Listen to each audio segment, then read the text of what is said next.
Hey everyone, welcome back to the alternate path. Today, we're diving into part 2 of our brand new What If story.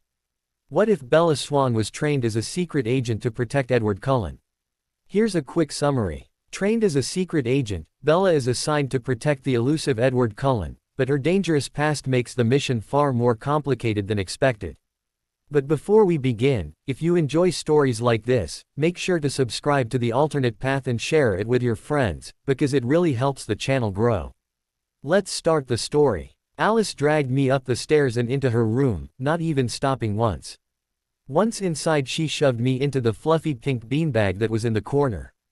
Okay, spill, she said, cutting straight to the point. Spill what? I asked innocently, trying to hold the topic off for as long as possible.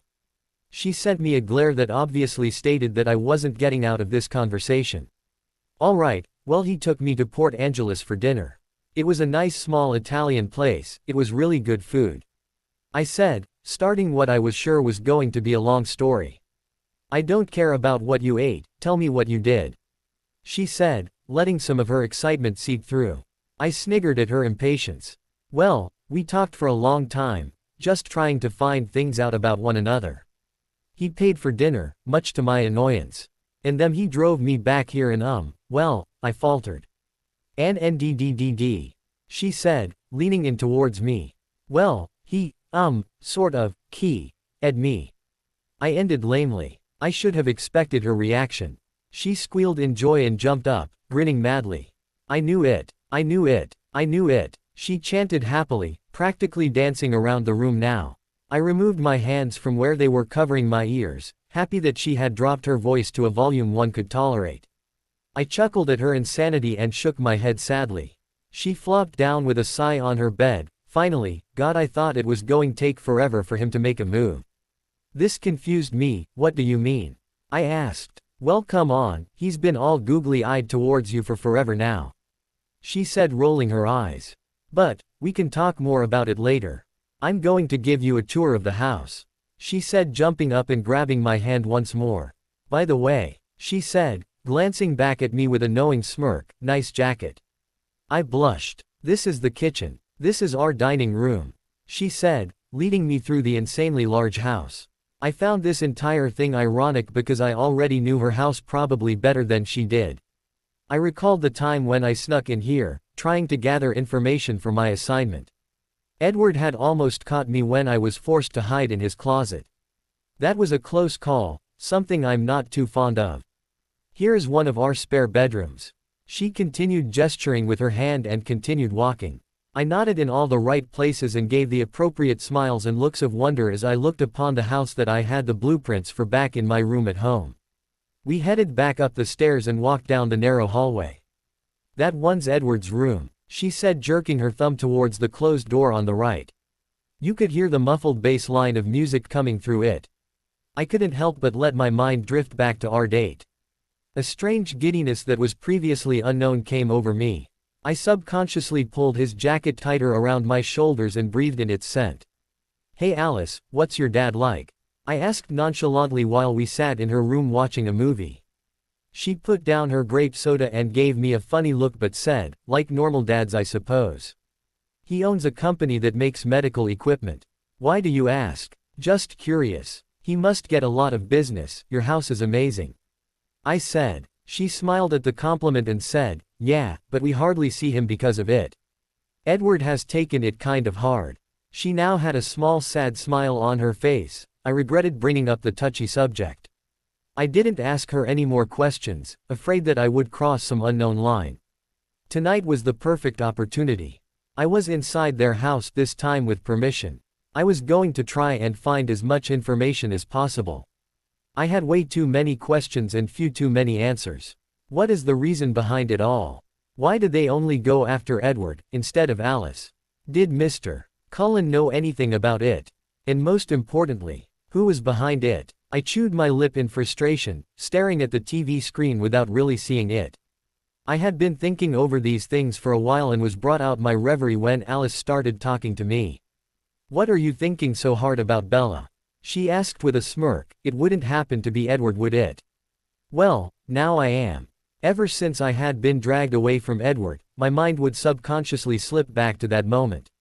I sighed out loud. Alice smirked again, but then her face became almost nervous. "Just make sure you're careful, Bella," she said. At my confused glance she elaborated. "You know how much of a womanizer Edward used to be.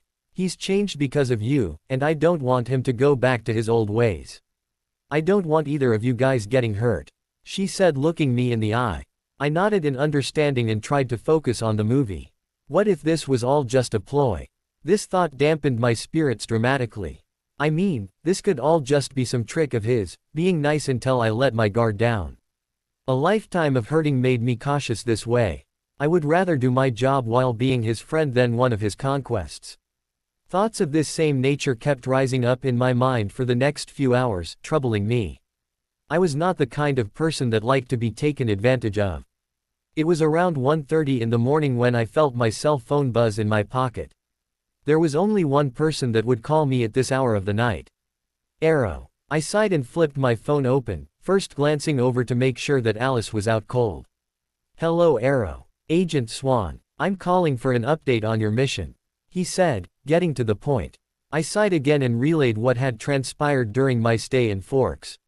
I had no choice but to give him every single detail, knowing that in the end he would know anyways. He had his ways of getting that kind of information. He paused after I finished, thinking over everything I said. "I'm disappointed in the amount of information you've been able to uncover. And it seems as if you've had quite a few close calls.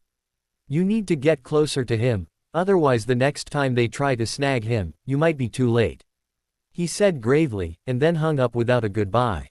I sat there thinking over everything he said. I wasn't too proud of myself for the very little amount I had accomplished so far on this mission. I kept that thought in mind as I got out of bed, glancing over to make sure that Alice was still asleep. I pushed away all thoughts except for the mission at hand, letting the part of me that was Agent Swan take over, replacing the innocent-looking Bella. I put my ear to the door. After making sure that I heard nothing, I slipped out into the hallway. It felt good to be doing something that was familiar to me. Moonlight was streaming in through the windows, illuminating the hallway. I made sure to stick to the shadows, moving in silence. I reached the end of the hall, Mr. Cullen's office. The last time I had been here, I hadn't had as much time. Who knew, maybe there was more information that hadn't been there previously. My eyes had adjusted to the darkness enough to see the lock on the door. I fished out my lockpick and set to work. In no time flat I heard the satisfying click, and slipped inside. I went straight for the computer. I plugged in a flash drive that contained my own hacking program that I used to break passwords. It did its thing and I was soon looking through what looked like building plans for what seemed to be a state-of-the-art MRI machine. There were other projects, but that one seemed like the most expensive. I scrolled down and speed read through the messages on the bottom. There were dimensions for the MRI and other formulas that even seemed complex to me. There was an estimated price on the bottom and I whistled quietly at the amount. That's a lot of zeros. My eyes skimmed over the rest. My eyes froze when they landed on a couple of names. Cullen Enterprises. And Black Corporation. Well, it's a start. I typed the identification data for the MRI into my phone. I didn't want to linger any longer than necessary. I shut down his computer and removed any traces of my presence, backtracking to make sure that every single specific detail was in place. Satisfied, I slipped back out the door silently. I was making my way down the hallway, back towards Alice's room, when I heard a door creak open. I jumped and whipped around, immediately bringing my body into a fighting position. It was pure instinct and habit, and I instantly realized it, and instead stepped back into the shadows of the hallway. I watched silently as Edward stepped out of his room, sleepy-eyed and yawning. The thoughts I had after Alice told me to be careful came crashing back to me. I shook my head to try and get rid of the offensive set of mind that was so natural for Agent Swan, but not so much for Bella. I was starting to feel like two different people. Edward starting walking in my direction. Realizing that a normal person would not ordinarily be hiding in the shadows absolutely silent, I stepped out into the moonlight and had to purposefully make some noise with my feet. I figured it would be better if I allowed him to see me on my own account, rather than to have him discover me watching him from the shadows, which, now that I think about it, is kind of creepy. He didn't seem to see me, or he was sleepwalking, so I cleared my throat. He finally noticed my presence and nearly jumped out of his skin. "Jesus, Bella. You nearly scared me to death," he said in a hushed voice. Imagine that. He was now breathing heavier and had his hand over his chest, trying to calm himself down. Well, if he was sleepy before, he sure as heck isn't now. My heart rate was slowly starting to slow down. "What are you doing up right now?" I asked, more than surprised to run into her.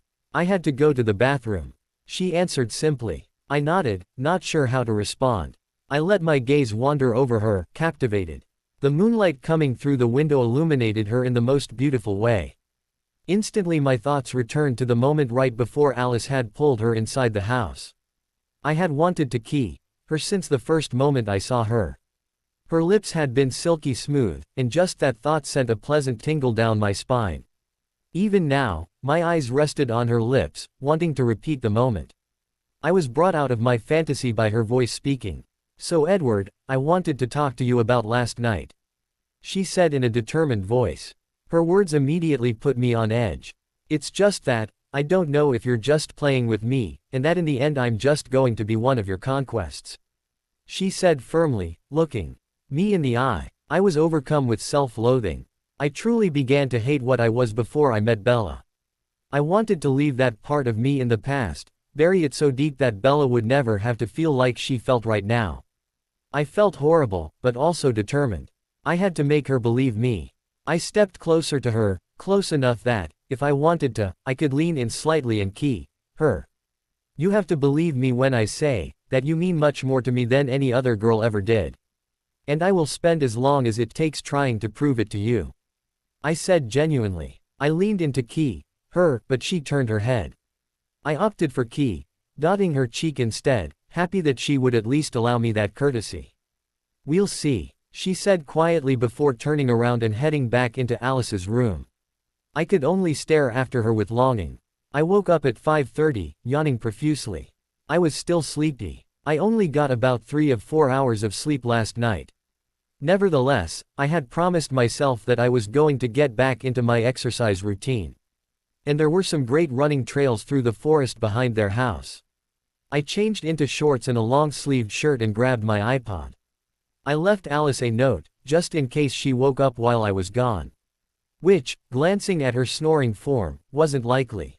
Running helped me clear my head, so I was actually relieved to be going this morning. I quietly slipped down the stairs, careful as to not wake anyone up, and headed into the kitchen where I could slip out the back door. I stopped short when I spotted Edward.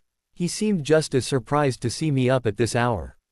I paused awkwardly in the doorway, not quite sure what to say. "Are you going for a run?" he asked, indicating with his hands towards my iPod and running shoes.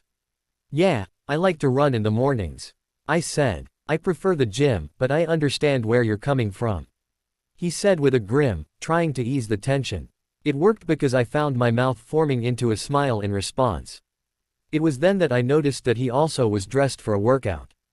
Clad in soccer shorts and a form-fitting t-shirt. "Could I join you on your run?" he asked with a dazzling smile. I already knew that there was no way I could speak, let alone refuse, when he smiled at me like that, so I just nodded. His entire face lit up and he opened the back door while saying, "Ladies first." I rolled my eyes at his mock chivalry but smiled all the same. I couldn't keep the smile off my face no matter how hard I tried, which wasn't really very hard.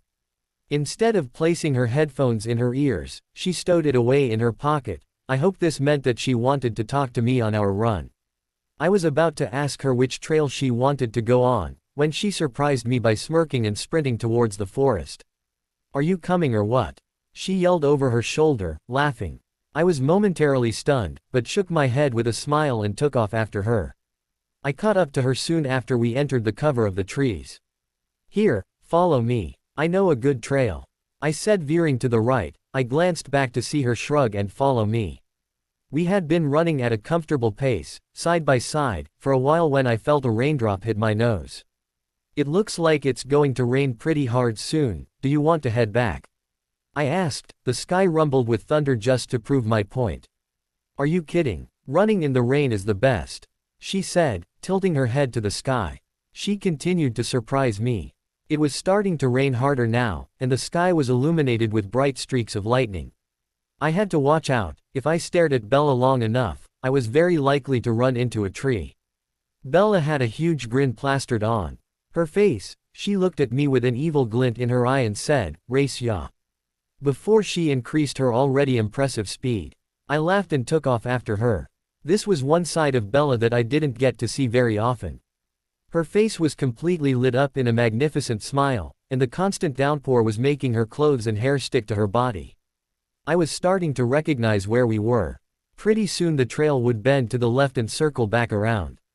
I had been down this way more times this way I could remember. I eventually caught up to her, still impressed beyond words at how athletic she was. I noticed the familiar landmarks and yelled, "Follow me," over the noise of the rain. Both curious and cautious expressions crossed her face, but curious must have won because she followed me off the trail. In this little exchange, I had pulled ahead of her. She didn't seem to like that very much because she quickly lengthened her strides and overcame me, smirking as she passed. I gave her a crooked grin and pushed myself harder. We stayed fairly even, jumping over rocks, fallen logs and other hazards. It was miraculous that we hadn't fallen yet. I saw our destination in the distance, my meadow. Now that I was sure that we were heading in the right direction, I lengthened my stride and ran faster than I ever had. I figured that Bella wasn't going to let me win that easily. And I was right. Now we were full out sprinting, my legs were protesting with the effort. We burst into the meadow at the exact same time. However, Bella must not have been expecting the sudden lack of trees and other obstacles because she faltered forward, grabbing onto my arm as she fell forward. Neither of us were able to catch our footing and I ended up being pulled down with her and toppling on top of her. I looked down at her below me, and felt my mouth go dry. Her hair was fanned out on both sides of her face, and a few individual pieces were sticking to her face from the continuous assault of rain. Her chest was heaving from the strenuous run, and her face was flushed. I was positive that mine must have looked the same. Raindrops were glistening on her face and eyelashes. I gazed into her eyes, completely captivated. Upon their own accord, my fingers brushed across her cheeks, pushing back the strands that were sticking there from the rain. I couldn't hold out any longer. I leaned in and connected my lips with hers, dotting her with as much passion as I could muster. I felt her sigh into my mouth, making a shiver run through me. Our lips moved in perfect synchronization, molding themselves together. I felt her fingers snake their way through my hair. Then she did the thing that I least expected. She rolled us over so that she was lying on top of me, and my back was pressed into the grass. I felt her smirk against my lips. Well, two can play at that game. I flipped us back over, gaining a gasp from her. Too soon for my liking, I had to come up for air. We were both panting just as hard as when we were running. Except now we were coated in mud from rolling around on the ground. I definitely kicked your ass in that last sprint back there, she said, earning a chuckle from me. Yeah, you definitely did, I replied, giving her a smile as rain still continued to pour all around us. It didn't take long for the rain to stop. I was lying on my back next to Edward, watching the sunlight stream in through the trees and illuminate everything in its path. The droplets of rain that were sticking to the grass and trees were sparkling brightly, giving the meadow an almost imaginary feeling to it. Neither of us were speaking, but the quiet was anything but awkward. I let out a happy sigh. Here I felt completely blissful, like nothing could touch me. I felt Edward's hand lightly take hold of mine, and all thoughts of my mission and how my life really was floated away. I closed my eyes and let the part of me that was Agent Swan slide into my subconscious for the moment. I could never remember being this happy ever before in my life. I had always felt that the people that had happiness took it for granted, and didn't deserve it. That's why I always used to scorn happiness, but now I think I'm beginning to understand. Bella, whispered a voice near my ear. I sleepily opened my eyes and found Edward closer than before, hovering over me, his eyes bright. Was my sleepy reply. I think I was getting drunk from this new feeling. What are you thinking about? He whispered, giving me my favorite smile. Nothing, I replied quietly, reverting back to my old instinct of hiding. He gave me a small smile. Instead of pushing the question like I expected, he leaned down and gave me a light kiss on the lips. I still wasn't used to the almost electric shock that would go through my body whenever we made contact, and I don't think I ever will." "What was that for?" I inquired. "I couldn't resist," was his reply, along with a small crooked smile. I couldn't stop the blush that covered my cheeks, and the smile that formed on my own lips. "So what did you want to do today?" he asked, propping himself up on one elbow and playing with a strand of my hair. "I don't know, did you have anything in mind?" I asked coyly, opening one eye to glance at him. "A few things," he responded, not giving anything away. We fell silent again for an immeasurable amount of time. The silence was broken by Edward sighing and saying, "We should probably head back. Alice is up by now for sure." That one statement brought everything rushing back. Alice. My mission. Agent Swan. Everything. The amount of sadness that came up from having to leave this meadow in this moment surprised me. I wasn't used to feeling this way. I opened my eyes and nodded sadly in agreement. Edward must have noticed my expression because he gave me a sad smile and said, "We can come back here whenever you want." I smiled at his sincerity and felt a little happier. Bella and I took our time walking back to the house. I felt like I was floating on a cloud.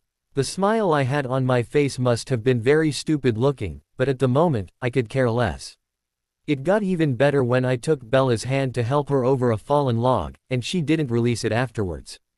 More than once I had to catch myself from falling when I got distracted by looking at her.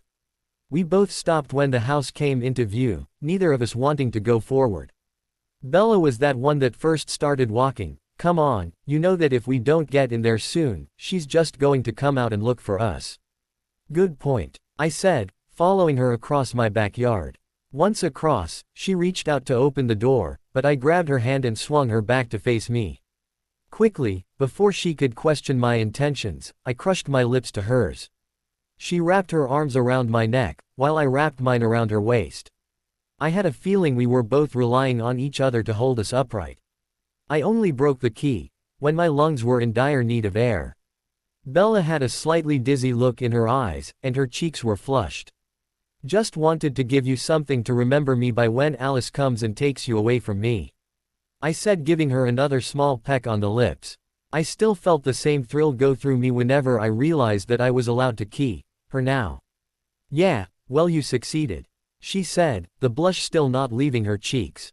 Edward and I quietly snuck into the kitchen through the back door. Our motions must not have been as quiet as I thought because the next thing we heard was, "Where the hell were you?"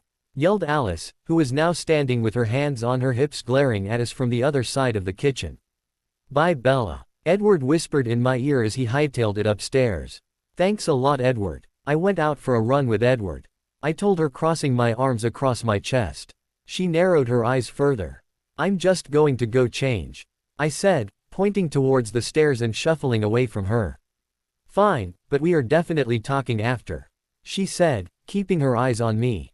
I took the chance and ran up the stairs before she said anything else.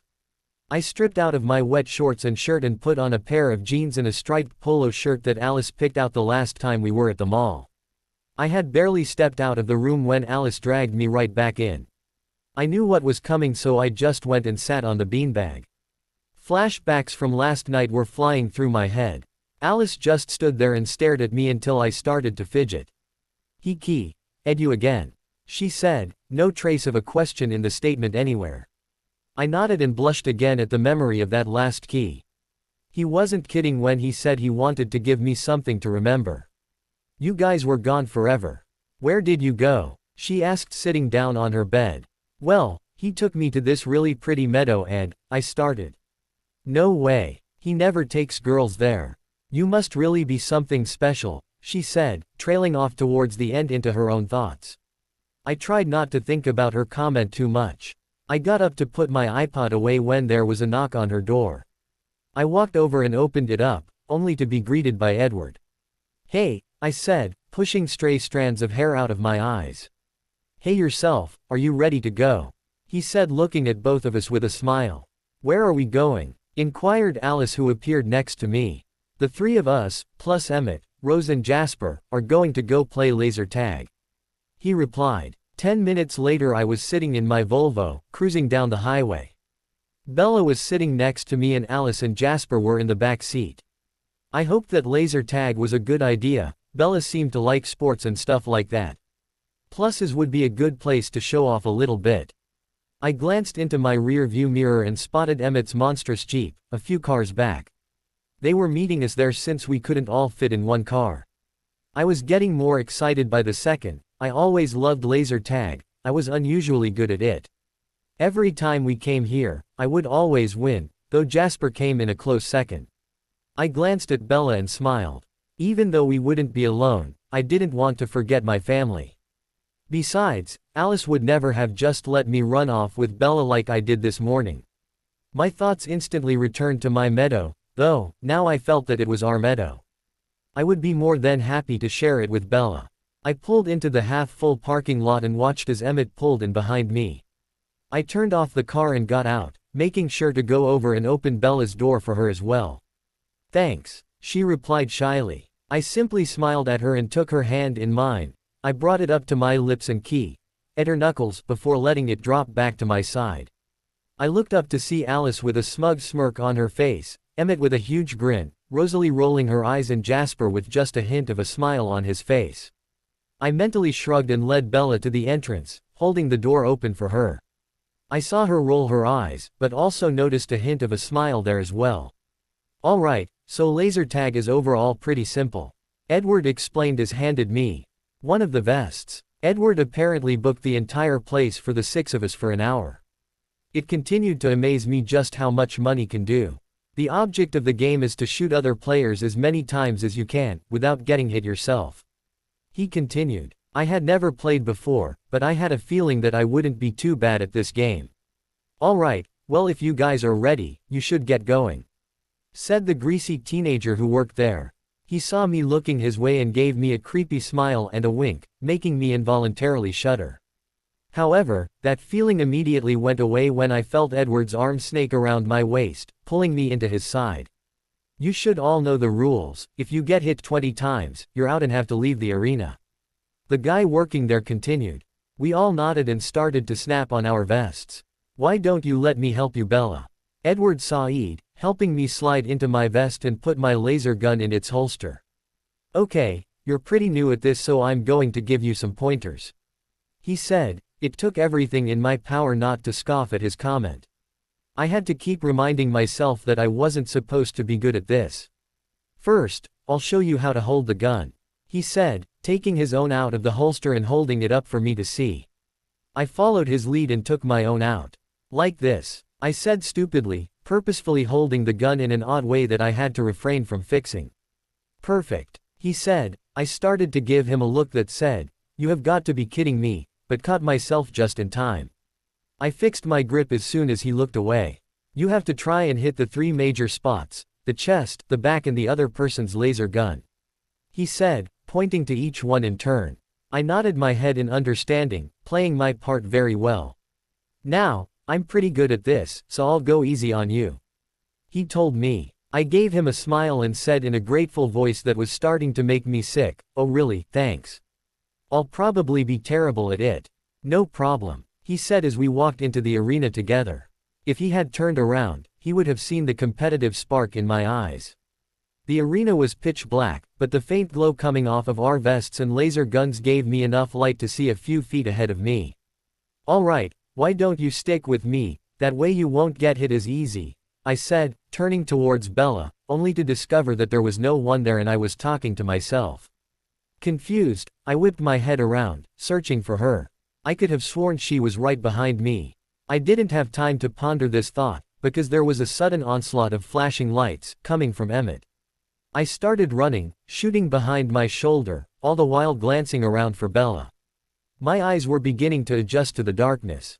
I could now make out the faint outlines of the obstacles in the arena. There were tons of ramps, leading to different levels, and maze-like walls, leading to who knows where. I closed my eyes and listened. I could hear the noise of 2 laser guns coming from about 30 feet to my right. And I could also hear heavy footsteps at a constant rhythm, coming in from behind me. I smiled and opened my eyes again. If my calculations were correct, the person running this way from behind me would appear in approximately 7 seconds. Giving me enough time to find a hiding spot and ambush them. I crept silently behind one of the walls with an opening, patiently waiting for them to come. My calculations turned out to be exact, because a few seconds later, Rosalie came around the corner, running right into my line of fire. Before she could even register what was happening, I got about 15 shots in, hitting her vest directly in the chest, making it light up with each shot. When she discovered where the shots were being fired from, she started firing back. This made things a little more difficult, but not much. Soon her entire vest was flashing red, signaling that she was dead. I came out of my hiding spot, but couldn't take the triumphant smile off of my face. Upon realizing that it was me, she scowled and sent a chilly glare. I gave her a mocking wave goodbye as she exited the arena. 1 down, 4 to go. I went at a jog, keeping my entire body silent. I figured that since I had the training anyways, I might as well use it. Besides, this is good practice. I heard them before I saw them. I crept behind one of the walls and listened in. I hit Emmett quite a few times back there. I don't know if he's done. I'm not sure what happened to Rosalie though. That was clearly Edward's voice. I don't know either. Jasper came out of nowhere and got me. I'm out for good. I recognized the second bitter voice as Alice. Have you seen Bella anywhere? I lost her at the beginning. Edward asked her. I assumed that she shook her head because I didn't hear a response from her, just a sigh from Edward. Alright, well maybe she got out. I'm going to go after Jasper, he said before I heard his footsteps receding in the opposite direction. I slid out of my hiding place carefully. Hey Alice, I said quietly. She jumped about a foot and spun around, putting her hand over her heart. Jesus Bella, don't do that, she whispered. Sorry, I said, forgetting that people weren't used to me appearing out of nowhere. Edward is still in the game, so is Emma, she started. I know, I said lightly, cutting her off. You were listening, she asked unbelievingly. I nodded, glancing around to keep an eye out.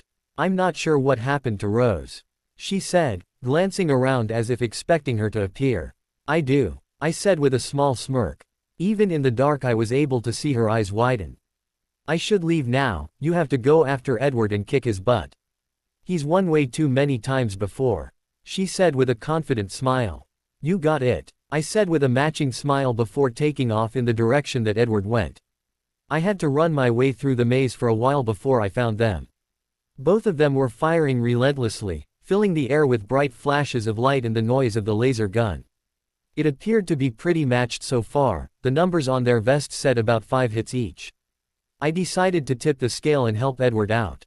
I circled around and positioned myself to Jasper's south. Neither of them had noticed me, and I hoped to keep it that way. I fired off 3 shots before ducking behind one of the shorter walls and out of sight. I knew that they would hit their target, so I didn't waste any time about repositioning myself. The plan was to keep moving, occasionally firing shots whenever I had an opening. If I just did that, then neither of them would be able to pin down my location, or fire back. For the second time that night, my plan worked. Edward and I made quick work of Jasper, and soon his vest was lit up just like Alice's and Rosalie's. I slipped back into one of the deeper shadows, preparing to get some distance between Edward and I. Whichever one of you is out there still, you're next, I heard Edward's voice yelling as I silently sprinted through the maze. I soon spotted a good place to set up my trap. It was a ramp that went up to a small second level. The second level was only about 30 square feet or so, but it would do the trick. There were plenty of short walls that I could use to my advantage. I reached the top and crouched down behind one of the shorted walls, looking down upon the rest of the arena, waiting for my prey to come and find me. I searched through the maze slowly. I wasn't sure who my opponent was. The only thing I was sure of was that we were the only 2 left. I was one person away from whining. I could practically taste the victory on my tongue. I assumed my opponent was either Emmett or Rosalie. I knew that Emmett only had a few shots left when I last saw him, and Rosalie wasn't the toughest opponent. This would be a piece of cake. At least that was what I thought, until I turned one corner and was hit 4 times square in the chest, making my count shoot up to 9 hits. I wildly returned fire, not knowing from which direction the shots were coming from. This only resulted in me receiving 2 more hits. I aborted that idea and dove behind a wall. Maybe I can coax him out of the open. Are you really that afraid of me that you have to hide, Emmett? I yelled over the wall. The response I got was definitely one I wasn't expecting. I'm hurt, Edward. I would have thought that you of all people could have told the difference between me and Emmett. Holy shit. That's Bella. I couldn't believe it. I had to see for myself. I started to stand up and look over the wall. Only to have another shot hit me square in the chest. I wouldn't do that if I were you, Edward. Bella taunted. I guess you've played this game before. I yelled over the wall, feeling incredibly stupid. I guess you could say that, was her response. I got down on my stomach and started to army crawl away from the wall. I had to try and distract her, otherwise she might keep shooting, and I don't think I had enough hits left in me. Why don't you come down here, and we can battle it out on level ground? I yelled up, ducking behind another wall as streaks of light flew over my head. I don't think so, Edward. If you want me, you're going to have to come and get me. She yelled. My mind immediately imagined the double meaning that I wasn't sure was intended. I had to shake away how unbelievably sweet her words sounded and started to slowly make my way closer and closer to where she was. It was completely silent, and I didn't like it. I retreated a little ways from the edge of the second level and took position behind a medium-sized wall. The waiting was starting to make me nervous and kept my eyes moving constantly, waiting for any sign of movement. I jolted into motion when my vest lit up and I was hit in the back. I scrambled to get away from there, all the while getting hit 2 more times before diving around the other side of the wall. See, now we're on level ground. I guess you didn't know about the second ramp on the other side, huh? Yelled Edward smugly from somewhere behind me. I was too busy kicking myself to respond. I looked at my options. To my right was a wall that had sufficient coverage and a good position for shooting, but was farther away than the wall directly to my left that had poor coverage. I glanced down at the number on my vest. It read 3, so I figured that I could spare a few if it meant getting better cover. I took a deep breath before hoisting myself up and sprinting across the small clearing to the other side. Edward took advantage of my lack of cover, making my count go up to 10 by the time I got across. I cursed silently and glanced around the corner. I barely made out the shape of Edward squatting behind a wall 20 paces away or so.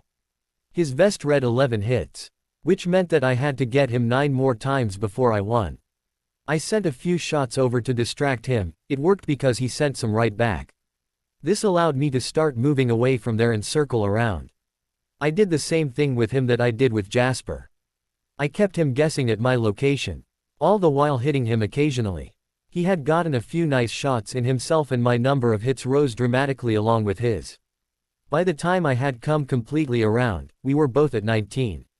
I was creeping up absolutely silently. My breathing was silent, while his was louder from exhaustion. He seemed to be focused on one wall, seeming to believe that I was behind it. I placed my feet carefully. I wasn't very far away, but the distance seemed to stretch on forever. I stood directly behind him, reveling in the fact that he had no idea of my presence. I leaned in and breathed 2 words into his ear, "Game over." I pulled my trigger one final time and watched as his vest lit up and flashed red. He turned around. I wasn't sure what I was expecting as a reaction to losing, but it sure wasn't what I got. He gave me a brilliant smile before capturing my face between his hands and dotting me with a passion that made my knees start to feel weak. "Wow," was my brilliant response when we had to come up for air. "You told me to come and get you," he said, resting his forehead on mine and giving me a crooked smile, "and I got you." He tightened his grip on me to emphasize his point. I just smiled at him foolishly. Edward and I headed out of the arena, him with his arm around my waist in a comfortable manner. He didn't seem to mind at all that I beat him. In fact, looking at his face, he seemed to be smiling more than ever. I shook my head in bewilderment. We came out into the original waiting area, blinking in the sudden onslaught of light. We had been in the dark arena for an hour and my eyes had grown used to the darkness. The rest of them were sitting in some chairs that were purposefully put there for people who lost. Emmett was the only one standing, and he was obviously anxious to figure out what happened. Edward and I watched in amusement as he tried to contain his curiosity. Eventually he broke. "Sue, who won?" he asked, gaining everyone else's attention. Edward merely jerked his thumb towards me, still smiling like an idiot. "No way." Emmett and Alice yelled at the same time, Alice now jumping up to join Emmett. "So what happened to you, Emmett?" Edward saw to try and detour the conversation. "Well, Emmett sighed dramatically, obviously about to get into a long story. There I was. Jasper shot him, Rosalie said, cutting him off and getting right to the point, all the while inspecting her nails. Jasper ambushed me. Emmett responded, emphasizing the word, ambushed, all the while glaring at Rosalie for ruining his story. The entire ride home, Edward recounted our story to them, occasionally turning to me to make sure he got the specifics right. By the end of his story, many expressions were floating around the car. Rosalie looked dubious. Emmett and Alice looked excited. And Jasper looked impressed. I was starting to slightly regret using my agent skills during the game. Throughout the rest of the car ride I skillfully avoided any questions, diverting the conversation to safer topics. We had to go back to their house so that I could grab my stuff before heading home. As we pulled through the extremely long driveway towards their house, I noticed an obviously expensive Mercedes sitting in the driveway. This immediately put me on edge, my hand automatically going to rest on my thigh, feeling the stiff metal of my weapon. "Huh, Dad's here. That's unusual," remarked Alice nonchalantly when she spotted the car. Even though this message calmed my worries dramatically, it did not cause my hand to move away from my hip. I glanced over at Edward and noticed a slightly nervous expression on his face. However, it was gone just as fast as it showed up, making me wonder if it was even there in the first place. We pulled up and Edward turned off the ignition, got out the car, then came around and opened my door for me. I rolled my eyes at his show of chivalry.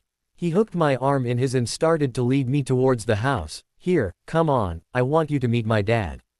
We walked into the extremely large entryway, me getting more uncomfortable by the second. I couldn't tell what I was more nervous about, meeting Mr. Cullen as the undercover agent, or meeting him as regular Bella Swan. "Dad," Edward called out into the seemingly empty house. "In here, Edward," came a gruff voice from a room to the right. Edward led me towards the voice, placing his hand on the small of my back. This small gesture helped me relax by a small fraction.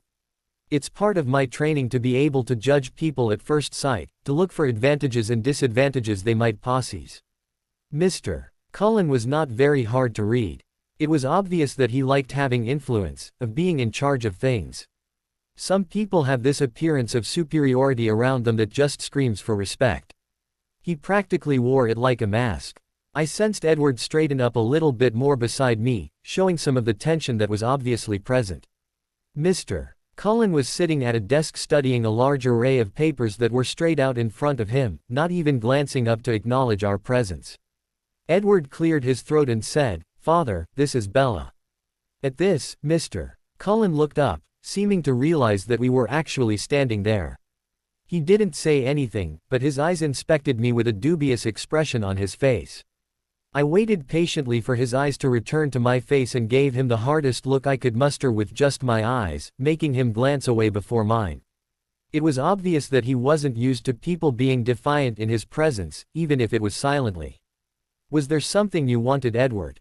he asked, looking back down at his papers, signing his name on one before flipping to the next one. Well," Edward started, seeming to have lost his nerve in front of his father. I was starting to like this man less and less. I decided to save Edward from his uncomfortable setback. "He just wanted me to meet you," I said with a forced smile when Mr. Cullen glanced up again. "Edward, I'm very busy right now, maybe we can do this another time," he said dismissively. Edward got a slightly hurt expression on his face that made me heart constrict. I took his hand and led him out of the room, my anger towards his father fighting against my sympathy towards Edward. I restrained from going back in there and giving his father a piece of my mind, but that wasn't the smart play here. Edward had a sad look on his face as he led me upstairs to get my things. Frowns didn't look good his face. I decided to fix that. I stopped him from walking into his room by pulling him back to me and pressing my lips to his, my arms wrapping around his neck upon their own accord. It worked because I soon felt him smile against my lips. I felt his tongue sensually trace my lips, asking permission. I granted it by opening my mouth slightly. His tongue started massaging my own, and soon we were battling for dominance. We stood in the hallway dotting for a while, and by the time we came up for air we were both breathing heavily. Edward leaned his forehead against mine, his breath fanning over my face. "You are going to be the death of me," he said softly. I hope not, I thought, my mind returning to my mission. He took my hand in his and led me to Alice's room to retrieve my bag. I'm sorry about my dad, he's just really busy with work, he said as I grabbed my overnight bag. No problem, I understand, I said, not wanting to make Edward uncomfortable. I think it's about time that I visited Cullen Inc. headquarters. I needed to get to the bottom of this quickly before things go south. Edward drove me home in his Volvo, but when he pulled up in front of my house neither of us moved. When the silence stretched on long enough, I said, I should get moving, and started reaching for the door handle. I felt Edward's hand on mine, stopping me before I got out. I would key you, but I don't know if your parents are watching, he said, glancing at the house. Don't worry, I'm not going to get grounded anytime soon, I said, cringing slightly at the automatic onslaught of memories that came with the word parents. Well, in that case, he said before leaning and dotting me one last time before I left. I got out of his car a little lightheaded. That stayed with me even after he left and I was back inside my own house. I spent the rest of the day going around the house and fixing anything that needed fixing. I made sure to drink a cup of coffee with dinner, it was bound to be a long night. I hadn't gotten as much information as I needed from the small office in Edward's house. My next step was to go to the large building where Mr. Cullen was bound to store every document about everything that Cullen Inc. has ever done. That was my best shot for unraveling this mystery. By the time midnight rolled around, I was stirring in eagerness. I was anxious to get out there and do what I had spent years training for. I hadn't really been able to do anything high-end since I got here. Tonight's mission was going to be refreshing. I got up from my couch and headed to my bedroom. I went right past the clothes that Alice got me on our last shopping trip. Wearing those would be hazardous. I smiled as I stepped into the familiar material of my mission clothes. The black material was nearly impossible to tear, and was custom-made for each agent. It was like a second skin to me and I couldn't help but revel in the familiarity of them. Next was a black long-sleeve shirt made from the same material that was form-fitting as well. It's meant to help your movements move more smoothly, and is just tight enough to not catch on anything. Next I slipped on my belt. It was thick enough to have 2 knife holsters and a gun holster. It was empty for now, but I would add the weapons later. Next I slipped on my gloves. They were the same midnight black as my clothing, and they fit like a glove. No pun intended. I planned to get out of the building clean, leaving no mark that I was ever there in the first place. I put my hair in a tight ponytail and looked in the mirror before heading out of my room. This was my standard uniform, all black. I had to admit, I looked pretty intimidating. I reveled in the thought of people thinking of me as menacing, as fearless. I headed down the hall into my weapons room, taking a few minutes to unlock all the security measures I installed a while ago. Once inside I breathed in the familiar scent of gunpowder, feeling right at home. I went to the closet that stored all my weapons, debating in my head which ones to take. In the end I ended up putting one of my SIGs in the holster and choosing 2 good throwing knives. With that set, I grabbed a backpack and filled it supplies I knew I would need later to get past security. I had spent a few hours going over the security blueprints of the office building this afternoon. It was pretty high-end, meaning that there was obviously information in there that was valuable. It had taken me a while to get the blueprints in the first place. First I tried hacking into the security line itself, but there were too many virtual trip wires so to speak that there was no way I could get it without being noticed. So in the end I had rerouted my search through an employee's account, and then accessed the blueprints. No one would second glance at one of the security personnel looking over the blueprints. I planned the route I would have to take, avoiding as many alarms as possible, but I would have no choice but to go through a few. Thus explaining why I needed so many materials to help me get past them undetected. Once I was all set, I hoisted the bag over my shoulder and made my way out of the room. Before heading out, I slipped back into my room and grabbed my sunglasses. It wouldn't be good for someone to be able to recognize me later by my eyes. Also, I just wanted to complete the look I was going for. I think Alice was starting to rub off on me. I slipped into my Maserati and started the engine. I used my GPS on my phone to navigate me to the building. It led me to the Port Angeles Business District. This was not nearly as wooded as Forks. There were large office buildings, at least 40 floors tall, surrounded by parking garages and closed coffee shops. Everything was dark except for a few street lights that popped up every 100 feet or so. The Cullen Inc. building was by far the biggest, and had its own parking lot along the side. There was no way I was going to be able to park in there without going noticed. Instead, I settled for parking on the second level of an open parking garage next door. I cut the engine and got out of the car, all the while taking deep breaths and trying to calm my eagerness.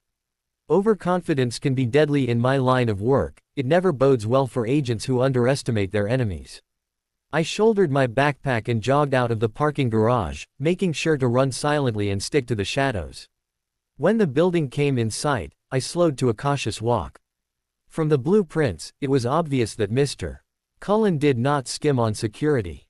There were security guards constantly roaming the building, most likely armed, enough security sensors that even I had to be careful, and plenty of other stuff that could either get me killed or thrown in jail. Mr. Cullen guarded his secrets very carefully, making them all the more enticing. I reveled at the thought of an actual challenge. It wasn't often that I actually had to worry about being careful. I linked my fingers together and stretched my arms out, cracking my knuckles. I pulled up the blueprint in my mind. According to the layout, the security office was close to the entrance. My best bet was to find a service entrance, one that was used for the janitors. The closest one from my position was past the security office and on the other side of the building. It was in the alley between the parking structure and office building. My only obstacles were the security cameras were stationed in the front of the building. That was the easy part. When I got to the point where there were no more shadows, about 100 feet away from the door, I crouched down and slid my backpack off my shoulders. Reaching inside, I pulled out the laser pointer that I often used for times like this. There were 2 CCTV security cameras that would give me away if I were to step out of the shadows. The others were pointing in other directions, so I didn't need to worry about those until later. Laser pointers were the ideal tool for spies when they needed to get past security cameras. If you pointed the laser at the camera lens for 10 seconds, it overrides the light sensor momentarily, allowing you to slip by. I had done this trick a million times before. Most of the security personnel that are in charge of monitoring the security cameras usually don't pay attention as much as they should. Besides, they're more concerned about watching the monitors for the cameras inside. I was counting on this fact alone. A security guard would notice if a person walked across the screen, but if it were to go blank for approximately 15 seconds, they may think nothing of it. I took a deep breath and set to work. Once I had both cameras done, I didn't waste any time. I shouldered my bag and sprinted across, counting down the approximate seconds that I had left before the cameras came back on. Once across, I dove back into the shadows, waiting in apprehension. If I went unnoticed, like planned, then I would keep going.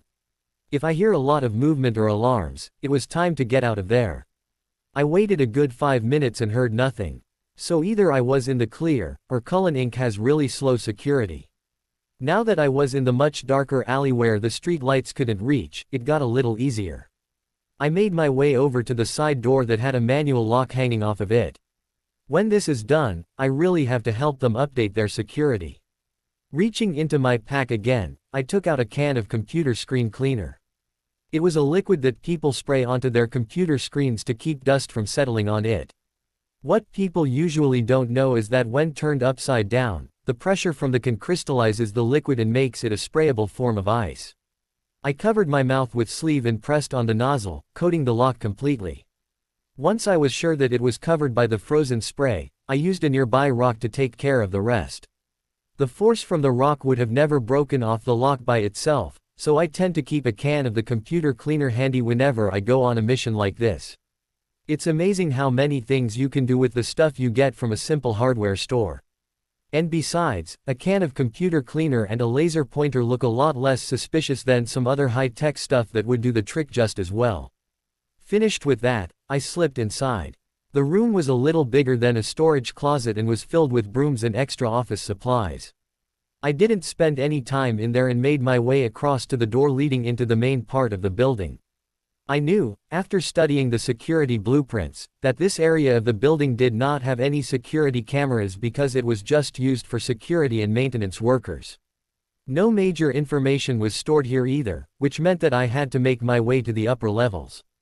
I sprinted down the hallway, passing bathrooms and what I'm sure were more utility closets like the one I just came out of. There wasn't a soul in sight. I'm sure that there were some employees still working in a few offices somewhere in the building, but most had gone home long before now. The door to the emergency stairs was what I was looking for. Because they are primarily used for emergencies, they're not allowed to ever be locked. This made it very convenient for people like me. I definitely wanted to avoid elevators. There were way too many security cameras for my liking in them. I was breathing heavily by the time I got to the top floor, which is where Mr. Cullen's main office is, along with the information I needed. This is where security got a little more intense. The top floor consisted of a fairly short, open hallway with doors leading off to large offices and conference rooms on either side, according to my blueprints. Mr. Cullen's office was at the direct end of the hall. There were no security cameras here either, because the people that monitored them didn't have a high enough clearance to be able to see what happens up here. However, that didn't mean there was no security. There were both motion detectors and heat sensors on this level, leading me to be a little bit more creative. The first thing I took out of my bag before I entered the range of the sensors was a heat-resistant blanket. As long as I managed to keep myself completely under it, it would cover up the heat that the sensor would pick up from my body. The second thing I took out was an unfoldable board that was big enough to cover my body. On one side of it was a coating of a thick soft fabric. The motion detector works by sound, not by sight. It sends out signals that bounce off of things and come back to the sensor. If something moves, it sets off the alarm. It's very similar to the sonar they use in submarines. The soft fabric on the board would absorb the sensor's sound waves, instead of them hitting me and setting off the alarm. The trick was to move slowly. Once I had everything in place, I crouched down and slowly inched forward. Agents learn quickly to be patient. Rushing something like this could easily get you killed. I was sweating with nervousness by the time I made my way across the room. I kept the board to my back as I grabbed my lockpick and worked open the door to his office. I slipped inside but didn't touch the door. It was no longer behind board, so if I closed it, the noise would set off the alarm. I breathed a small sigh of relief once inside the office. There was hardly any security in here because he obviously didn't expect anyone to get past the motion detector. I swiftly walked over to the desktop computer sitting on the expensive mahogany desk. There was a little bit of moonlight coming through the large, open window behind the desk, giving me enough light to work with. I shrugged off my backpack and placed it on the floor next to me, taking out the laptop and the wires I would need. In no time I had his computer running and creatively weaved through his computer security system, allowing the hacking software on my laptop to do most of the work and find the loopholes in his security. Eventually I was able to get to the files I figured I would need, the ones that obviously contained big and expensive information. I watched patiently as the ones and zeros flowed back and forth between the two computers, copying the information and planting it deep into my own hard drive. Hopefully this would give me everything I needed to find out what the hell was going on. My computer was almost done transferring the files, so I decided to get moving on the other thing I wanted to do. I took out a cheap disposable cell phone from my bag, along with a screwdriver. I opened up the actual computer part of his computer, where the hard drive and battery were, using my screwdriver. Once I had the cover off, I set the disposable cell phone to speaker and took the back off. This was a good way to plant a bug in someone's office for many reasons. Hardly anyone checks the inside of a computer. Cheap, disposable cell phones pick up a lot more sound, which is usually a bad thing when put on speaker, than nicer phones do. And no one can trace the cell phone if it's discovered. The smaller and nicer bugs that the Academy makes aren't completely untraceable, that's why I prefer this approach. The only problem was that the phones died quickly and needed to be charged somehow. So, by stripping one of the wires on the computer's battery, I connected it to my phone by sliding off the backing and stripping the wire in there as well. Then by using a piece of duct tape to keep it place and using the screwdriver to replace the computer cover, I had the perfect bug set to listen to Mr. Cullen's conversations. The cell phone was connected wirelessly to another one I had back at the house that was attached to a recorder. By now my laptop was finished and I was closing down my computer and putting it back in my bag. Getting ready to head back out. I felt my hair rustle by wind coming through the cracked open window behind me and froze. No, no, no, no, no, was the only thought going through my head as I snapped my head up in panic, watching in horror as the wind pushed the partly open door, causing it to lightly bump against the frame, emitting the smallest tap into the hallway outside. It didn't even take a second for the alarms to start. Shit, I cursed under my breath. I slung my bag over my shoulder and booked it out of the office. The alarm was a loud blaring siren, very similar to an alarm clock, only 100 times louder. I was having a difficult time hearing my own thoughts. I had maybe a minute before the entire onslaught of security busted through here and I was caught. My mind jumped into action. My first move had to be to delay the security, otherwise I would never make it out of here. I slammed my foot into the nearest door in reach, breaking the lock, and starting another alarm.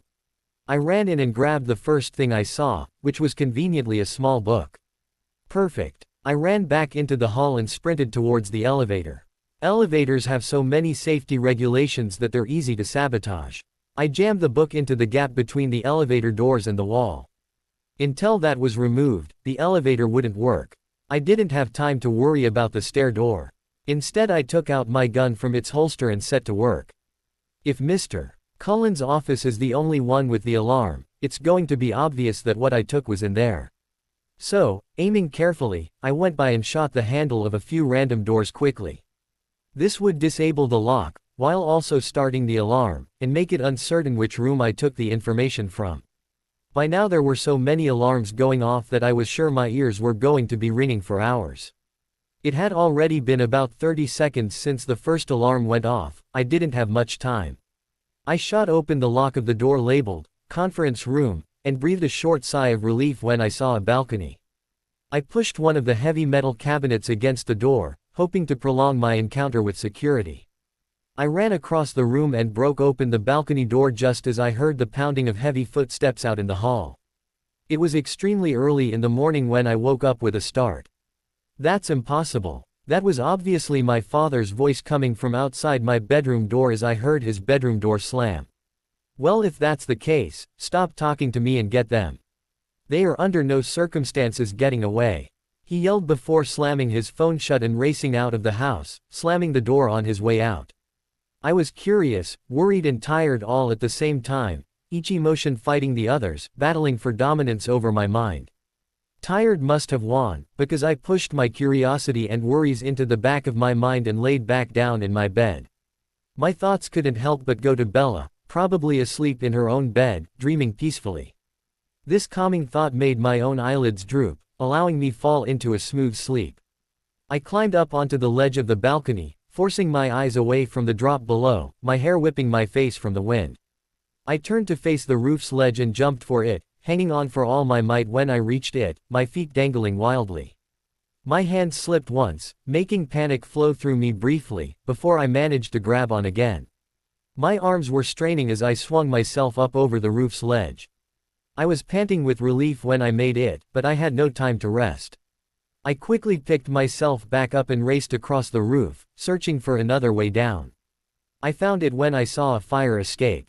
I didn't look behind me to see if anyone was following as I hoisted myself over the edge and onto the ladder. I scrambled down it until I came to a balcony that was a few floors lower than the level one was on previously. I could either jump to the balcony and take my chances inside, or continue going down the ladder where I could easily be picked off by a bullet. All this information went through my head in less than a second and I quickly decided to continue down the ladder. It took me a few minutes, which ordinarily would have seemed extremely fast, but to me it was too long for my liking. Business security comes in two forms. There is the innocent one that is a branch from the police, who use tasers and have the authority to arrest you and bring you downtown. Or there is the kind that it paid, usually illegally, to protect the company's secrets and guard the building at all costs. They usually deal with matters by using bullets rather than filling out a piece of paper and throwing someone in a jail cell. So it was only my luck when I discovered that Mr. Cullen hires the latter kind of security. They had obviously discovered where I had gone and were now standing on the roof high above me, shooting downwards. The bullets were ricocheting off the ladder, sending off sparks. Fantastic, I thought sarcastically. I was at the part of the ladder that was connected together that you had to make is slide down the rest of the way with a lever. I wouldn't last much longer hanging there, so I used my foot and smacked the lever, allowing the part that was connected to slide the remainder of the way down. It was much quicker than climbing, and soon my feet connected with the ground roughly. My relief for finally getting to the ground was short-lived when I heard a voice yell, "Over there by the ladder." "Arg HH. I growled quietly to myself, before hightailing it in the opposite direction. I was in the same alley as before, but a ways further down. Here, the area was much larger, and instead of the concrete wall of the parking structure, there was a 7-foot-high chain-link fence with a couple lines of barbed wire running across the top. I took a running start and jumped onto the fence, skillfully climbing up. Once at the top, I placed my backpack over the barbed wire part and hoisted myself over, landing softly on the other side. I was now at the back entrance to the parking garage. I raced inside and ran up the ramp to the second level. I jumped in my car and started the engine, the tires squealing as I backed out of my spot and sped down the ramp towards the exit. I was going around the first level quickly when I noticed 2 cars swerve in behind me. Just my luck. I saw the power box for the lighting of the parking garage and swiftly put 2 bullets in it, dousing the lights. I cut my headlights and sped out of the garage. I heard the squealing of one set of tires and a crash, but didn't turn around to see. I sped off down the road at fastest speed I could go without crashing. Everything was going well until I heard the familiar ricochet of bullets off my bulletproof windshield. "I swear to God, if they get a scratch on this car," I mumbled under my breath.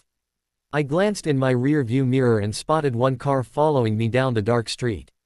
I smiled maliciously at the thought of a car chase. I was particularly good at them. There's certain amount of time in a car chase that you have to escape. Pretty soon whoever is chasing you will get back up, and then it's easy for them to corner you. Once we got to a relatively straight road, I leaned out my window and shot bullets below the front of their car. Chances are their car was just as bulletproof as mine was, making it impossible to do any damage to the windows. The only way to actually hit the person was to ricochet bullets underneath the car and up through the floorboard. They don't expect it, and it's very hard to drive when you have bullets shooting at you from underneath your car. It only took a few more bullets before I heard the familiar squeal of tires and following crash, as the driver obviously failed at trying to drive and dodge bullets at the same time. I didn't stick around for their backup. I readjusted my sunglasses and pressed the pedal a little harder, speeding off with a vindictive smile. By the time I pulled into my garage, it was close to 3 o'clock in the morning. That definitely didn't go as planned. I got out my car and shut the door roughly, the sound echoing in the silence. Pushing my sunglasses on top of my head, I went around to the back of my car to assess the damage. I grimaced at the sight. There had to be at least a dozen bullet holes in the back. Plus, countless scrapes on my rear window from ricochets. None of the bullets did any major damage, but that didn't mean I could just drive down to the local grocery store unnoticed. No, I would definitely need new parts. I fished into my pocket and scrolled through my contacts list. Once I found the right number, I hit the send button. They picked up on the first ring. "Agent Swan, what a surprise. What can I do for you at 3 o'clock in the morning?" Came the familiar voice of Adam, my personal mechanic back at the academy. "Wait, don't tell me. You blew up your car again while trying to infiltrate some embassy or some other building," he said before I could get a word out. "Hey, that's not fair. That was one time, and I needed a good distraction," I defended. "Okay, but you do need something. Don't tell me this purely a social call," he continued. Well, yeah, pretty much," I said. "Well, go on," he said, trying to get to the point nicely. I may have gotten the Maserati all shot and scraped up. I started cautiously, aware of how fond of cars he was. "But, before you yell at me for almost ruining a $250,000 car, I have to point out that I wasn't the one who shot it." I heard him sigh through the phone. "All right, I'll send some new parts for you, Maserati. I'll ask Arrow to give me the info on the make and color and whatnot. I also take it that you're going to want new plates." "Yeah, new plates would definitely be a good idea. Are you going to fly the parts out tonight?" I asked. "Sure, I can do that. I'll just have the agent that's stationed in Port Angeles pick them up and help you put it together. I think Arrow told me her name is Casey, you know, the agent that's up there as your backup, in case you need it," he said. I can't believe he thinks I need backup. I said stubbornly. It's just a precaution, we're not really sure what you're up against. He said before yawning, reminding me of the time. All right, thanks again Adam. I don't know what I would do without you. I told him. No problem, just promise me that you'll bring the Maserati back in one piece, otherwise Arrow is going to give you a beat-up old Chevy truck on your next mission. He joked, before hanging up. I slipped my phone back in my pocket, and couldn't stop the enormous yawn that bubbled up. With sleepy eyes I locked my car with a beep and stumbled into the house, the night finally catching up with me. By the time I re-awoke, the sun was streaming in through my window, illuminating my room in a soft light. I yawned and stretched lazily. I looked over at the clock and saw that it read 10:45 a.m. I had really overslept. I swung my legs over the side of the bed and tried to rub the sleep from my eyes. Glancing down at myself, I realized that I still had on my mission clothes from last night. Apparently I had crashed in my bed before I could change out of them. I stripped off my clothes, pulled on a pair of comfortable sweats and a sweatshirt. I looked in the mirror and noticed a few bruises that weren't there the last time I checked, but they were nothing major. Once downstairs I made myself a cup of coffee to try and give me a jump start on the day that was already almost halfway over. I had just sunk into the couch, coffee in hand, when there was a knock on the door. I roughly put my coffee down on the table with a clank, and grabbed my gun, my body losing all traces of sleepiness, my blood rapidly spreading adrenaline throughout my body. The knock came again as I made my way over to the door. I wasn't sure exactly what Cullen Inc. was thinking at the moment, but it couldn't be good. I don't think I was recognized, but I couldn't know for sure.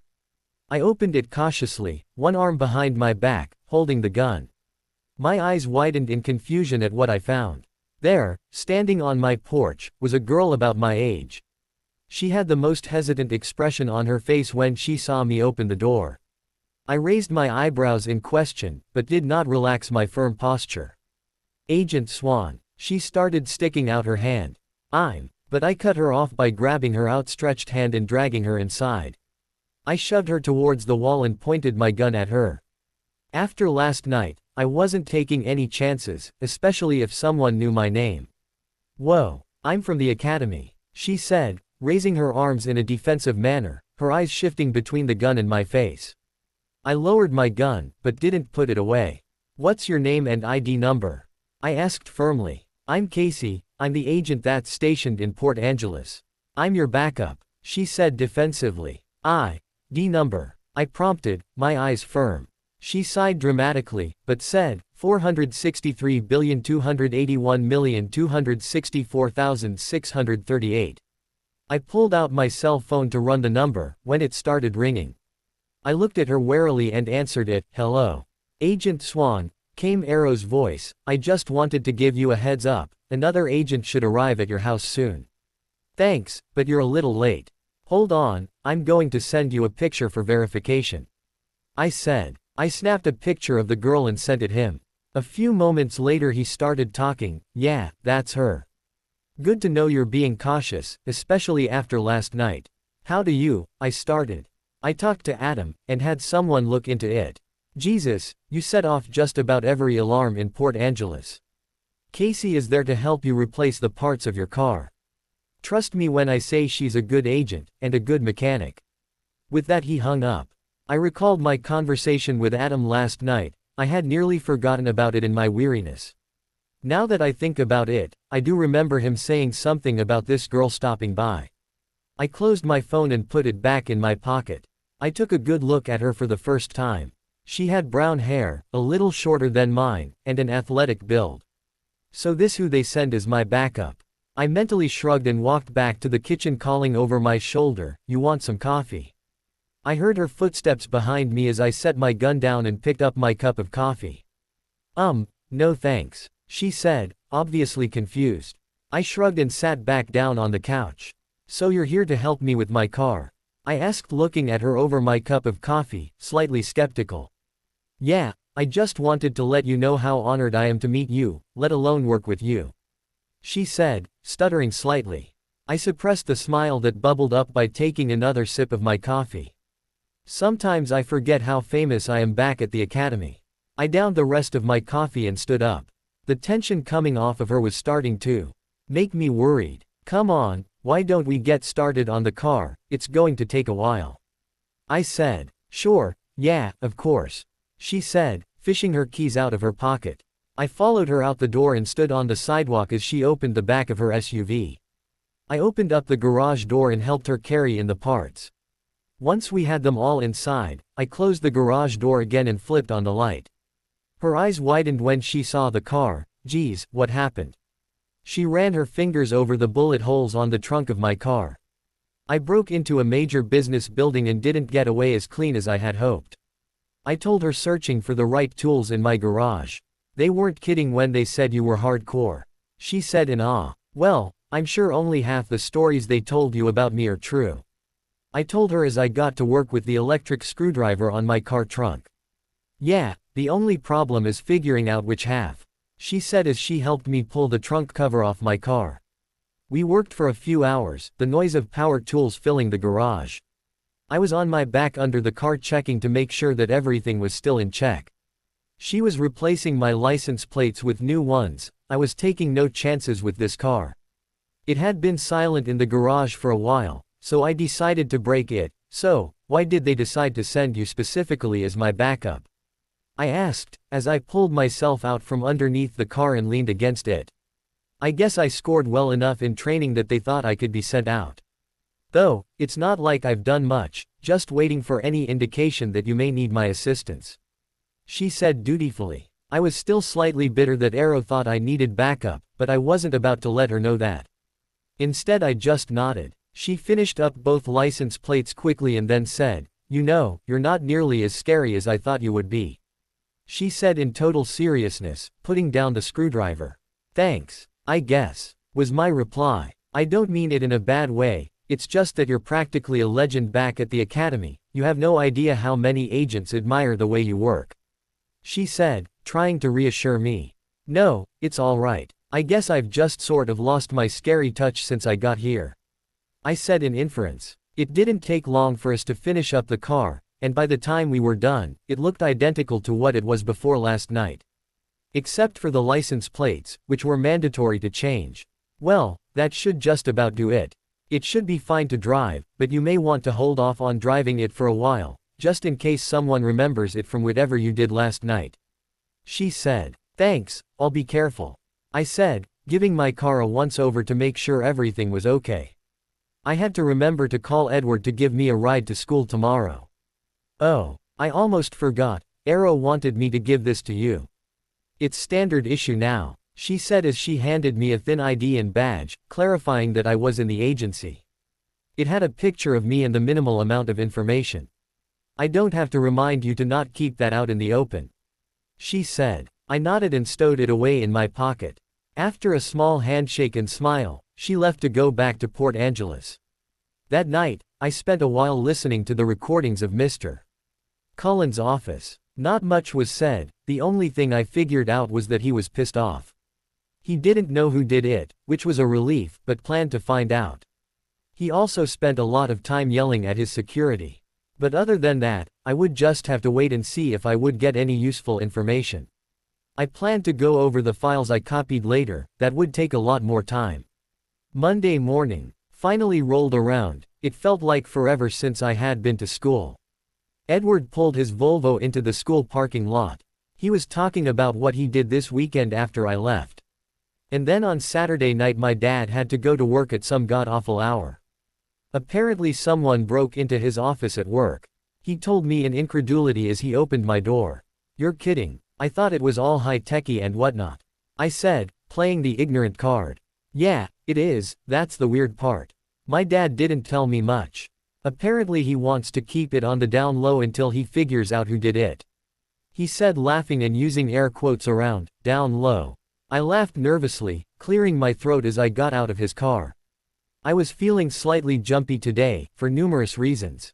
This would be the first day back at school since the other students heard about Edward and me going on our date last Friday. He seemed to sense what I was worried about and took my hand in his. He leaned towards me and said, "It'll be okay, I'll be by your side the entire day." I was comforted by his words, but that didn't stop the grimace from appearing on my face when I heard the whispers. Flashbacks from the first day were running through my mind. Edward seemed to be as happy about the whispers as I was because he dropped my hand and put his entire arm around my waist. We were about to walk into our first class when Edward stopped me. I was longing for the security of the classroom, so I threw a questioning glance at Edward, all the while eyeing the audience we seemed to have attracted. He leaned towards me and said, "We might as well give them something really good to talk about." My breath hitched at his words, but I wasn't able to take another breath because the next thing I knew, Edward was dotting me. It wasn't an innocent light key. Either, he glued his lips to mine and deepened it further than any other key we had shared previously. The sound of people texting and snapping pictures with their phones faded away, along with all coherent thoughts. I wrapped my arms around his neck to steady myself. We stopped dotting only when we were in dire need of oxygen. I opened my eyes to find him staring at me with a small smile on his face. I shook my head to lose some of the cloudiness that seemed to be muddling my thoughts. Thoughts came rushing back to me and I immediately remembered where I was, making my face go completely red as I blushed. He took my hand again and led me into the classroom. I sat down in the seat next him and faced him wide-eyed. "Why did you do that? They're going to spread that across the entire school." He simply smiled at me. "Exactly." "Wait, what?" I asked, genuinely confused now. "Now no one will second-guess that you are mine," he said with intensity in his eyes. For the second time in 5 minutes, my breath hitched. "And you should wear this," he said as he slipped his obviously expensive, silver watch onto my thin wrist. "Just in case you need to remind yourself." I didn't know what to say, but I don't think it mattered because I don't think I would have been able to speak anyways. The entire day we were surrounded by pointing and whispers. Alice helped a lot. She managed to scare away anyone who got a little bit too close for her liking. During lunch I could tell that everyone at our table's tempers were on a short fuse. I felt bad, so I grabbed Edward's hand and led him out of the cafeteria. I got a lot of envious and angry looks from other girls as we made our way out. But the one that was by far the most livid came from the head cheerleader herself. Tanya looked at me with the most murderous expression she could probably muster. I kept my face calm, but inside, my mind was slightly on edge. "Why don't we go for a walk around the campus before class starts?" Edward suggested, wrapping his arm around my waist. I nodded in compliance. We still had about a half an hour left of lunch. We didn't say much as we walked across the soccer field and sat down on the empty outdoor bleachers. She sighed and put her head in her hands. This made me concerned. She picked her head back up and noticed me staring at her. Frowns didn't look as good as smiles on her face. I wanted to fix that. "We can cut for the rest of the day, if you want," I asked, fully prepared to drive her home at a moment's notice. "No, it's okay. Just give me a minute," she said, taking another deep breath. "Why don't I come over after soccer practice today? We can hang out at your house and work on homework or something. I could meet your parents," I asked her, trying to get her to smile. I felt crushed when she grimaced and looked away. I guess she doesn't want me to meet them. "Or not. I can just drop you off at home after school and then see you back at school," I said, trying to keep the sadness out of my voice. No. It's not that I don't want you to come over," she hurriedly told me, grabbing my hand in hers, trying to reassure me. "It's just that, she trailed off. This got me curious. "What? You can tell me." She got a sad look in her eyes and looked away. "Edward, my parents are dead." As soon as the words left my lips, I felt slightly relieved. That was one more secret that I no longer had to keep from him. "But I thought you said," he started, but I cut him off by shaking my head. There was a short pause. "I'm sorry," he said sincerely. "No, don't be. You don't understand," I told him, looking away again. I felt his fingers on my chin, turning my face to look at him. "What do you mean?" he asked softly. The sincerity in his eyes loosened my tongue. "My parents weren't exactly the kindest people." "No, actually that's putting it lightly," I started. It felt good to get it off my chest. I had a feeling that years of repressed emotions were about to arise. He didn't say anything. I think he was waiting for me to explain. I figured it would just be easier to show him.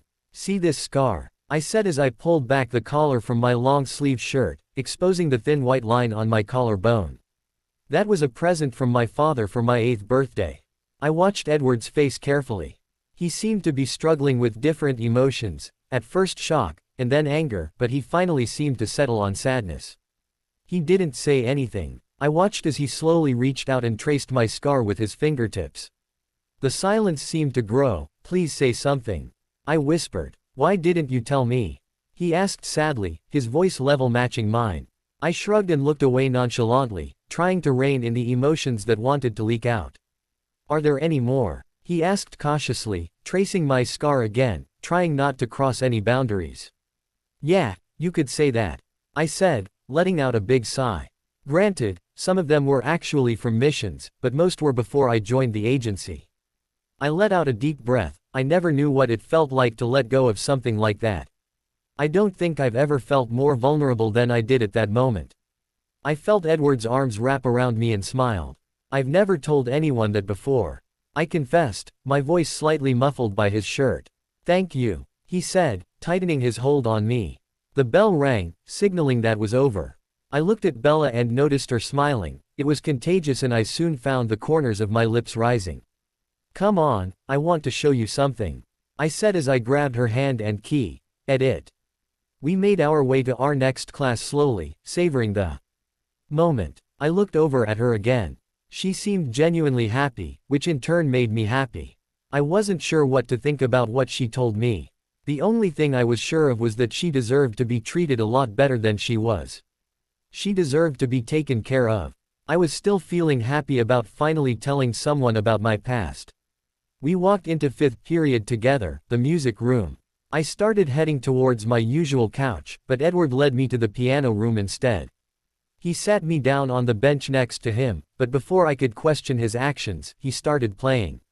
It was the most beautiful song I'd ever heard. His fingers flowed across the keys in elaborate patterns, filling the entire room with music.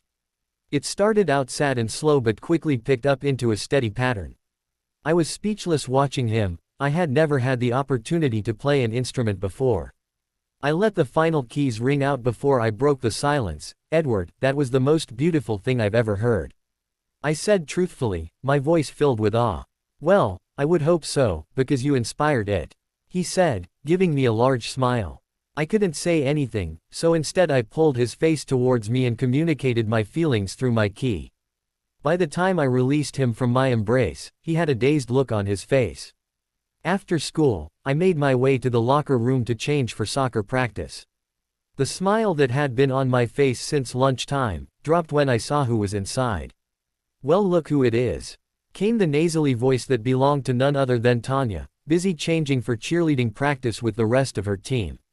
I sighed at my misfortune, but didn't dignify her with a response. Instead I readjusted my bag and moved past her to my locker. Immediately after I got it open, it was slammed shut by a poorly manicured hand. It had been a long day and this girl was really testing my patience. I crossed my arms and leaned my shoulder against my locker, raising my eyebrow at her. I thought I told you to stay away from Edward. Perhaps I hadn't been clear enough. He is mine, she said, her face now only a few inches from my own. I simply sighed and shook my head sadly. This only ticked her off further. I stopped leaning against my locker and instead leaned down to grab my soccer bag so that I could put it on the bench. To my dismay, she still seemed to be expecting a response from me. I sighed and said, Tanya, let me say this slowly so that it can get through your thick head. Edward will never be yours. Oh, and what makes you so sure that he belongs to you? She said defiantly. I didn't say anything, I simply just raised my wrist to eye level and pointed at Edward's watch. Her eyes widened in shock, but quickly turned murderous. You stole that from him. There is no way he would give an idiotic whore like you. Whoa, careful there Tanya, those are some pretty big words you're using. I don't want you to get a headache, I taunted. I guess the right word would be sensed. As in I sensed her hand begin to fly forward to slap me. Even if I wanted to, my training as an agent wouldn't have allowed me to not raise my hand at the last second, grabbing her wrist an inch away from my face. To say she was shocked would be an understatement. She ripped her wrist out of my grip, her face red from fury and humiliation. You know what? She said before I cut her off. No, but I'm sure you're going to tell me. I couldn't help but taunt. You are just some bi. Ch that he picked up, pretty soon he's going to dump you and come crawling back to me. She said, spitting in my face. Spies aren't supposed to let their emotions control their actions. But sometimes you just can't help it. Before she could even blink, my palm came in contact with her cheek, leaving a bright red mark behind. Phew, that felt good. The force had caused her to stumble a little bit, allowing for the much-needed space between us. Shock was present on her face, obviously she hadn't expected that. I grabbed my stuff and strode towards her, getting in her face, "Don't even think about coming near me or Edward, or I will rain hell down on your life. And trust me, I'm really good at raining hell." She was smart enough, or stunned enough, not to say anything as I brushed past her and out the door. The days were flying by pretty quickly, and before I knew it, it was Friday. I was sitting in the cafeteria, eating the salad that I had just purchased a few minutes ago. My eyes were continuously scanning the lunch room, picking up bits of useless information. For instance, I now know that a boy named Tom dumped a girl named Jamie on Wednesday after she cheated on him with a boy named Chris. Also, that the boy sitting 2 tables to my left just stole $5 from the guy sitting next to him. There were plenty more things like these that I picked up from lip reading and good eyesight, but they were just as exciting. I couldn't help but notice these things, it was part of my job. I had nothing better to do anyways, I was still waiting for Edward to join me. I glanced over at the food line and watched him fish in his pocket for the exact change needed to buy his hamburger. The other 2 couples at my table were too engrossed in each other for me to try and involve them in a conversation. I went back to doing my surveillance of the cafeteria, picking up the gossip that was floating around. I couldn't help but let out a yawn as I did this. Not only was it not the most stimulating task, but I hadn't slept well the last few nights. Edward finally finished paying for his meal and came and sat next to me, giving me a warm smile which I couldn't help but return. All of a sudden I was very aware of his presence. Every time he would accidentally brush his hand against mine, it was like a tiny electric shock. The whispers revolving around Edward and me on Monday had started to finally fade. Though I still did occasionally hear one of our names come out of the lips of our fellow classmates. It was times like these that my mind would wander to my mission. I would try to think out what the hell could be happening that I was missing. It made me worried that they hadn't tried to make direct contact with him in a while. It was like the quiet time in between battles, a time that instilled suspicion and anxiousness in those that were on the receiving end. I shook of my worries for the moment and finished the rest of my lunch, yet my eyes still continued to scan across the room. We were sitting in biology, reading in the textbook and taking notes on what we gathered. I had started taking notes, but had lost interest in the dull information rather quickly. Instead I decided to concentrate all my attention on Bella, which was much more fascinating. I was currently holding her hand in mine underneath our lab table, while we were both looking at our textbooks. I slowly flipped her hand over and moved it to the top of my knee. There seemed to be no reaction on her part, so I kept going. Ever so slowly, I trailed my fingertips in circles across her palm, using no particular pattern. I uncurled my hand and stretched each finger to match hers, going deliberately slow. Next, I slid my fingertips up her palm and the underside of her arm, which was currently face up. I didn't see them, but I felt the goosebumps rising up in the wake of my fingertips, making a smile appear on my face. When I got to the crease of her elbow, I began going back down and retracing the path that my fingertips just made. I was almost down to her palm again when I heard her pencil drop and she grabbed my wrist, stopping my movements. "Edward, you need to stop," she whispered, looking at me. "Why?" "Because, I've read the same sentence over again 15 times. She said, gesturing toward her textbook. I merely smirked in response, and was about to comply with her request when a thought struck my mind. "I will stop on one condition," I said, piquing her interest, causing her to raise an eyebrow. "That you go out to dinner with me tonight," I said, letting my fingertips slide up her arm again, just to prove my point. "Are you blackmailing me into a date?" she asked with a smile tugging at her lips. "Maybe, maybe not," I replied, leaning back in my chair, trying to act nonchalantly, yet inwardly really hoping she says yes. All right, I'll go," she said, humor in her eyes. I smiled, doing a happy dance in my head. The bell rang, rousing us from our own separate world. I grabbed her bag for her and walked her to her car.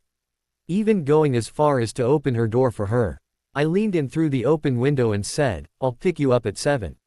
"Sounds good," she replied smiling. I couldn't resist any longer, so I leaned in and gave her a brief but passionate key. I noticed her cheeks had a slight shade of pink to them when I pulled away. I was still smiling as I watched her Maserati leave the parking lot. I was sitting on my couch at home, hours before Edward was scheduled to pick me up, when my phone rang. Looking at the caller ID, I picked it up. "Hey Alice." "Don't, hey Alice, me, you failed to mention that you had a date tonight," she said accusingly. "Whoops. Sorry Alice, I started." "Forget it, just tell me what you're wearing," she said, losing her accusing tone and picking up an excited one.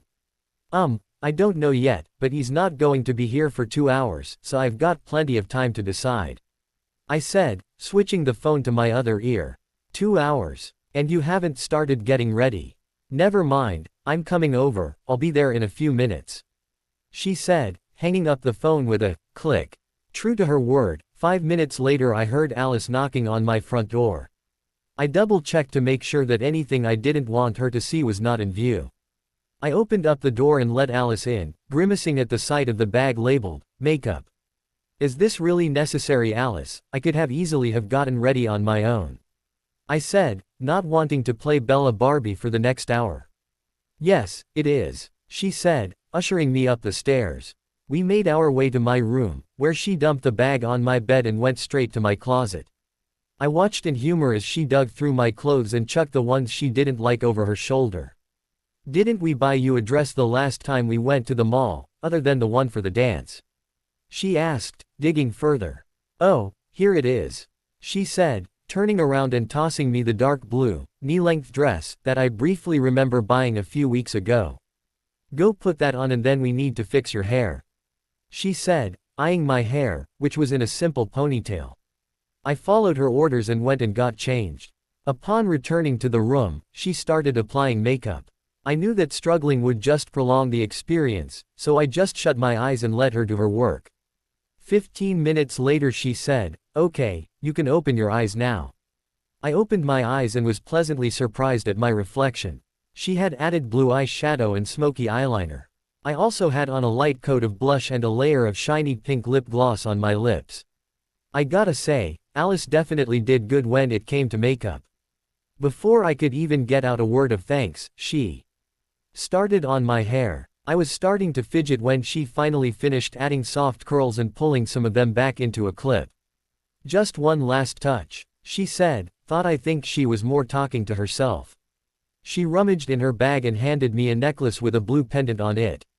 It was the exact color of the dress, making me think she planned this. I got up and stood in front of my full-length mirror, examining the dress from all angles. I couldn't help but smile. "See, you should listen to me more often," Alice said, watching me with a smug smile on her face. "Oh, I almost forgot," she said, making me turn around in confusion. I grimaced as I came face to face with a pair of stilettos. Alice narrowed her eyes at me when she saw my grimace. I shook my head in protest and narrowed my own eyes. Our silent argument went on for a while, until I finally caved and took the shoes from her with a huff. She brightened immediately and started packing up her stuff. I slipped into the death traps with another grimace. I was leading Alice to the door when I asked, "Do you know where he's taking me tonight?" "Yes, but it's supposed to be a surprise for you," she told me with a smirk. Damn, I hate surprises. They never end well for me. "Anyways, thanks again, Alice," I told her as she left, leaving me in solitude for Edward to arrive. I decided that I better wait for him sitting down. It would not be good for me to break an ankle before the date. I wanted to take the damn shoes off, but I knew that if I did that I would never be able to convince myself to put them back on later. 15 or so minutes later, there was a knock on the door. The second Bella opened the door, my mouth went dry. She looked beautiful, stunning, spectacular, gorgeous and dazzling all at the same time. "You look absolutely breathtaking, Bella," I told her. She blushed from the compliment, and it only made her look more attractive to me. Her dress was a midnight blue, knee-length, halter top. It seemed to make her skin glow. My gaze traveled to her slender legs, and I had to hold back a groan. The shoes she was wearing made her legs look even longer and sensual than usual. I took in her entire appearance in just a few seconds, but I don't think I would be able to get the picture out my mind, even if I wanted to. In my ogling I completely forgot about the flower I had brought her. Mentally smacking myself on the forehead, I produced the dark red rose that I had snagged from my garden before coming over here. The flower brought about a whole new round of blushes from her, making me smile. "It's beautiful, Edward, thank you," she said, twirling it in between her fingers. "It reminds me of you actually," I said, making Bella roll her eyes and jokingly push me. "Corny much," she said, cracking a smile. "Only with you," I joked, offering her my hand and leading her to the car. We were almost at the restaurant, after a half-hour of Bella pleading for me to tell her where we were going. I didn't tell her because I was hoping that she would be pleasantly surprised when she saw where we were going. I had called in a reservation this afternoon for the two of us at the nicest restaurant in Port Angeles. It was so exquisite that you usually had to make reservations a week in advance. But let's just say I have connections, with my dad being who he is. We pulled up and I saw Bella's jaw drop. I got out and came around to her side, opening her door and taking her hand in mine. I handed the keys to the valet, wrapping my arm around Bella's waist when the valet stared at her a little too long for my liking. Bella finally seemed to get over her shock and said, "This place is way too expensive, you didn't have to take me here." "Nonsense, I want to," I told her, placing my hand on the small of her back and leading her into the restaurant. A small shiver went through me at the electricity that seemed to go through me when I touched her bare back. I shook my head to lose some of the cloudiness and went up to the hostess. "I have a reservation under Cullen," I told her. Her eyes widened at the name and she batted her eyelashes at me. It was well known that the name, Cullen, was usually associated with large sums of money. I had to hold back the grimace that wanted to appear, when she smiled in a way that I'm sure was attractive in her mind. "Please just show us to our table already." I was saved by Bella, when she came up and took my hand in hers, sending a not-so-subtle glare towards the hostess. I repressed the smile that came up at the thought of Bella being jealous.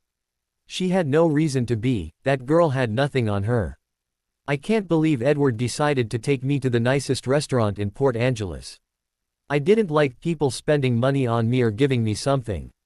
For an agent, it usually means you owe them something back, which could be deadly. I learned to not accept anything free, because chances are, it isn't. However, there seemed to be nothing I could do about it now, because we were heading for our table. The restaurant seemed to be very exclusive, because there were a limited number of tables. They were spread out from one another, to give the effect of privacy. There were candles everywhere, illuminating the room in a soft glow. My eyes widened even further when I spotted the man-made river flowing through the center of the room, the sound of flowing water adding to the calm effect. I was definitely impressed, and I didn't even want to know how much the bill was going to be at the end of the night. I sat in my chair and accepted the menu from the waiter who was assigned to our table. Looking over my menu, I noticed, not for the first time this night, how good Edward looked. He was wearing a dark green button-up shirt that accented his eyes, along with a pair of nice black pants. He looked, for lack of a better word, perfect. I was starting to wonder if Alice helped him out too. The only thing out of order was his hair, which was in its usual disarray, making me crack a small smile. I decided on a pasta dish that looked good, not even glancing at the price, because I really didn't want to know. We ordered our food and were waiting for our drinks to arrive, when Edward picked up the conversation. "So, have you thought about what you want to do after high school, or what you want to study in college?" he asked, taking a sip of the water that had just arrived. I mentally sighed. I had a feeling that I would be doing a lot of lying tonight. "Not really, I may do some traveling." "What about you?" I asked. "It's kind of complicated. I don't really have as much choice in the matter as I would like. My dad would probably disown me if I didn't get a business degree so that I could take over the business after he retires," he told me, seeming upset. I didn't say anything, guessing that there was more to the story and not wanting to interrupt him. "I have absolutely no say in the matter because I'm officially the heir to the Cullen fortune, even though Alice and I are the same age," he said, taking another swig of water. "Well, that's definitely interesting. I stored that information away to think about later." He sighed. "I'm sorry, I don't mean to rant." "Oh, don't worry about it. I'm sure it'll be okay." I told him, reaching across the table and grasping his hand, making a small smile show on his face. Our conversation continued through the meal. We focused mainly on topics about school and whatnot, but didn't return to the topic of discussing what we were doing after high school. Halfway through my pasta, I started to feel a prickling on the back of my neck, making my hairs stand up. You know that feeling when you just know that you're being watched? That's what I felt at that moment, only 100 times stronger. I pulled a pocket mirror out of my purse and pretended to fix my makeup, when actually I was using it to look behind me without being too obvious. I saw a few tables behind us and studied who was sitting at each, taking in their body posture and actions. There was another couple eating their dinner, they didn't look the type. I shifted my gaze to guy sitting at the table a few feet away from him. This would have been my guess for the person who was scouting. He was in a cheap suit, had tense body posture and was sweating exceedingly. I was sure that he was the one, until I caught a woman out of the corner of my eye in the mirror. No one stares that intently at a menu. I don't know how I knew, but I did. I snapped the mirror closed with a click, and returned to the conversation with Edward. I gave brief answers to his questions, my mind kept on drifting to the woman sitting at that table.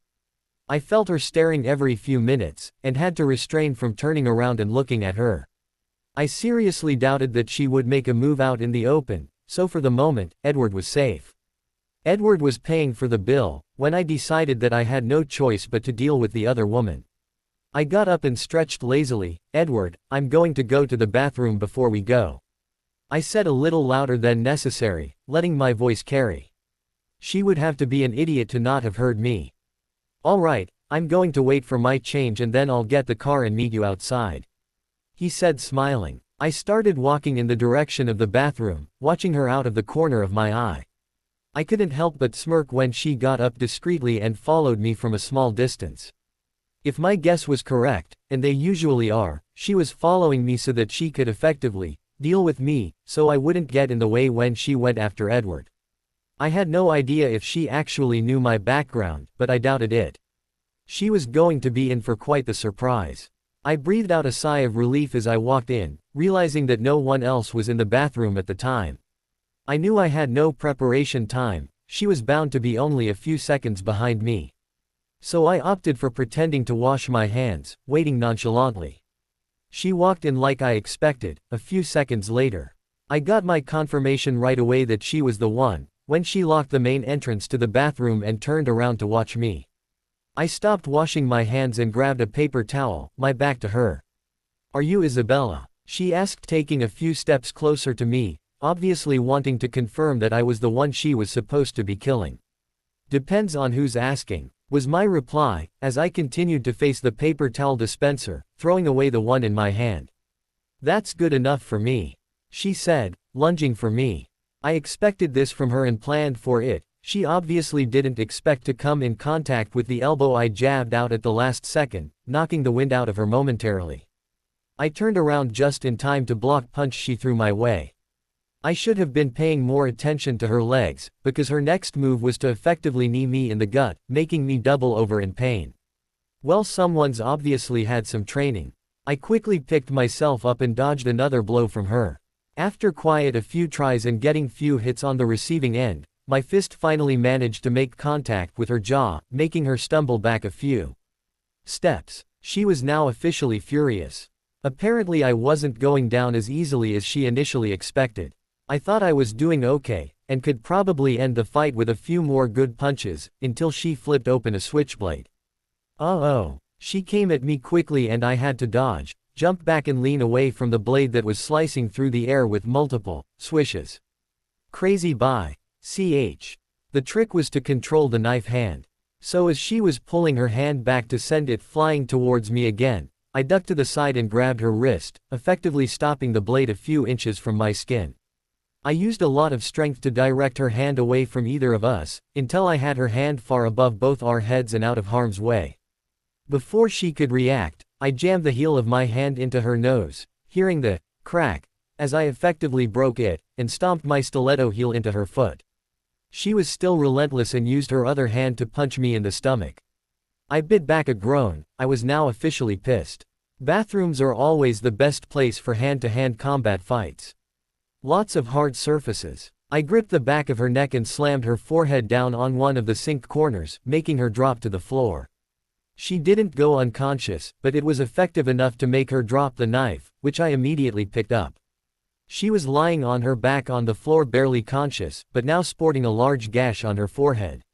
I placed my stiletto on her chest and leaned over her. I was starting to like these shoes. "Who do you work for?" I asked fiercely, pointing the knife at her. "I'm no traitor." She spit half-heartedly, a little bit of blood dripping from her mouth. "They'll kill you anyways, regardless of whether you tell me," I told her, but she had already fallen into unconsciousness. I sighed and pulled out my phone. After a few rings she picked up. "Hello. Hey Casey, I could use your help," I said, eyeing the unconscious girl on the floor. "Just tell me what you need," she said dutifully. I told her what happened and gave her instructions on how she could help. I couldn't just have someone walking in here and finding her like this. I dragged her over to the farthest stall from the door and stuck her inside. Casey was going to be here soon to get her. Maybe we could get some information out of her once she regained consciousness. I inspected my appearance in the mirror quickly, breathing out a sigh of relief when I noticed that most of the injuries seemed to have avoided my face. I would definitely have a few nasty bruises on my stomach tomorrow, but I dealt most of the damage in the fight. I had been in here for almost 10 minutes, so I readjusted my dress and walked out of the bathroom like nothing ever happened. I walked out of the restaurant in search of Edward. I saw him waiting by the valet station for his car. I wasn't sure if the girl from the bathroom had backup, but I would rather be safe than sorry. I approached Edward just as the valet was tossing the keys to him. I jumped forward and caught them out of the air first and said, "I've really wanted to try out your car, do you mind if I drive?" I asked, giving him a peck on the lips. "Sure, go for it," he said in a slight daze, now sporting a huge smile on his face. I couldn't help but return it. It was contagious. I was already starting to feel better from just being in Edward's presence. He had that sort of effect on me. "Thanks," I said, and just because I couldn't help it I keyed at him again, but this time it wasn't as short. We climbed into the car and I readjusted the seat in the rear-view mirror.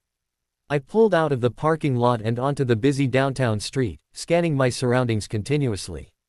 It wasn't until after a few turns that I finally started to notice it. A car that was a few behind me either happened to be going the exact same direction as me, or they were tailing me. Only one way to find out. Figuring out whether someone is tailing you pretty much involves driving like an idiot.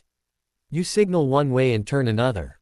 Brake at odd times. Accelerate randomly. The only trick was to not get pulled over for drunk driving, because that's pretty much what it looks like to an outsider.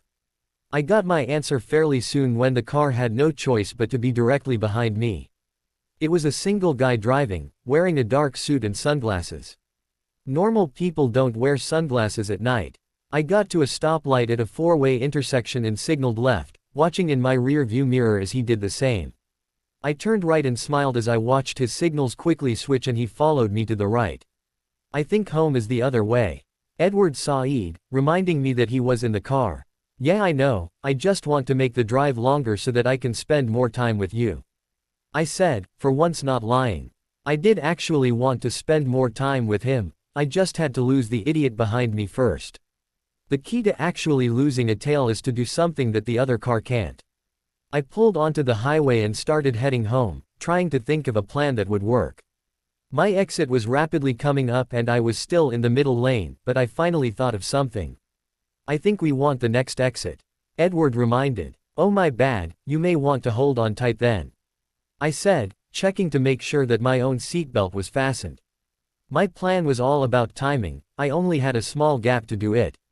I checked my mirror one last time to make sure that he was still behind me, then quickly merged across 3 lanes at once and exiting the freeway at the right exit, and earning numerous honks from other drivers.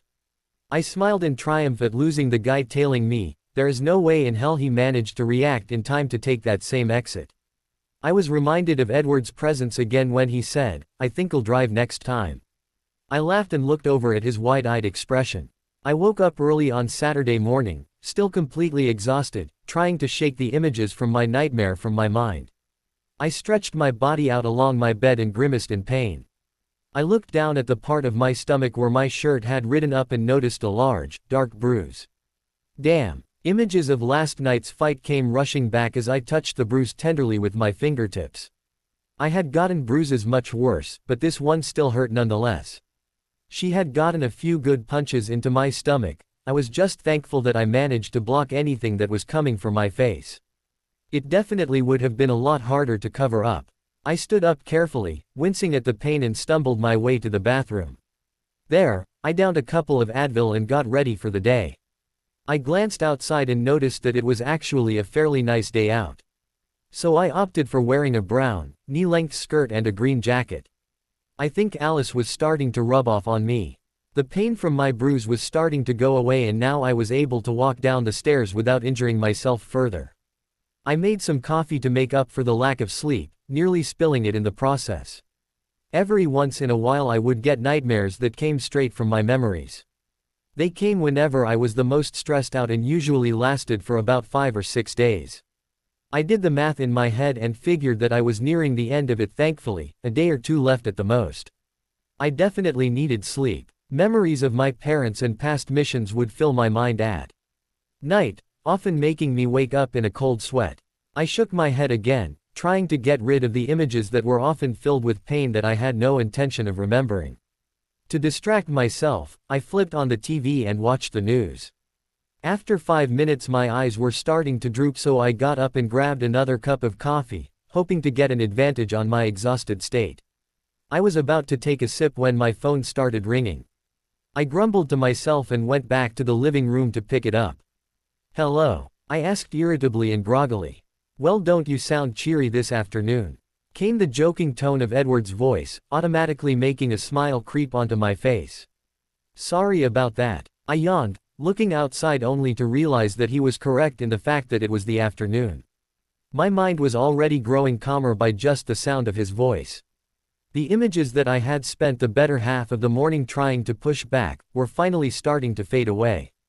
"Is it all right for me to say that I already miss you, even though I just saw you last night?" he asked, making my smile grow even bigger than before.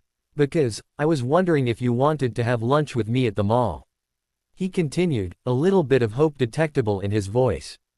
"I'd love to," I answered without hesitation. "Great, I'll be there in 15 minutes. I said hurriedly, anxious to hang up the phone so I could get over there sooner. I was at the point where I would rather spend all my time with her than anywhere else. I grabbed my keys and ran out the door, throwing my jacket on in the process. I passed Alice as she was getting out of her car. "Off to see Bella?" she asked with a laugh.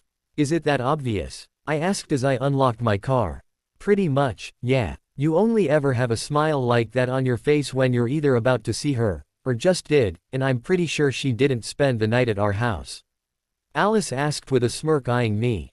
I ignored her by jumping in my car and backing out of the driveway. 10 minutes later I parked my car in front of her house. I checked my hair in the mirror quickly, trying to get it out of its normal disarray, but gave up quickly. I bounded up her front steps and knocked on the door. I was about to knock again in impatience to see her, when the door swung open. I still hadn't gotten used to the effect she had on me. I had to remember to breathe whenever I saw her. The smile that was prominent on my face faded when I saw the deep bruises under her eyes from obvious lack of sleep.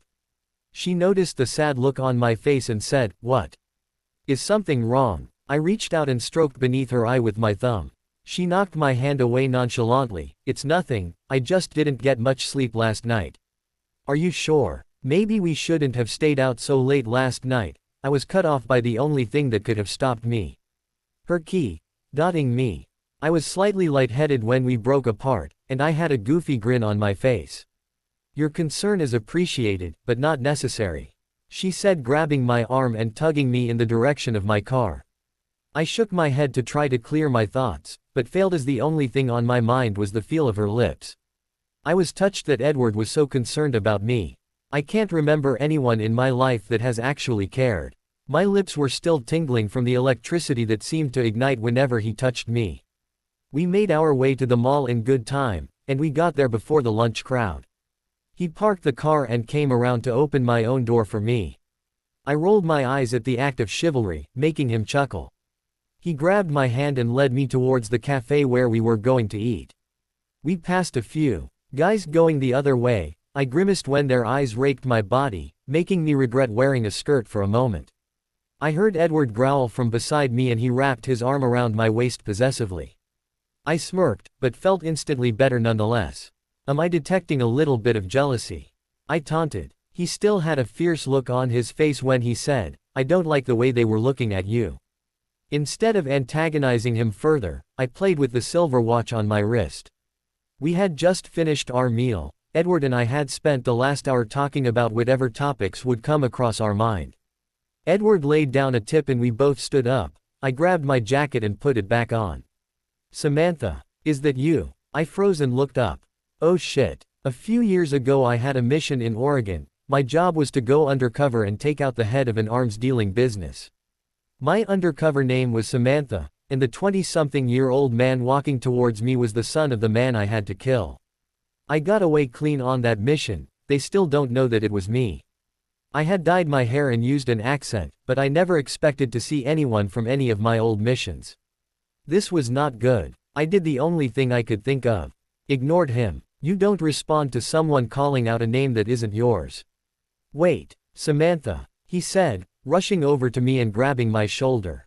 I'm sorry, my name isn't Samantha, I said, grabbing Edward's hand and heading for the door. He caught up to me and said, are you sure I don't know you? Because you look exactly like this girl I used to know.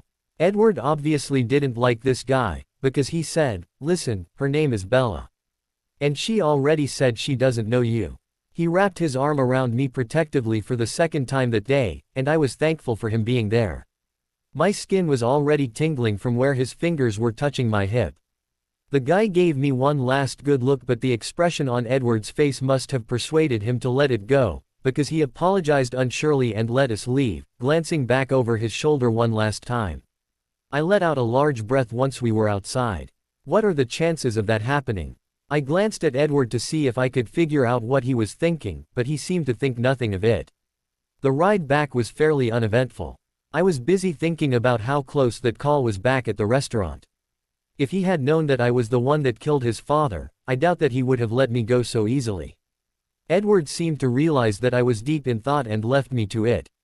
I was starting to give myself a headache, plus the bruise on my stomach was starting to hurt again. I would definitely have to take some more Advil soon. He pulled up next to my house, but I didn't want to get out.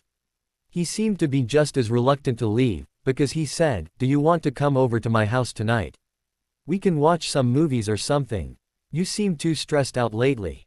It didn't take me long to decide. I agreed to meet him at his house around 7 so we could spend most of the night watching movies. I was hoping that maybe if I stayed up long enough, I would be so exhausted that not even nightmares could keep sleep at bay. After a chaste key, which left me wanting more, I got out of the car and headed inside. I still had plenty of time before I would need to get ready to head over there. Besides, there was something I needed to do. I fished my cell phone out of my pocket and scrolled through my contacts list, hitting send when I got to Casey's name. Agent Swan, she greeted. Hey, I was just wondering how our guest is doing, ever since last night. I asked, referring to the crazy ch that attacked me in the women's bathroom on my date last night. I had knocked her unconscious and had Casey pick her up so that we could hopefully get some information out of her. Quiet, but that's to be expected. Then she laughed. You really did a number on her. She didn't wake up until a few hours after I brought her over here. Well, it's a good thing she woke up.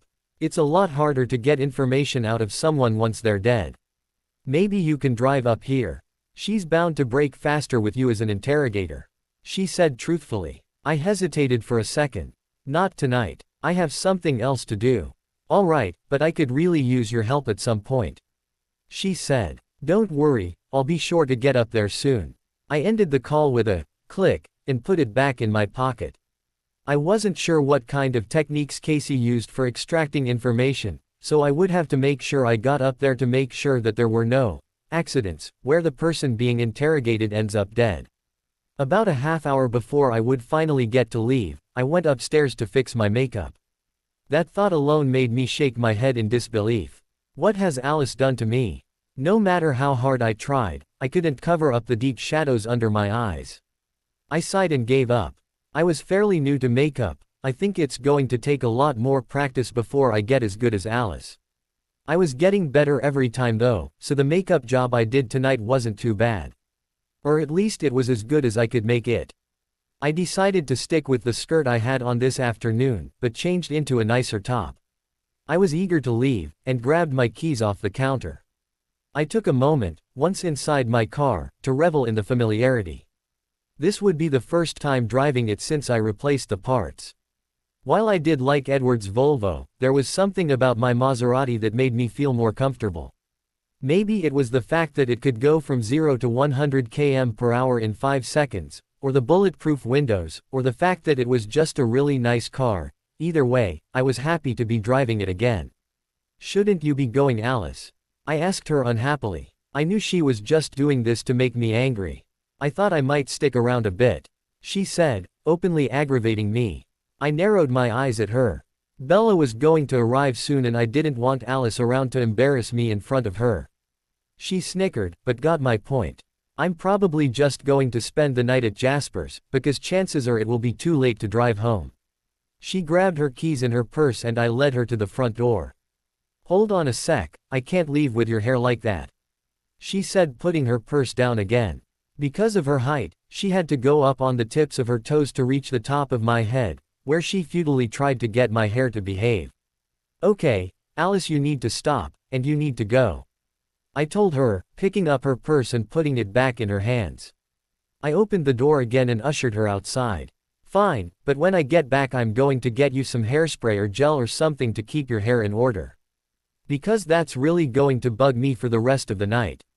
I'm sure she would have kept going if I hadn't said, "Goodbye, Alice," and closed the door. As much as I disliked Alice messing with my hair, her comment made me worry, and I immediately ran over to the closest mirror and attempted to tame some of the unruly parts. The doorbell rang and I rushed to the door, wrenching it open with a smile, only to be met with laughter. "I'm sorry. I couldn't resist." Alice got out between laughs.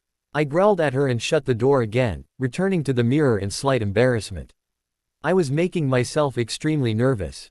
And if I didn't stop soon I would be in a frenzy by the time Bella arrived. I looked in the mirror one last time, making sure that I had all the buttons done correctly on my green, button-up shirt.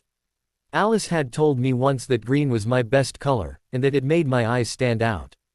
I had never taken that advice before I met Bella, but now I seemed to be finding myself in green shirts all the time around her. I was straightening out imaginary wrinkles on my shirt when the doorbell rang. I went slower this time, just in case it was Alice again. Instead of my pixie of a sister, I was met with stunning sight of Bella. After a few seconds of ogling, I let her inside and closed the door behind her. "You look beautiful, Bella," I told her, even though that was the largest understatement I could have possibly said. She walked in front of me and I almost groaned when I realized she was wearing a skirt, showing off her long legs, and torturing me. I was knocked out of my thoughts when she started speaking. "I really like that color green on you." Note to self, listen to Alice more often. "Thank you," I managed to croak out, still in a slight daze. I mentally slapped myself on the forehead. "Are you hungry?" I asked her, finally managing to get a hold of myself. "Famished. What are we having?" she asked, already heading towards the kitchen. I chuckled and followed her in. I thought I might make some pasta for the two of us, I told her, receiving a smile. "That sounds great," she said and started heading for where the pots were so that she could help. I grabbed her hand and pulled her back. "Nah, you're the guest here. That means that I do the work and you just get to enjoy the meal," I told her, holding back a chuckle at the look on her face. She narrowed her eyes playfully at me and said, "Fine," before hoisting herself up to sit on top of the marble countertops, and crossing one leg over the other just to taunt me. I repressed the groan that wanted to escape and got started on making the dinner. We ate dinner pretty quickly and led her upstairs to pick out a movie. Frankly, I didn't care what she picked. I knew I wouldn't watch it anyways, especially with her next to me. She put in the movie and we both went and sat on my bed. I think it was an action movie of some sort. I hit the lights and letting the glow from the flat screen TV on my wall illuminate the room. We were both leaning against my bed's headboard, with pillows at our backs. I had spent about an hour cleaning my room this afternoon. Alice had come in a few times to laugh at me. I was very conscious of her next to me, like the entire room was sizzling with electricity. I fake yawned and stretched my arm out behind her head, wrapping it around her shoulder. It was a very movie moment. I held my breath, but when she didn't pull my arm away, I relaxed. Instead, she nestled further into the crook of my arm and placed her head on my shoulder. I sighed contentedly. I turned my attention to the movie and started watching it, occasionally making comments. To which Bella would either laugh or give a comment of her own. The movie was 3/4 of the way through when I asked her a question about the main character. Only to receive no response. Confused, I glanced down at her, only to discover that she was fast asleep. My mind panicked for a second, trying to figure out what to do. She was supposed to drive home after the movie was over, but that obviously wasn't happening. I could easily drive her, but after glancing down at her sleeping form, I hesitated. She still had those shadows under her eyes from this morning from lack of sleep. I was not about to deprive her of any more. So instead of waking her up, I carefully switched the movie off. I couldn't stop my fingers from tracing her cheeks, eliciting a small sigh from her. My own eyes were starting to droop, so I wrapped the covers around the both of us and sank into deep dreams. I woke up with the sun in my eyes. I opened them up and found myself facing a strange sight. Strange. This isn't my room, this is Edward's room, I must still be dreaming. That thought alone was enough to wake me up a little more. There is no way I actually got to sleep, let alone dreamed. I stretched my arms and came in contact with something hard. I whipped my head around and almost came in contact with Edward's. That's when memories from last night came flooding back to me. Nope, definitely not dreaming. I must have fallen asleep during the movie. I turned my head back around and his arm was wrapped around me, pressing my back to his chest. I had to stop myself from sighing and succumbing to sleep once again. Just because I couldn't let myself go back to sleep, didn't mean I couldn't just stay where I was while I waited for him to wake up. I let my eyes roam around his room, which was now illuminated by the light that was streaming in through his window. It was while looking at the large tree outside his window that I saw it. I squinted my eyes just to make sure they weren't playing tricks on me. Nope, there was definitely something shiny and electronic in that tree, and I'm pretty sure Edward didn't put it there. My best guess was that it was a camera or a sonar recorder of some sort. I bit back, groan, these people really need to get hobbies. I would need to check that out later. I couldn't do it right now for a few reasons. 1. Whoever put it there would now I knew about it. 2. I was far too comfortably right now to move. Edward finally woke up about a half hour later. His body seemed to freeze when he realized that he was holding me. He was obviously unsure whether I was awake or not, because my face was not visible to him. Morning. I whispered softly, sensing his arms relax around me. Good morning, he said, slightly nervously with a hint of bewilderment thrown in. I turned my body around so that I could face him, and gave him a peck on the lips, immediately gaining a smile from him. He didn't seem to be satisfied by the brief key, though because his lips instantly sought mine out and gave me a key, that left me slightly breathless and lightheaded. How did you sleep? He asked. Perfectly, I told him, nestling into him little more. An hour later, Edward suggested making breakfast and headed to the kitchen. This opportunity was just as good as any, and I told him that I wanted to put something in my car outside. Instead, I made my way over to the tree outside his window.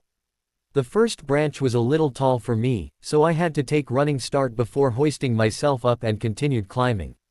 Once I was adjacent with his window, I found what I was looking for. Someone had hidden a sonar recorder in the branches. It was pure luck that I spotted it, making me wonder if I had missed any others elsewhere. It was used to pick up the sounds coming from this side of the house, both Mr. Cullen's office and Edward's bedroom. It worked specifically for long distances, so there was no need for them to worry about picking up random bird noises. It records the sounds and sends them back to whoever installed it. Every conversation that has been in those 2 rooms has been recorded by this. Good thing I didn't make any phone calls in there. That would have been bad. Rather than just destroying it, I had a better plan. I pulled out one of my knives and set to work on opening up the back of the recorder. Once that was done, I removed the heavy-duty batteries and put them in my Pocket. More spies get caught replacing batteries or fixing something broken than doing anything else. As far as they know, the batteries died and they need to send one of their operatives out to replace them. Giving me a good opportunity to add to my list of people to question. I had already been gone far too long and quickly made my way down the tree and ran back inside the house. I ate breakfast with Edward and headed home soon after that. Neither of us wanted me to go, but it was either that or have Alice come home and find me here wearing the same clothes as last night. We figured that the first option was safer. I spent the rest of the hours of daylight doing random chores around the house, occasionally texting Edward or Alice. By the time darkness rolled around, I was ready to go. Instead of my usual array of weapons, I decided to take a taser, a few more knives, and added a silencer to my gun. Once I was all set, I made my way back to Edward's house, moving through the shadows like the professional I was. I climbed the tree again, but climbed a little higher than last time, so I was now looking down upon the sonar recorder. Even if Edward were to look out the window, there was no way he could see me in the darkness. I knew that they would be coming sometime tonight, because it was easier to go undetected and because I'm pretty sure they really needed their recorder up and running again. I sat down on a thick branch and leaned against the trunk of the tree. And now I wait. One of the greatest talents that a spy can have is patience. In order to be the best, you have to be able to stay put and wait no matter how long it takes for the action to start. At least, this is what I kept telling myself as I sat there on that tree branch. It was an exceptionally dark night, with the clouds blocking out the light of the moon. Granted, I had been sitting there for a few hours, so my eyes had adjusted pretty well by now. I let out a sigh quietly to myself. I had to keep reminding myself to stay alert. Because the second I let my mind wander, would be the second that my night could get a lot more exciting. I leaned back against the tree's trunk, pulling out my dagger in the process. I started cleaning underneath my fingernails with the tip of the blade when I heard it. I immediately stopped what I was doing and looked over the side of the branch I was sitting on. I couldn't hold back the smile that stretched across my face when I discovered that my plan had indeed worked. The man that was climbing up the branches was clearly trained and in shape. It didn't take him long to make it up to the branch containing the sonar recorder. I figured that my best bet would be to take him by surprise. He was obviously much bigger than me in size, and it would make it much harder for me to win the fight if I didn't have surprise on my side. He had just finished putting the new batteries in and was starting to head back down. I followed him down as quietly as possible, always staying one branch above. I jumped, literally, into action once he made it down to the ground. I let myself drop down from the lowest branch feet first and landed with a thud right behind him. He whipped around in surprise, his eyes going wide with shock. I didn't give him much time to think though, as my fist came in contact with his jaw, causing him to stumble backwards a step. His expression changed from surprised to murderous and he lunged for me. I blocked his punches with my own arms, straining against the force behind them. I swung out my foot in a high kick at the same time as blocking his fist from coming in contact with my face. He was concentrating on his punch too much, because he didn't realize until it was too late that my foot was about to come in contact with his gut. He stumbled backwards for the second time with a grunt. He seemed to be even more infuriated now. I didn't blame him. I gave one hell of a kick. His fury seemed to fuel him, and it only took a second for him to come flying back at me in full force. My eyes widened briefly. Oh. Instead of responding to the natural human reaction of running away, I faced him head-on. I shifted to the side at the last moment, watching as his fist went flying past my face, missing by only a few centimeters. I saw it in almost slow motion as I latched both arms onto his already extended one and pulled. I used his own momentum to send him flying forward, flipping onto the ground, and making him land on his back. I whipped out my taser, and lunged for his shoulder with it. He rolled to the side at the last second, making me narrowly miss him. I was about to try and get him a second time when he rolled back over and grabbed onto my leg, latching on with both hands. Shit. It's common knowledge to those with training that if you use a taser on someone that is touching you, you get the same 50,000 volts as they do. I didn't feel like having that much electricity running through my body at the moment, so I used the heel of my other boot and kicked his stomach, knocking the breath out of him. His hands automatically lost their grip on my leg and went to cover his stomach, giving me the split-second opportunity to hold the taser to his neck and flip the switch. His body shook for a second before becoming completely still, his eyes still wide open. Tasers were a good tool to use. They very effectively mess up your control of your voluntary skeletal muscles, but completely leave your cardiac muscles alone. It leaves the person unable to move, but still alive and breathing for later questioning. I looked down at the man, slightly out of breath. See, this is why you should never let your emotions control your actions.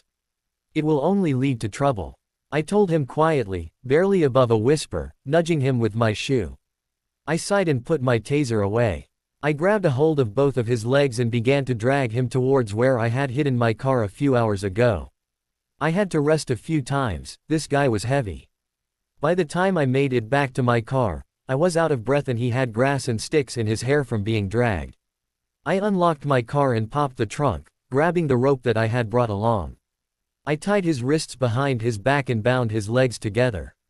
It took me a few tries, but eventually I got him in the trunk and closed the lid. I was about to get in my car when I remembered something. I slapped my forehead in ignorance, and ran back over to the tree to grab the device. I took out the fresh batteries that he had just put in and placed the device in my pocket. Going over a mental checklist in my head to make sure I didn't forget anything else, I hopped in my car and started driving. I turned on the radio and sang along to the songs as I made my way to Port Angeles. For once I opted for going the speed limit. I laughed at the thought of having to explain an unconscious man shoved into the trunk of my car, if the police were to pull me over. I turned on my phone and called Casey. "Hello." She answered groggily, making me glance at the clock to see that it was indeed very early in the morning. "Hey, it's me. Sorry about waking you up, but this can't wait," I said, turning the music down a notch. "All right, I'm up. What do you need?" she said, her voice laced with less sleep than before. "I managed to snag another one of their operatives. I need to stash this one wherever you put the last one," I told her, subconsciously glancing towards the back of my car. "No way. This oughta be good. Where did you get this one?" she asked, fully awake now, anxious to hear my story. "I'll tell you when I get there. Send me the coordinates and I should be there soon," I told her. I smiled a little bit at her anxious tone. She agreed and we both hung up. Not 15 seconds later my phone beeped, alerting me of an incoming message. I put in the location she sent me to my GPS, letting it tell me where to go. In no time flat I was pulling up to an abandoned apartment building in Port Angeles. I parked my car in the street and got out, seeing Casey walk over from the building's front door and meet me by the trunk. "The effects of the taser have definitely worn out by now, so be careful," I told her in warning as I opened the trunk.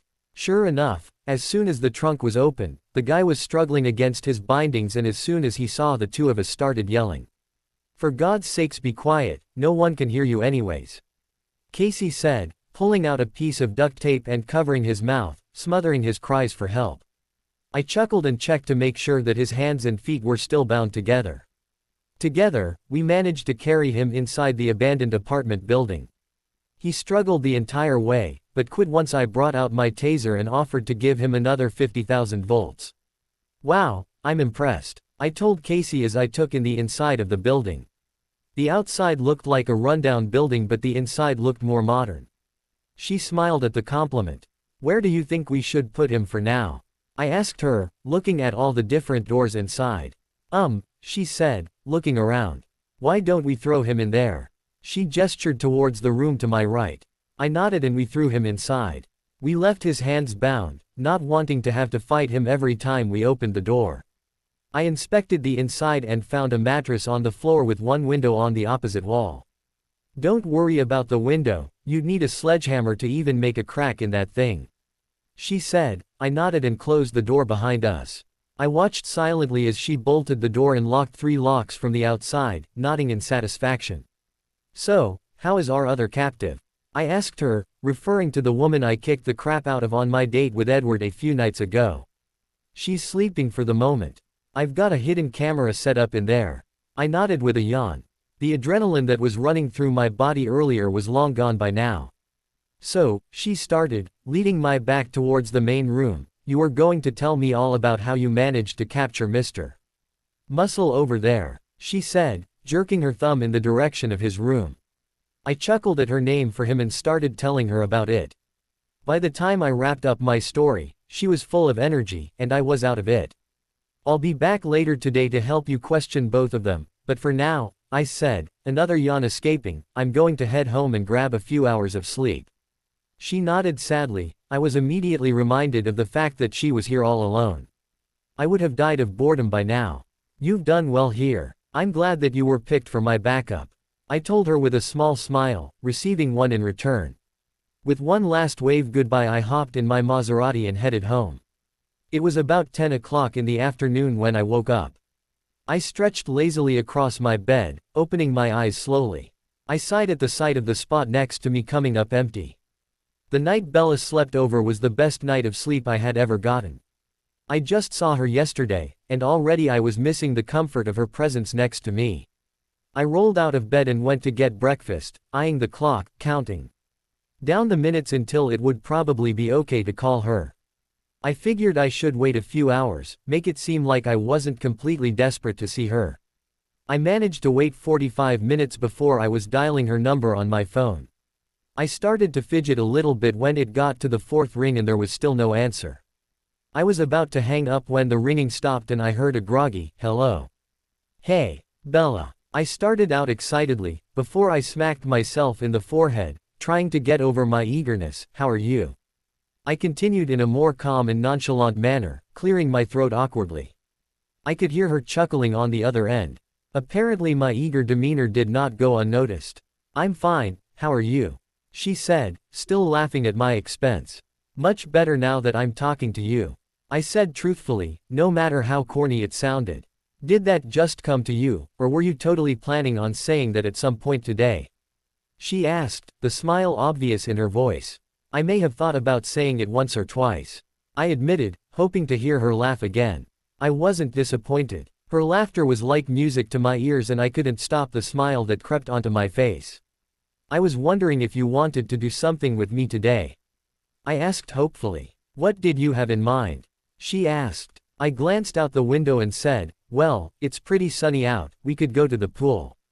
The thought of Bella in a bathing suit made my smile grow even larger. She paused for a few seconds, thinking it over. "I guess we could do that." I pumped my fist in the air in success. "Why don't you come pick me up in 45 minutes, I still have to get ready," she said. "Sure, no problem," I said, eager to start getting ready. With a swift goodbye, I hung up the phone and rushed upstairs to get ready. I threw on my swim trunks and a white t-shirt before heading downstairs to pack towels and other stuff we might need.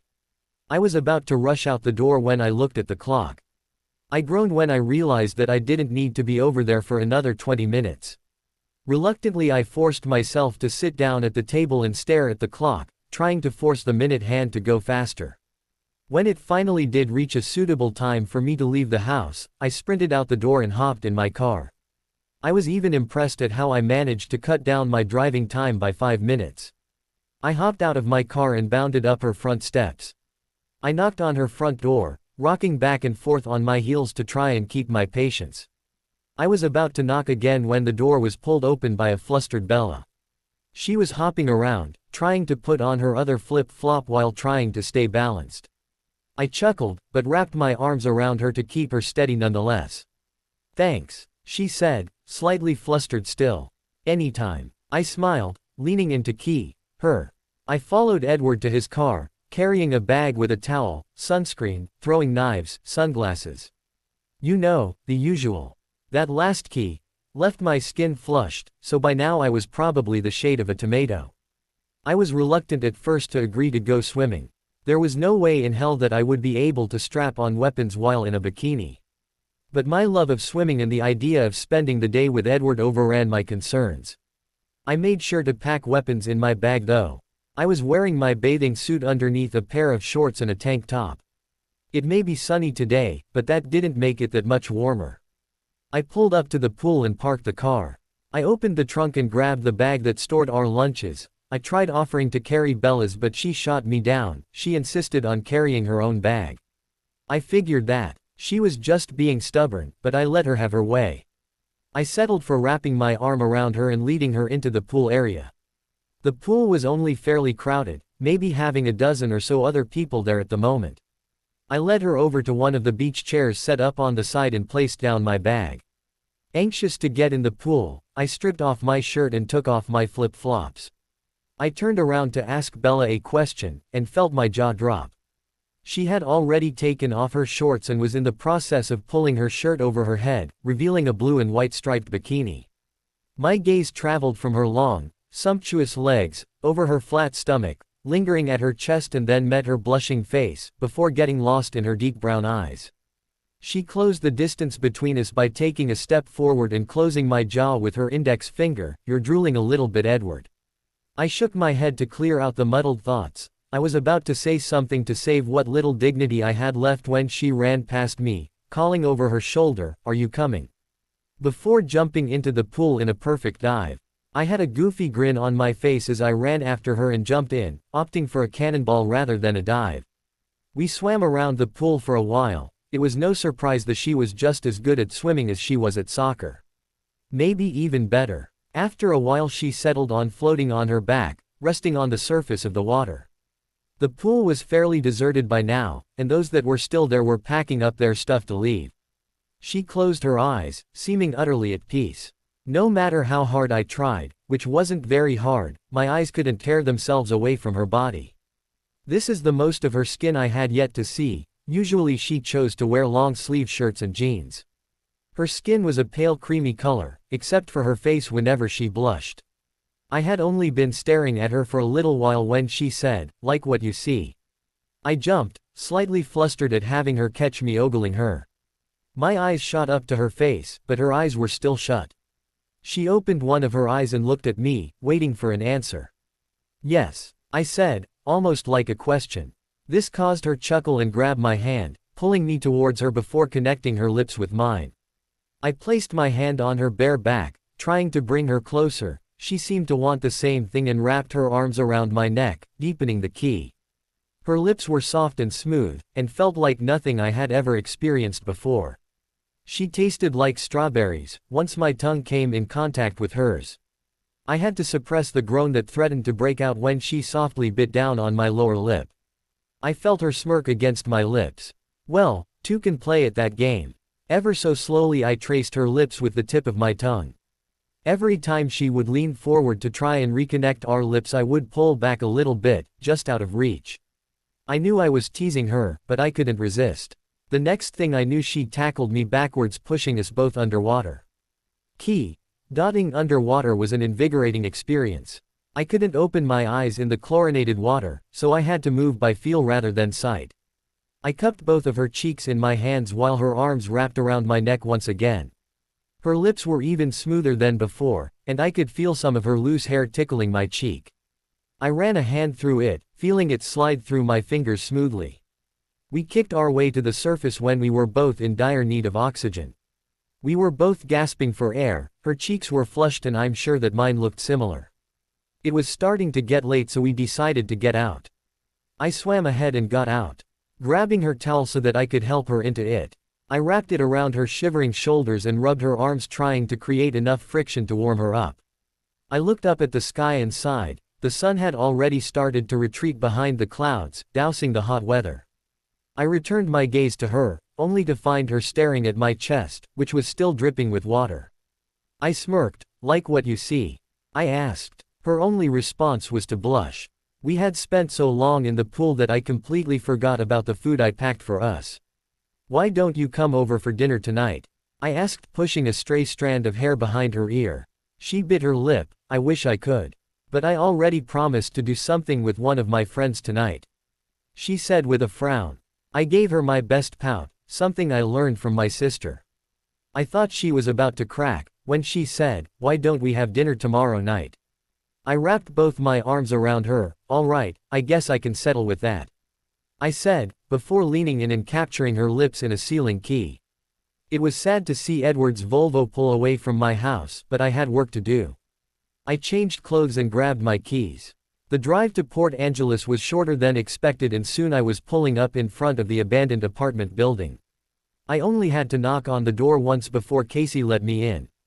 "Welcome back," she said with a smile, Did you have fun with your boyfriend? Yeah, we went to the. I stopped short, making her smile. How did you know? She shrugged and said, what kind of spy would I be if I didn't know? She had a good point. So, is he a good key? She asked with a smirk. I am so not having this conversation with you. I told her, brushing past her. I think that just answered my question. She taunted. Can we just do this? I said, changing the subject and gesturing towards the room set up for interrogation. She nodded, becoming completely serious. I took a deep breath and opened the door, closing it once she stepped in behind me.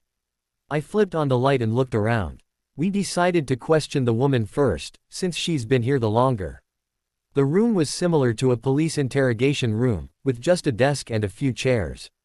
She was sitting in the one on the opposite side and her hands were bound behind her to the chair. Her eyes followed me as I went over and sat in the chair opposite her. The first instinct for most people when trying to get information out of someone is to grab a gun or a knife and try to beat it out of the person.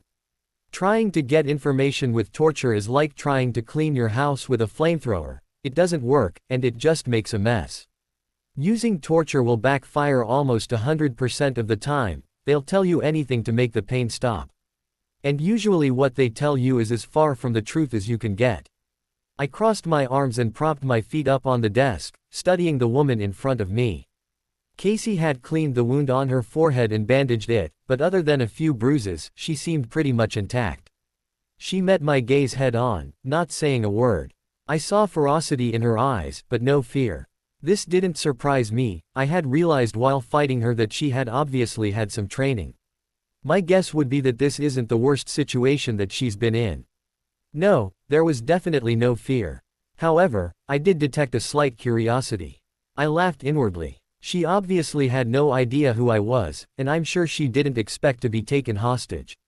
She wanted to know who I was almost as badly as I wanted to figure out what she knew.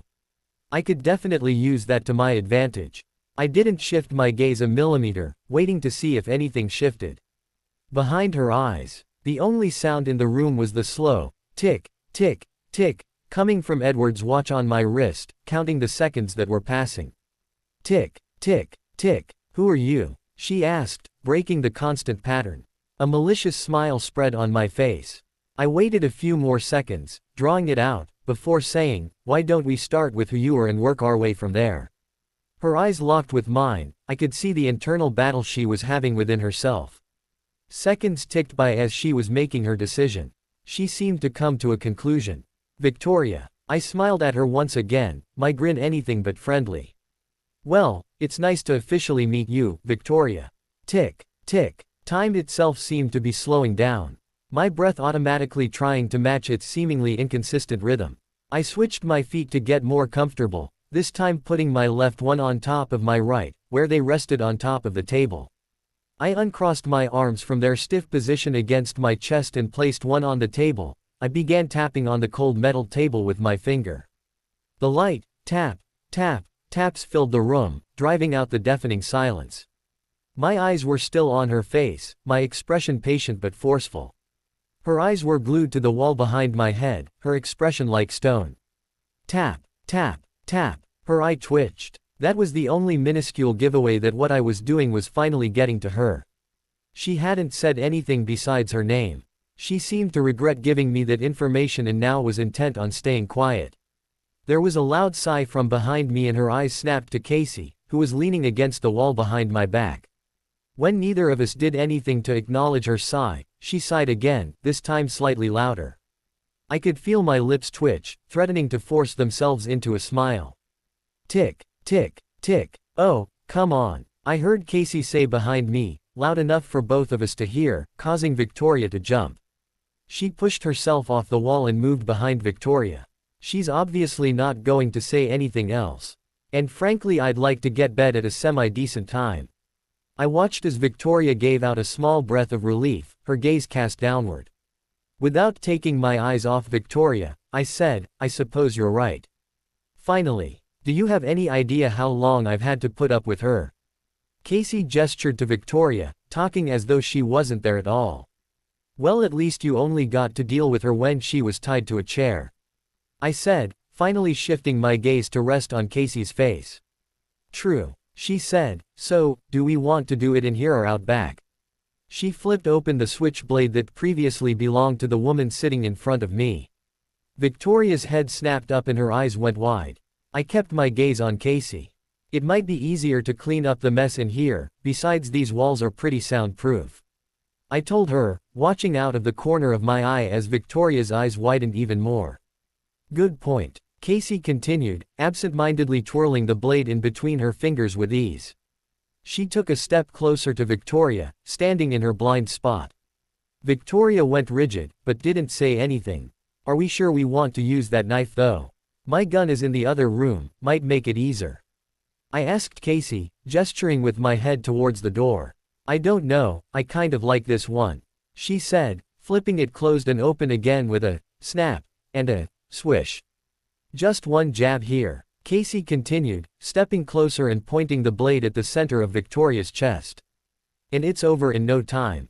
Victoria's breathing became shallow. She desperately tried to keep her eyes off the blade that was a mere centimeter from her skin. Yeah, I see what you're getting at, but that blade is a little small. We might have to do it at least a few more times to get the job done. I said, still keeping my eyes on Casey. All right, fine. What if we did it this way? She asked, raising the edge of the blade to Victoria's throat. That way it's over and done, not as big a mess and we get to go home even sooner. Beads of sweat were starting to form on Victoria's forehead. She was leaning her head back as much as possible, trying to distance herself from the blade. I could see her pulse going erratic on her neck. Her eyes finally found mine, her composure slipping. They were pleading and full of fear. She was begging me with her eyes to make Casey stop. I looked at her for a moment or two more before saying, sounds good to me. Victoria let out a small gasp that sounded strangled. Casey pressed the cold metal of the blade against her throat. Stop. I'll talk, she yelled, with wide, frantic eyes. Casey smirked and stepped back, closing the blade again with a snap. We waited a few minutes for her breathing to return to normal. She had been on the brink of a panic attack. Okay, so here's the deal. I started, taking my feet off the table, my face a mask of seriousness.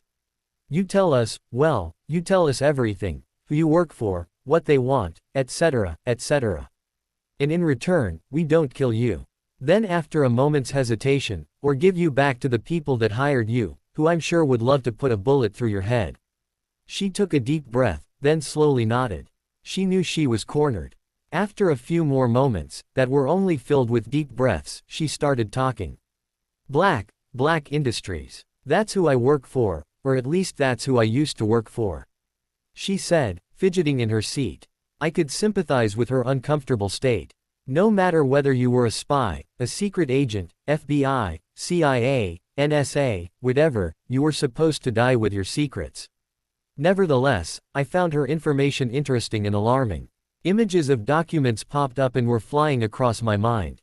I had read the name a few times, each amid the documents that belonged to Edward Cullen. I nodded for her to continue. And I don't know what they want. She said, looking me in the eye. Bullshit. Casey said, taking a step forward. Victoria's eyes widened in fear. No, I swear. They gave me very brief instructions. I wasn't paid to guard the secrets, I was paid to kill you and grab the guy. Glad to know I'm so dispensable. I said sarcastically. Her eyes met mine. All right, we'll get back to that. Tell me what your instructions were for that night. I said, seeing Casey lean back against the wall again. She sighed. Well, I was told that I was supposed to follow both of you to the restaurant. Somehow I was supposed to get the two of you apart, which actually turned out to be an incredibly hard task. You two are inseparable, it's rather irritating. I cleared my throat in annoyance, making her eyes snap up to me. I saw Casey give me a knowing smirk out of the corner of my eye. She continued, so it was only my luck when you made your way to the bathroom. And well, I guess you know what happened after that. She winced. Casey chuckled. Victoria's eyes narrowed slightly. Yeah, I was kind of wondering about that part. I'd like to ask before I go any further. Who the hell are you? She said, slightly irritated. I smiled my classic malicious smile, sharing a look with Casey. I don't think you're in any position to be asking questions. Maybe, after you tell us all you know, I'll tell you. I said, my voice giving away the fact that it was non-debatable. She narrowed her eyes at me, opening her mouth to retort, but immediately thought better of it when Casey coughed behind her. It was supposed to be an easy job. Get in, get rid of you, grab the guy, and bring him back to base. She continued regrettably, her eyes shifting back towards Casey. Where did you get your information from? I asked. They have someone on the inside, feeding the rest of us information. She said, fidgeting to try and get into a more comfortable position while still tied to the chair. This sent my mind into overdrive. My mind was scanning images of each of the students who have ever come in contact with Edward. I felt like an idiot. No, worse. I felt like an amateur. How could I not have noticed someone getting that close? Who? I asked her coldly, venom lacing my voice. She winced slightly at my tone. I don't know. I don't get the information directly, it goes through others first, people who are higher up the chain. I sighed in frustration, of course. I said sarcastically to myself. All right, one more question for now. I continued, pushing aside the other problem for the moment. She looked relieved and nodded, eager for us to leave her alone. Where is the Black Enterprise's base? Why? She asked, confused. Because, you're going to help me break in. She gulped audibly. Casey was locking up the door to Victoria's new room. Locking each lock with keys and codes. So, you're going to try and get into Black Enterprises? She asked, but there was no hint of a question in there. I didn't respond, waiting for her to spit it out.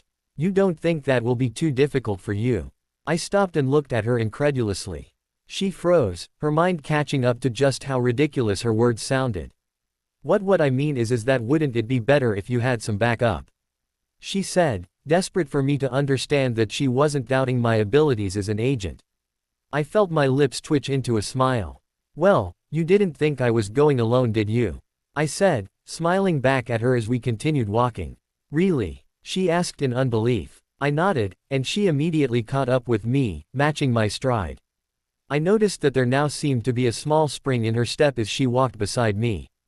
Okay, let's see if this guy's up for talking and then we can call it a night. She nodded in agreement and reached for the doorknob. Oh, and Casey, I said, stopping her. I think I'll take the knife this time. Aw, but that was so much fun. She pouted. I raised an eyebrow and held out my hand, palm up. Fine, she agreed, a smile tugging at her lips as she placed the knife in my hand. I rolled my eyes in exasperation and followed behind her as she entered the room. This room was almost identical to the one where we questioned Victoria, except this time it was the guy sitting on the opposite side with his hands bound. I walked further in, eyeing the man in front of me. There was something off. My eyes narrowed, I couldn't put my finger on it, but all of a sudden, he stood up and using his hands that we had thought were bound together, grabbed his chair and threw it at us. I briefly saw fragments of the rope dangling from his wrists, before I had to jump out of the way. We dodged the chair by centimeters and looked up to see him disappear out the door. Casey was looking at me with an incredulous expression, lost for words. I thought you bound his hands. I asked, turning to her. I did. She stuttered, her eyes still wide with disbelief. Well, I asked, raising an eyebrow. What? Go get him, I said, gesturing towards the door with my hand, effectively snapping her out of her daze. She sprinted out the door and I headed for the weapons room at the same pace. Passing over the guns and knives, I grabbed a taser gun. It worked last time. I rushed out of the room and followed in the direction that Casey went previously. I came upon a most amusing scene. The guy, whose name we still did not know, was in the middle of the room, struggling to pull Casey off his back. She was hanging on for dear life and was not letting him leave without a fight. I couldn't hold in the laugh that bubbled up. Her eyes snapped to me and she said, I could use a little help over here. I stopped laughing and ran over to where they were struggling. Casey saw the taser gun in my hand and immediately dropped off the guy's back. She obviously knew enough about tasers to know not to be attached to someone when 60,000 volts are going through their body. Once free of his burden, the guy started sprinting for the door without a glance at either of us. I aimed. I fired. And I watched him go down like a sack of potatoes. The effects of the taser gun would wear off in about 15 minutes, plenty of time to get him bound up. Satisfied, I turned to Casey. She was bent over, resting her hands on her knees, gasping for breath. You okay? I asked her. Her response was to give me a thumbs up. I chuckled and went to go grab some rope. A few minutes later she helped me get him back in the interrogation room. We found that a shard of the metal chair had been stripped. If one was desperate enough, they would definitely be able to cut through the rope binding their hands. He had gone through a lot of trouble to strip the metal. I glanced at his hands and saw deep cuts in them. This time I bound his hands twice, after getting a new chair, tied his feet together, and nailed the chair to the floor. His hands were bound tight enough now, that even if he tried, they wouldn't move an inch. I grabbed a video camera from the storage room and had Casey help me install it. The entire time she looked like she was ashamed of herself. I couldn't blame her. I felt the same way about not being able to figure out who the spy that's gotten so close to Edward is. Once we were finished connecting all the wires and whatnot, I said, "Hey, don't worry about it." She knew what I was talking about without having to ask. She sighed and said, "Yeah, I guess I should just let it go. It could have been a lot worse, he could have gotten away. Not with you hanging around his neck." I laughed, causing her to smile a little bit. I sighed and glanced at my Edward's watch. It was getting late. "Listen, why don't we just call it a night? I doubt he's going to be in any mood to talk after being electrocuted. Why don't we let him sit for a while, maybe we'll get something out of him in a few days," I said. She nodded in agreement and covered up a large yawn. "And we can start drawing up plans to get into Black Enterprises then as well. We're going to need Victoria's help on this one. I don't know where this place is, but it's not the building they do business in. She's been inside before, she can help us draw a blueprint," I explained. "How do you know we can trust the information she gives us?" Casey asked incredulously. I chuckled, "Because she knows that if she doesn't and we get caught, all we have to do is tell them where she is and she's as good as dead. Or if we get killed and don't come back, she'll starve to death." "Lovely," was her reply. I groaned as I blindly swung at my beeping alarm clock. I knocked it on the ground, effectively shutting up the infuriating noise. The last thing I wanted to do was roll out of bed and go to school. There was only one thing that could motivate me at this time of the morning: Bella. At that thought, my eyes shot wide open and I scrambled out of bed. After almost tripping while trying to pull on my jeans, I raced downstairs and made breakfast for both myself and Alice. I just finished making the pancakes when I heard a voice behind me. "Why are you so cheery this morning?" I turned around with a smile and placed a plate of pancakes in front of her. She raised an eyebrow in question but started eating anyways. "This wouldn't have anything to do with a certain friend of mine, now would it?" she asked with a slight smirk. "Is it a crime to be in a good mood?"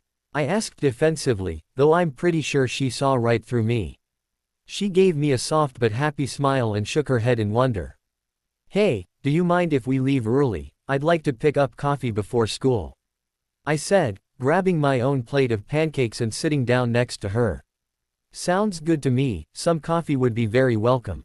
We can't all wake up like we just got off a sugar rush," she joked, giving me a pointed look. School started in 20 minutes. I was waiting patiently in front of Bella's locker, holding 2 cups of coffee, a happy smile still on my face. It grew 10 times larger when I saw Bella stumble through the front door, her attention fixated on the paper she was holding. She stuffed it back in her bag, almost running into me while her attention was focused on other things. "Good morning," I said, startling her, causing her to look up. "Oh, thank God," she said. I opened my arms to receive the hug I thought she was about to give me. Instead she reached over and plucked one of the coffees from my hand, downing half of it in one gulp. She sighed in relief. "Rough night?" I asked, holding back a chuckle at her frenzied exposure. "You are a lifesaver," she said, gesturing towards the coffee, and yes, it wasn't one of my better nights. "Maybe I can make it better," I said, leaning in and giving her a key on the lips. She tasted like strawberries and coffee. I briefly noticed that the people passing by at the moment stopped to stare in incredulity. People were still not used to the idea of me in a relationship. If I were the same person I was a month ago, I would not be in this situation. I would not be this lucky. I pulled back from Bella, her eyes still closed, a small sigh escaping her lips. She opened her lids slowly and I was immediately captivated in depth of her eyes. Brown was my new favorite color. I don't know how long we stood there staring at each other, but eventually she blushed and looked away, taking another sip of her coffee. I smiled in success and touched her cheek. I loved her blush almost as much as I loved her eyes. I watched her as she opened her locker and took what she needed for the appropriate classes. The blush still prominent on her face under my gaze. Once she was finished, I wrapped my arm around her waist and led her to our first class. My contentment went up a notch when she leaned into me. The day was flying by fairly quickly, and soon enough I was changing for PE in the locker room. I still had a smile on my face as I pulled my shirt on over my head. The other guys noticed my cheesy, stupid smile and gave me weird looks as they changed. I easily ignored them, still reminiscing over the last key. I shared with Bella. The silky softness of her lips on mine, the way her fingers would play with my hair at the nape of my neck, and just her in general. And then Mike had to come and ruin it all. "Hey Cullen, do you think you're going to be with Bella much longer? Because frankly, she's one fine piece of ass, and I'd like to get to know her better, if you know what I mean." He laughed. My entire body tensed. I spun and faced him, his laughing expression practically melting when he saw the fury on mine. "I don't want to ever hear you talk about her like that again. If you even come near her I will." I was cut off by Emmett, who noticed the beginning of a fight and pulled me back. I struggled in his grasp, wanting to get back there and beat the crap out of Mike. "Edward, it's not worth it." I wanted to argue with him, but he was probably right. I let him lead me out of the locker room and into the gym. I spotted Bella on the other side of the room, talking to Alice, and made my way over to her. She smiled at me when I reached her, but frowned when she saw the expression on my face. "What's wrong?" she asked, reaching for me. "Nothing, just Mike being an ass as usual," I said and brought her into my embrace. I keyed at the top of her head, breathing in the strawberry scent, immediately feeling a wave of calm overtake me. "I'll kick him for you later," was her muffled reply, her face still tucked into my shoulder. I chuckled and held her tighter, not doubting her for a minute. Edward picked me up for our date around 6 o'clock and soon we were on our way to the nicest restaurant Forks had to offer. We walked into the burger shack and sat down in one of the booths, enjoying each other's company immensely. I had spent the majority of the day looking at students out of the corner of my eye, wondering which one of them was as deep undercover as I was. I didn't have any luck though, making me irritable. But the second Edward reappeared next to me, my thoughts would go fuzzy, and I would be unable to concentrate on anything but him. I didn't fight it, it felt good to feel almost slightly normal.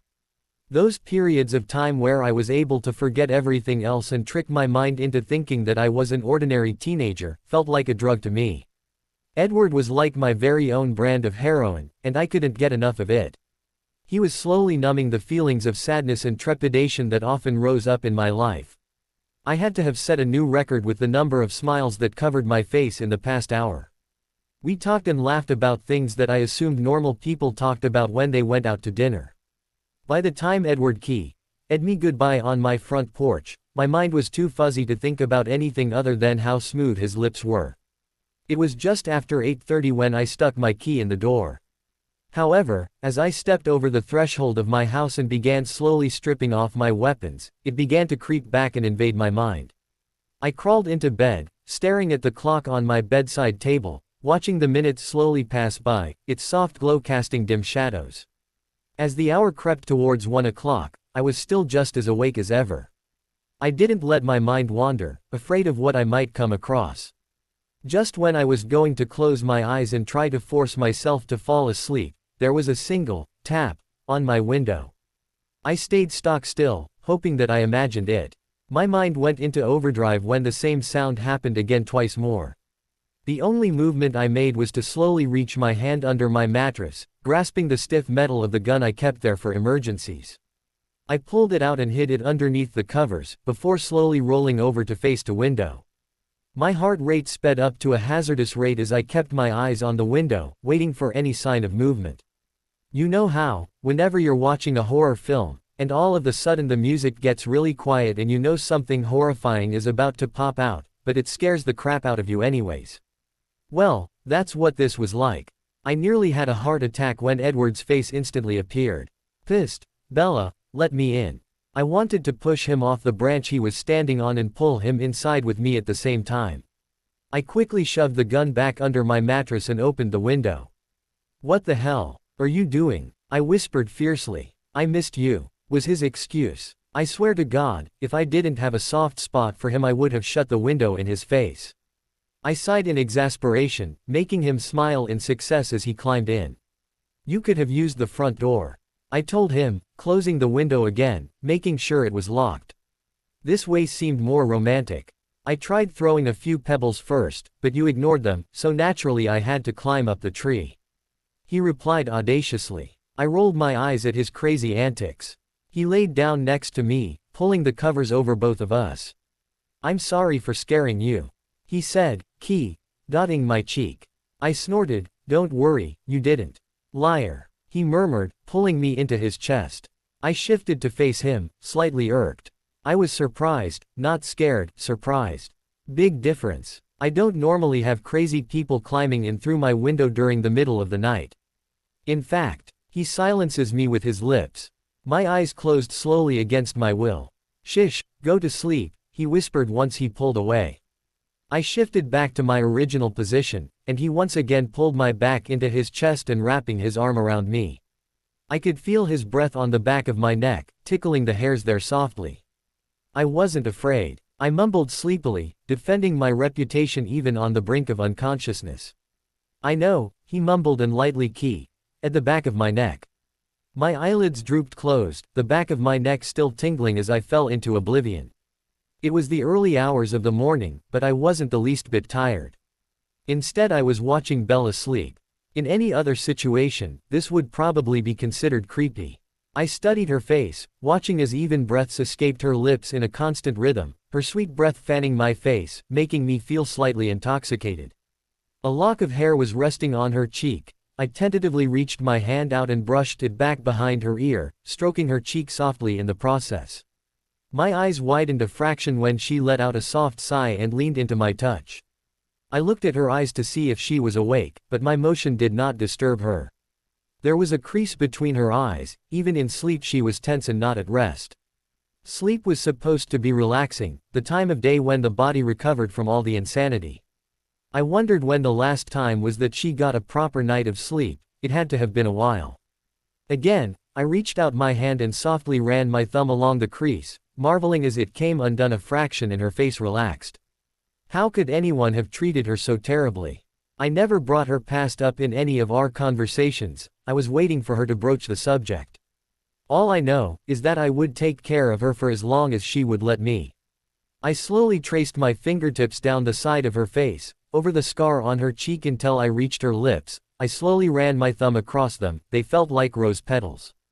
"Edward." I froze. My eyes snapped up to her face, but she was still asleep.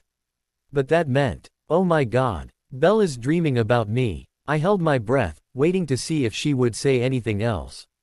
When she didn't, I ran my fingers across her lips again, watching as they spread into a small smile. My lips formed into a smile of their own as I watched her. Who knew that watching someone sleep could be so mesmerizing and beautiful? The sun was just starting to come up, illuminating her room in a soft light. I glanced at the clock and sighed. I would have to leave soon if I was going to go home and get ready for school. I looked down at the beautiful woman in my arms and my willpower to leave crumbled. She stirred in my arms and opened her eyes. I immediately got lost in them. She blinked a few times, trying to get rid of the sleepy feeling that came with the early morning. Then she smiled when her eyes focused on me. "Good morning," I said, giving her a peck on the lips. "Morning," she replied, rather sleepily. I chuckled. She swatted lazily at me with her arm, which just resulted in me laughing at her more. Once the laughter subsided again, I sighed, remembering that I had to leave. She saw my expression and glanced at the clock behind her. "I suppose you should get going," she said, reluctance clearly evident in her voice. I nodded and got up, shivering as my body came in contact with the frigid air. "Are you sure you don't want me to climb back out the window?" I asked, chuckling. She just rolled her eyes and pulled me away from the window, dragging me out her bedroom door and down the stairs. I sighed when we reached the door. I seemed to be doing that a lot more lately. I gave her a small key on the cheek and stepped out the door. only to have her grab onto my arm and drag me back inside with more force than expected and crush her lips to mine. Apparently my kiss on the cheek was not enough for her. I eagerly responded and felt her smile against my lips. At some point I ended back up on her porch, so when she pulled away she said, "Bye Edward," and closed the door. I was in a daze, a happy one, but a daze nonetheless. I stumbled off her porch, slightly loopy, a stupid smile still present on my face. I walked to my car and got in, still smiling as I pulled out into the road. As I was driving I kept on thinking about Bella. I loved watching her blush when she got embarrassed or angry. I loved how her laugh sounded. I loved the way her eyes would captivate me with just a glance. I loved how she was tough, yet sweetie. I loved how she was so different from every girl I've ever met. I loved her. Holy shit. I slammed on the brakes, almost making the car behind me collide into me. I was breathing heavily as I pulled the car over on the side of the road. I leaned my head back against the seat, my thoughts running through my mind at 1,000,000 miles an hour. Me, Edward Cullen, had fallen in love. I was in love with her. I, Edward Cullen, was in love with Bella Swan. My smile stretched my face to the limit, and I quickly started heading home. I burst through the door of Alice's room. "I'm in love. I'm in love, Alice," I yelled. If she wasn't awake yet, she was now. She walked out of her bathroom, a smug smile on her face. I would have called her out for being a know-it-all, but at the moment I couldn't care less. "That's great, Edward. Didn't I tell you this would happen?" she said, bouncing with excitement. I nodded, more awake than ever. "So, when are you going to tell her?" My stomach dropped. I pulled into a parking space in a much better mood than I usually would. I had just gotten out of the car when I was joined by Edward. I smiled at him. I had literally just seen him a little over an hour ago and I already missed his presence. He took my bag for me. I narrowed my eyes at him, but let it slide. As we were walking, I continuously caught him staring at me. But when I would look up, he would only smile at me. He seemed to be glowing, more happy than usual, but every time I would ask him about it, he would just smile and shrug. We were about to walk into our first class when he pulled me aside. "Are you doing anything tonight?" he asked, pushing a stray strand of hair behind my ear, making my skin tingle. I wanted to say, no, but I had important plans with Casey tonight. I sighed, and his face fell. "I'm sorry, I just have something really important to do," I said, truly sorry. "That's okay," he said, pecking me on the lips. "Maybe another night." The smile was back on his face, but it wasn't as bright as before. The day dragged on slowly, but pretty soon the final bell rang and I headed for my car.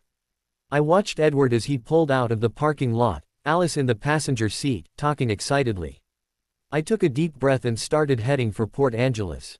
I was still having no luck finding out who was undercover here at the school, and I was having no luck with any of the bugs I planted at Cullen Enterprises. Either I was missing something, or people were being very careful. I doubt that I have gone completely unnoticed. If I was lucky, they didn't know who specifically was foiling their schemes. Which meant that I was still safe for the moment. Or they could know that I was an undercover spy, and that outing me would also uncover them. I sighed, shaking my head to try and disperse the complicated thoughts flowing through it. Sooner than I hoped, I was pulling up to the abandoned apartment complex that was serving as our base. I locked my car with a beep, and headed inside. We used a lot of security on the place. There was a fingerprint scan, an access code and plenty of other measures that assured me that anyone we didn't want coming in, wouldn't. "Hey," Casey greeted me, getting up from the table where she was sitting.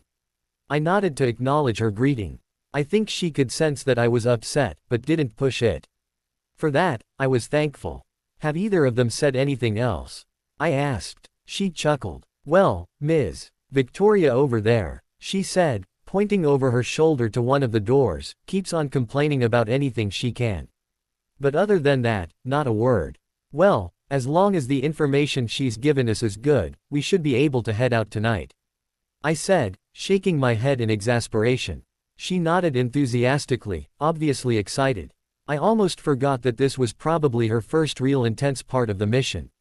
Most of the time she has been stuck here babysitting the two hostages. "All right, why don't we go gear up and get ready to leave in about an hour?" I said. She nodded and started following me down the hall to the storage room. I kept a lot of weapons and supplies at my house, but I kept enough here that I could defend myself if necessary. Once past all the security measures in the room, I switched on the overhead lights. The narrow room was filled with fluorescent light that showed us the rows and shelves of weapons and other spyware. I strode to the back and tossed her a pair of the black mission pants and a black long-sleeved shirt, before grabbing a pair for myself. We changed into them quickly, and I tossed her a belt before snapping mine on with a click. I bent down to tie on my boots, while she went and perused our weapons, her finger tracing over the different guns, before she found the one she wanted. Most agents preferred a certain type of gun, it was just a matter of getting the right fit. "So, do you want your usual?"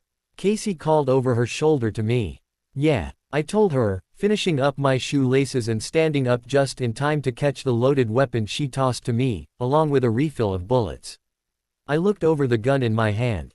It was what I usually worked with, a SIG Sauer P228. Casey, on the other hand, preferred an S&W 4006 handgun. They had nothing on an automatic weapon, but they would do the job if we ever got caught in a sticky situation. I put it into the slot on my belt and continued to grab things we would most likely need. "Flashlight," I called. She tossed me one, check.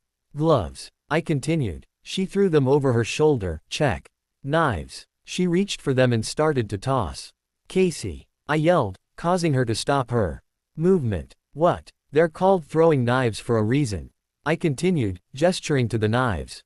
Her eyes shifted to the blades in her hands, before it finally clicked. She smiled sheepishly as she walked over and placed them in my hand instead. I gave her a look. "Thank you, I'd rather not get stabbed before we even leave the building," I said, strapping two of the knives onto my forearms and putting the other one in my belt. "Here, put this in," I told her, handing her an earwig. "We have to be able to communicate if we're ever separated." She nodded and took it from me, placing it in her ear, watching as I did the same. Once I was all finished, I gave Casey a once-over to make sure everything was in check. "All right, it looks like we're all set," I told her, striding out of the room. She quickly followed after me, carrying the bag containing things we would need. "We should probably take your car," I told her, referring to the SUV. "Sure, it's around the corner." She set down her bag and fished in her pocket for the keys.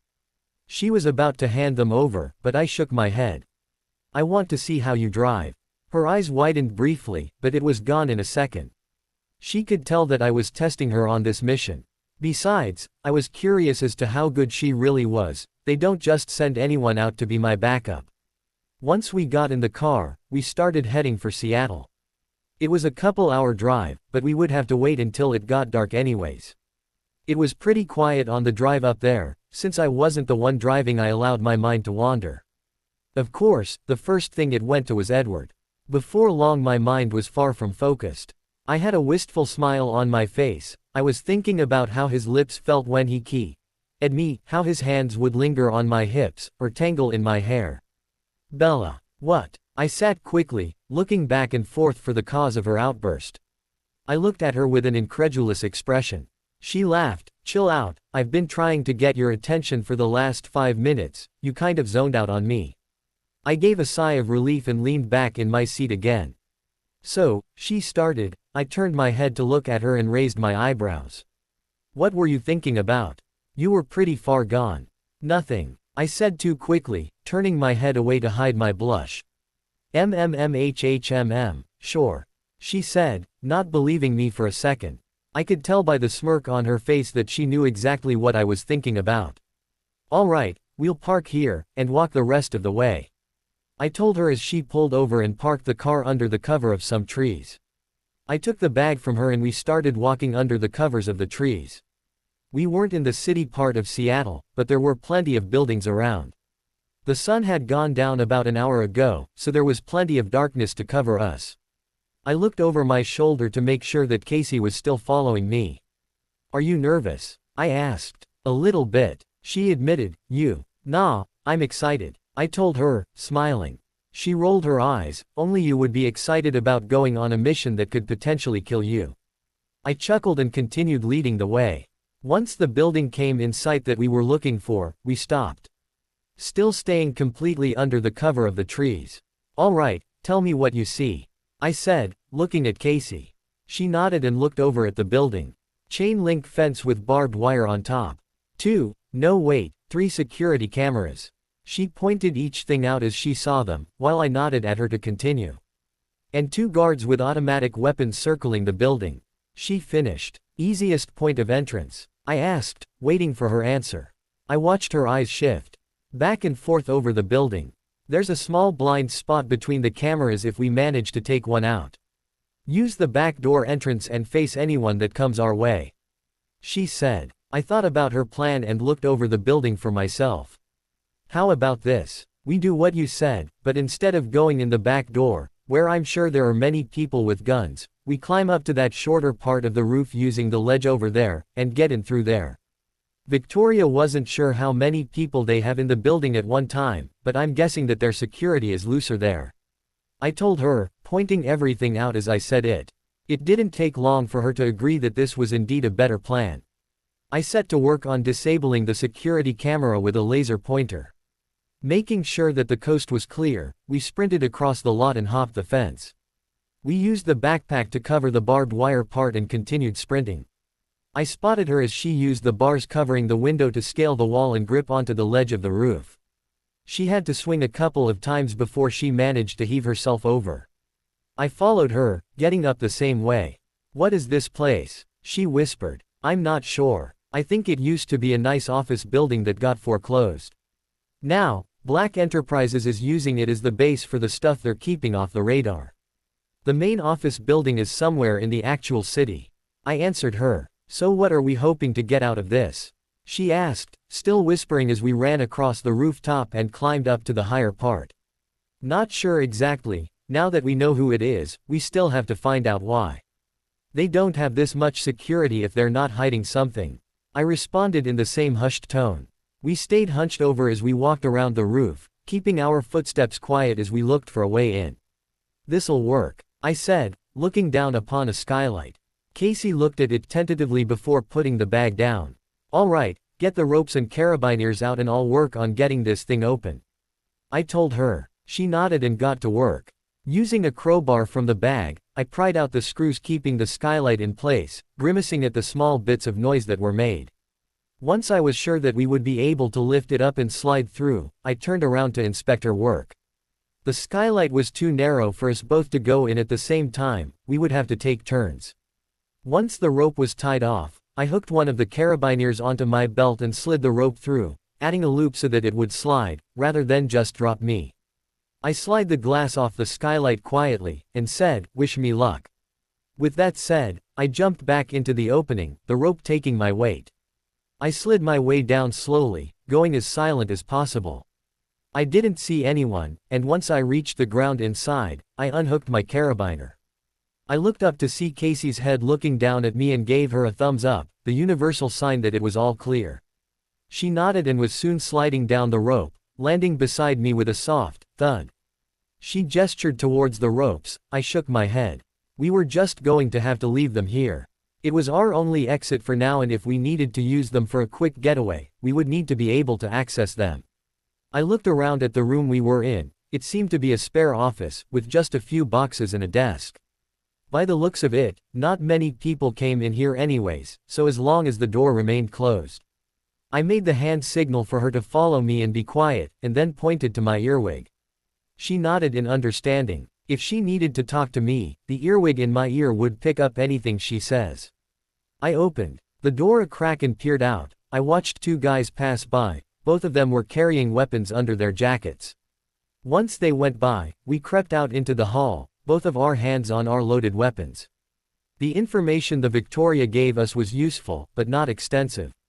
She had only been here a couple times, and both times she wasn't exactly given a look at the security plan. We walked down the hallway, Casey keeping to my back to watch behind us.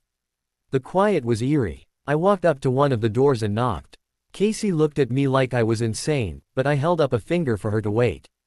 Knocking on a door was a much easier way to find out if there was anyone inside than just bursting in. People tend to respond better to the first course of action. When no sound came from the other side, I picked the lock and slipped in, Casey following close behind. There was no one inside when we got in, just a few cabinets full of files. I picked the lock on the cabinet and started going through them. When I couldn't find anything pertaining to what I was looking for, I started on the next one. I thought I was going to get paper cuts and blisters by the time we went through them all, and all for nothing. This is pointless, Casey said, pointing out the obvious after we had been there for a good 15 minutes. I nodded in agreement and gestured for us to leave. Using the same process as before, I checked to make sure that the coast was clear, before slipping out into the hallway. We picked a room further down the hall and quickly got inside. This room looked more promising than the last one. There were more filing cabinets, a closet and a computer. I immediately headed for the latter, letting Casey try to tackle the paperwork and take a look in the supply closet. There was an access log on the computer, requiring a password. My phone could crack it, but we didn't have that much time. I started looking around the desk, searching for anything that could use as a clue. Oftentimes just by gathering the simplest information about a person, you could learn a lot. We heard a lot of scuffling outside the door, followed by some shouting. "I'll check in here, you get the next one," came a muffled voice behind the door, making me freeze. I met Casey's panicked look and made motions with my hands for her to get down behind the desk. I went and flattened myself against the wall next to the door. I watched in anticipation as the doorknob jingled then turned. A man that was about 1.5 feet taller than me strode in. He was too distracted to see me, not noticing until the last second when I grabbed his arm and pushed his face into the wall. He gave out a cry of surprise, before I muffled it with my hand and used the other to hold one of his arms while I had the other pinned against the wall. Casey soon came to my aid, grabbed his gun and helped me shove him into the closet, using the chair at his desk to prop against the doorknob, effectively locking him in. "Now what?" Casey asked. "I'm not sure, we must have tripped a soundless alarm somewhere," I said, pulling out my gun, watching out of the corner of my eye as she did the same. Why can I never get out of a place without some alarm or rather going off? I muttered to myself. I put my ear to the door before swinging it open and stepped out into the hall, pointing my gun in every direction. "Stay close to me," I told her, and started running towards the room we originally came out of. I spotted it as we rounded the corner, and picked up my speed. I checked over my shoulder to make sure that Casey was still there, and when I turned back around I almost came face to face with a guy coming out of the exact door we were heading for. The first one pointed his gun at me, but I swung my leg up and around and hit his wrist, sending the weapon flying. I grabbed his outstretched arm and used his own forward movement to send him tumbling past me and onto the ground. Both of our eyes snapped to his discarded gun that was only 1.5 yards away from him. I dove. My fingers barely grazed it when I felt my body being dragged back. Soon the two of us were wrestling on the ground, trying to gain an advantage over the other. He was clearly bigger than me, but I had much better training. I could hear footsteps coming at a fast pace around the corner. I was currently trying to pin both of his arms down with one hand, while trying to grab the gun with the other. I stretched and managed to snatch it, and held it to the back of his head to stop his struggling. Suddenly bullets were flying over my head, making me drop to the ground and flatten myself. I glanced up quickly to see Casey pressing herself against the wall, keeping them back. I saw the occasional person peek around the corner 50 feet away, only to dive back when a few bullets flew by their ear. Casey was doing a good job, but she couldn't hold this up forever. Either she would run out of bullets, or they would try to come at us from a different angle, and getting boxed in was the last thing I wanted. "Casey, we have to go," I yelled. She glanced at me quickly and nodded. "Start running. I'll hold them off for a few seconds and then catch up with you," I yelled over the noise of bullets ricocheting everywhere. She hesitated for a second, but once I started firing with my own weapon she started running. I started backing up, still firing at the corner where at least 5 people were trying to fire back. I managed to clip one guy who stuck his body out too far. He fell to the ground, his arm bleeding profusely. Once my back pressed up against the door at the other end of this hall, I fired one last shot and slipped inside. I immediately locked it and turned around, spotting Casey attempting to push one of the filing cabinets. I ran over to help her and soon we had it pressed against the door, which was now trembling violently. They were trying to break it down, soon they would try to shoot the lock. We didn't have much time. I'm out of bullets, said Casey, she was still breathing heavily. Here, use this, I told her quickly, handing over the gun I took from the other guy. I quickly ran over and grabbed the desk chair, lifting it over my head. Once I do this, we have to be quick, I told her. She nodded. Don't think, just shoot and focus on running. With that said, I threw the chair through the window, effectively shattering it and leaving a wide enough hole for us to jump through. I didn't hesitate for a second, I grabbed Casey and we jumped. I bent my knees to make the drop easier, but there is only so much you can do. Once my feet made contact with the ground I rolled, trying to lessen the force of the impact of the 15 or so foot drop, wincing as I felt my knees scrape. There was no time to stop and assess the damage though. I grabbed Casey's, who had a slight limp in her step now, and began running again. Apparently, my throwing a chair through a window didn't go unnoticed, and there were shouts and the sound of gunfire all around us. I shot back at the direction the bullets were coming from, but didn't stop running. I heard faint sounds of pain, as my bullets made contact with their targets, yet their fire was relentless. I practically felt one of their bullets fly by my ear, missing it by centimeters. Someone really needs to train these people better. Their aim is almost terrible. Almost as an afterthought I spun around and quickly shot out the closest security cameras I could see, getting them in a few shots. I had a small, smug smirk on my face. We made it to the fence and started climbing over. We had nothing to put over the barbed wire this time, and soon there were deep cuts in the gloves on my hands. I helped Casey over, who seemed to be struggling, and she nearly collapsed on the other side. That's when I noticed the blood. Her leg was bleeding profusely, but she still managed to stand up. My respect for her went up a few notches. I was knocked from my thoughts when a bullet sunk into the trunk of a tree a foot from my head. Jesus Christ, you'd think they would run out of bullets at some point. Or people, Casey said, her voice slightly strained. I was running out of bullets. I managed to get out a few more good shots before I slid both knives out of their holsters. We were moving slower now, due to Casey's leg, but we weren't much farther from our car. The people following us made it past the fence now, they decided to go around it rather than over. I extended my arm and sent my blade sailing through the air. The person it was intended for dodged it by inches, but the person behind them wasn't so lucky. Casey tossed me the keys to the car and hoisted herself into the passenger seat. I started the engine and pulled onto the road, my tires screeching with the effort. The sound of gunfire was still happening, and soon our rear windshield was gone. Doesn't this car have bulletproof glass? I yelled at Casey, who was now searching through the glove compartment for a spare gun. I was getting to it.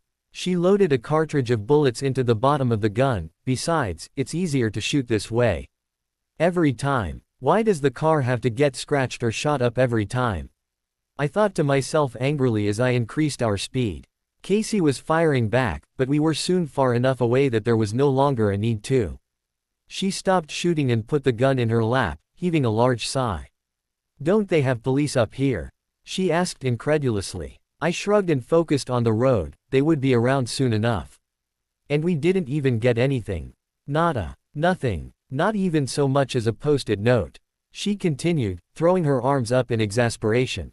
I sighed. I was just as angry as she was about the lack of information we gathered, until I remembered something. How's your leg? I asked, glancing over at her. It's been better. I think I got grazed by a bullet after we jumped out the window. I don't think it's bad enough for stitches, but I'll see once we get back. She said, inspecting it with her hand. I nodded, glad that she wasn't seriously injured. I pulled into a parking lot and parked the car. Pulling the key out of the ignition, I got out, Casey scrambling after me. We need a new car. This one's a little obvious. I explained, looking at what my options were. Yeah, I guess you're right, she said, sighing as she looked at the back of our car. I chuckled and took a look for myself. It was pretty bad, should serve for a pretty interesting find for the person who discovers it in the morning. Do you think they have cars out there looking for us? She asked, looking back down the road. Probably, but we got a pretty good head start. Another reason we need to leave our car behind, I said, walking over to a Honda Civic. This one will do. Casey made a face at my choice of a car, obviously she wanted something flashier. I made quick work of the lock and set to work on hot wiring it. In no time flat we were heading down the road again. Casey was pouting in the passenger seat. So let me get this straight. She started, when your super expensive, nice, shiny Maserati got damaged, the Academy paid to get it fixed up. But when my car gets damaged, we have to leave it behind. Yeah, pretty much, I said, laughing lightly. Her eyes narrowed at me, and she turned in her seat with a huff. I laughed, but I was also glad that it was the car that was covered in bullet holes instead of us. I sighed. There weren't going to be any more pretenses. Black Industries now had no doubts that someone was messing with their plans. I had a feeling that this wasn't going to be the last time I faced them. My head was pushed into the pillow, and my arm was flung out to the side, searching for the presence of Bella that wasn't there. I grumbled and opened one sleepy eye, to see that the space in my bed next to me was indeed empty. I sighed and sat up in bed, rubbing the sleep out of my eyes with the heels of my palms. Today was a very important day. Not only was today the championship soccer game, where we were playing the La Push Wolves, but today was also the day that I was going to tell Bella that I loved her. There was no doubt in my mind anymore that what I was feeling was pure love. I couldn't even begin to imagine my life without Bella in it. I rolled out of bed and threw on my jeans and a shirt. I threw my soccer uniform in my bag and finished getting ready. I came downstairs with my backpack and soccer bag in hand and was immediately faced with the smell of bacon, as I stepped into the kitchen. Alice was standing there, in all her peppiness cooking breakfast. I cleared my throat, alerting her of my presence. She spun around with a big smile on her face and ushered me into a seat. I gave her a questioning look and she said, "Today is your championship game, you should have a good breakfast." She had a certain look in her eye as she put bacon on my plate that said that wasn't the only reason for this special breakfast. I didn't push it, but gave her a look and started eating my breakfast. She sat next to me with her own plate and started picking at her food, giving me sly looks every few seconds. Every time I would catch her looking at me, she would immediately seem very interested in her food. Once finished with my breakfast, I put our plates in the sink and grabbed my keys, already anxious to go see Bella. Alice smirked when she noticed my overexcited behavior and seemed to slow her pace, just to piss me off. I growled under my breath and started pushing her towards the car. She laughed, but started walking at a normal pace nonetheless. I strode into the school, sunglasses on top of my head, soccer bag strung over one shoulder. I was still getting looks from people, though today most of the looks I was receiving were not glares. I opened my locker and got the books I would need for my first class. Upon shutting it again, I was met with Alice's over-cheery face, smiling at me in an over-exuberant way. I gave her a wary look and started walking. She easily caught up with me. "So, are you nervous for the game?" she asked. I shrugged and said, "Not really." I looked around as we were walking and was aware of a lot more people waving at me. I wasn't used at all, so I just gave them strange looks in return. "Why are they waving?" I asked in confusion. She laughed and said, "Because of the soccer game." I just gave her a confused look in return. "You are the only reason we've made it to the championships," she said. "What about Edward?" I asked, laughing when she made the motion with her hand, as if he was of no importance to him. I cleared my throat and said, "You wouldn't happen to Loverboy headed to your first class," she said, letting out a breath of air and pointing over her shoulder. "He's already looking for you." I smiled brighter and readjusted my soccer bag on my shoulder, before striding past her towards my first class. "So, I guess I'll just see you later," Alice yelled after me with a smug smirk on her face. I just waved over my shoulder and picked up my pace. I was waiting outside our first class, rocking back and forth on my heels.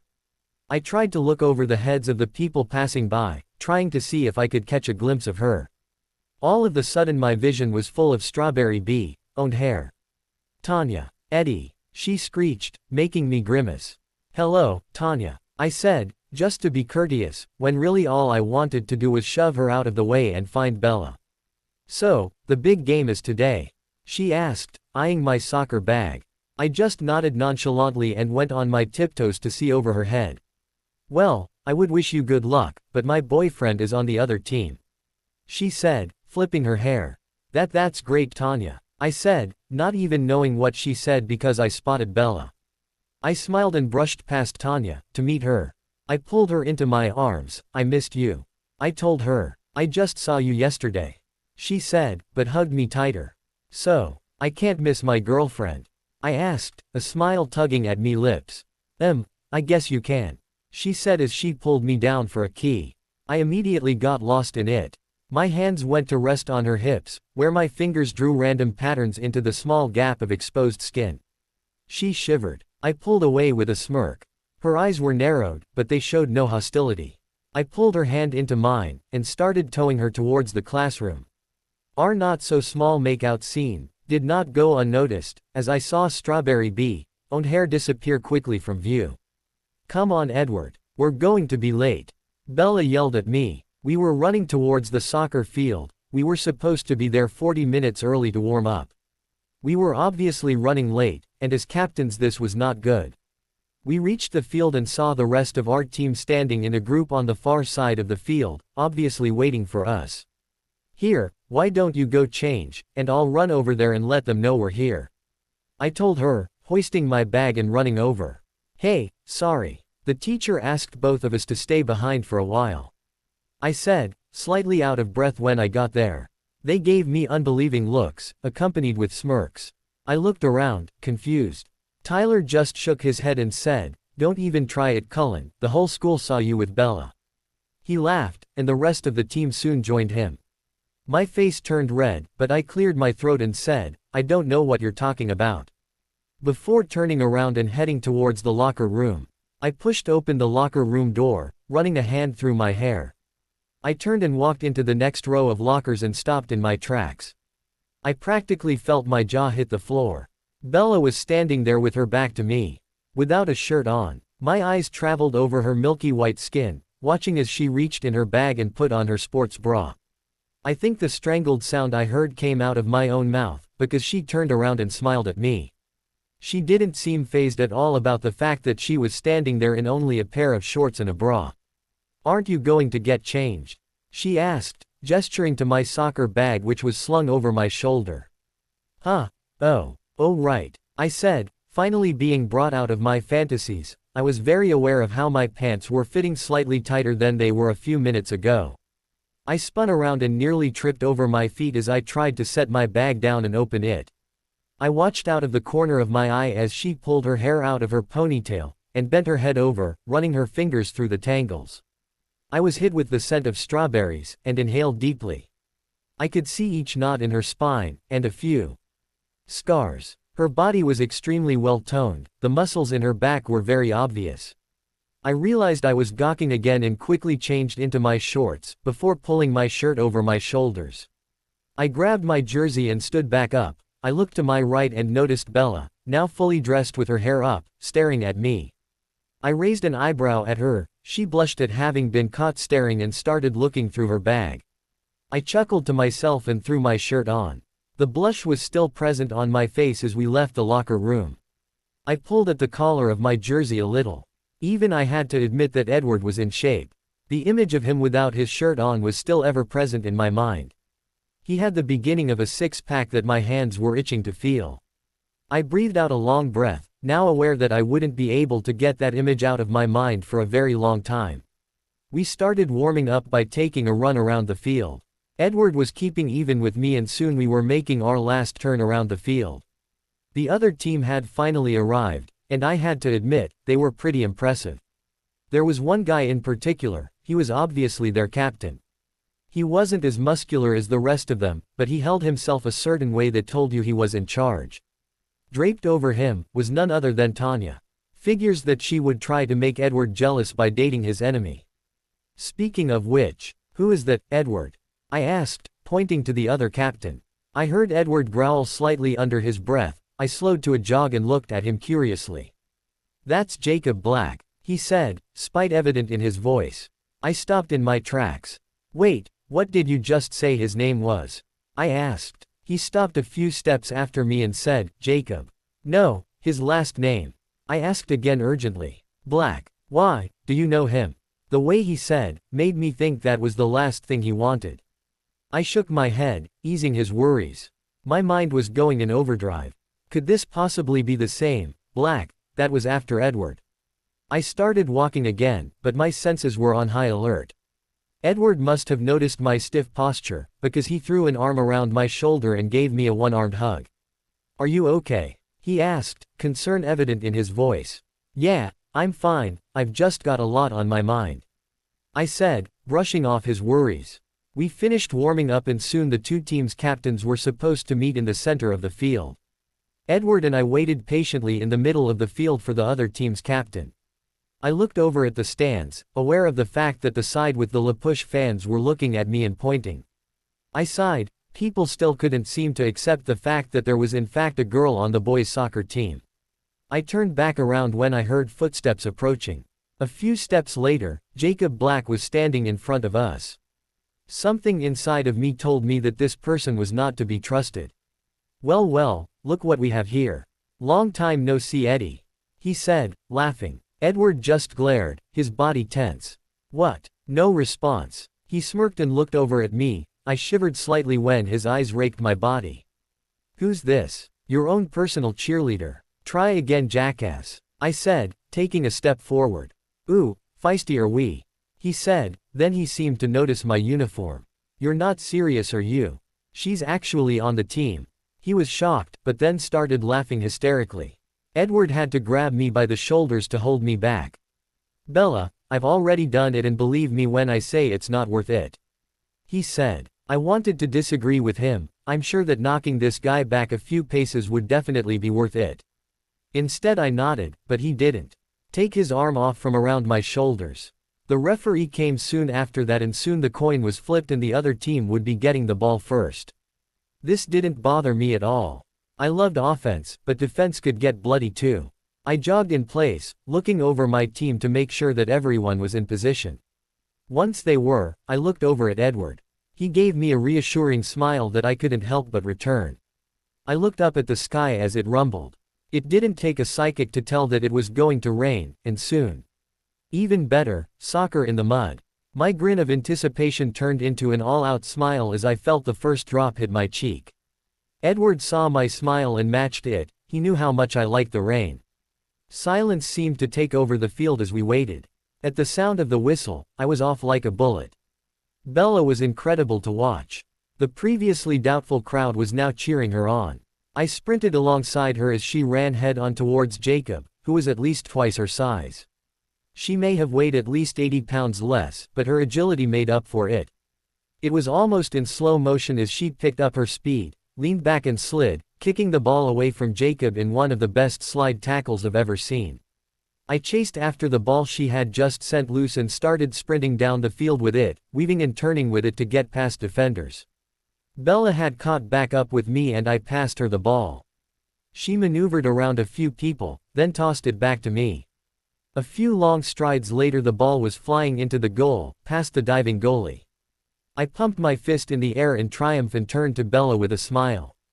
I laughed when I saw that her entire side was covered in mud, knowing fully well that it wouldn't take long for the other side to match it. She saw what I was looking at and shrugged, though there was a smile tugging at her lips as well. The end of the game was nearing and it was what could only be considered pouring. My hair was sticking to my forehead, and I brushed it out of the way as I tried to figure out a plan. The score was tied, only because one of their players made a move that should have been red-carded, but instead allowed them to make a goal. To say that Jacob was pissed would be a very large understatement. He was yelling at his team more than ever and was sending nasty glares my way. I just laughed, which seemed to infuriate him further. I wasn't surprised to see Tanya as his new arm candy. She is exactly the kind of girl he would go after. I don't even remember what I saw in her anyways. I was watching our teammates in defense try to get the ball back from their offense so that they could pass it up to us. Emmett, out goalie, made an incredible save and drop-kicked the ball up the field. I sprinted after it, my only advantage being the fact that everyone was slipping in the mud and rain.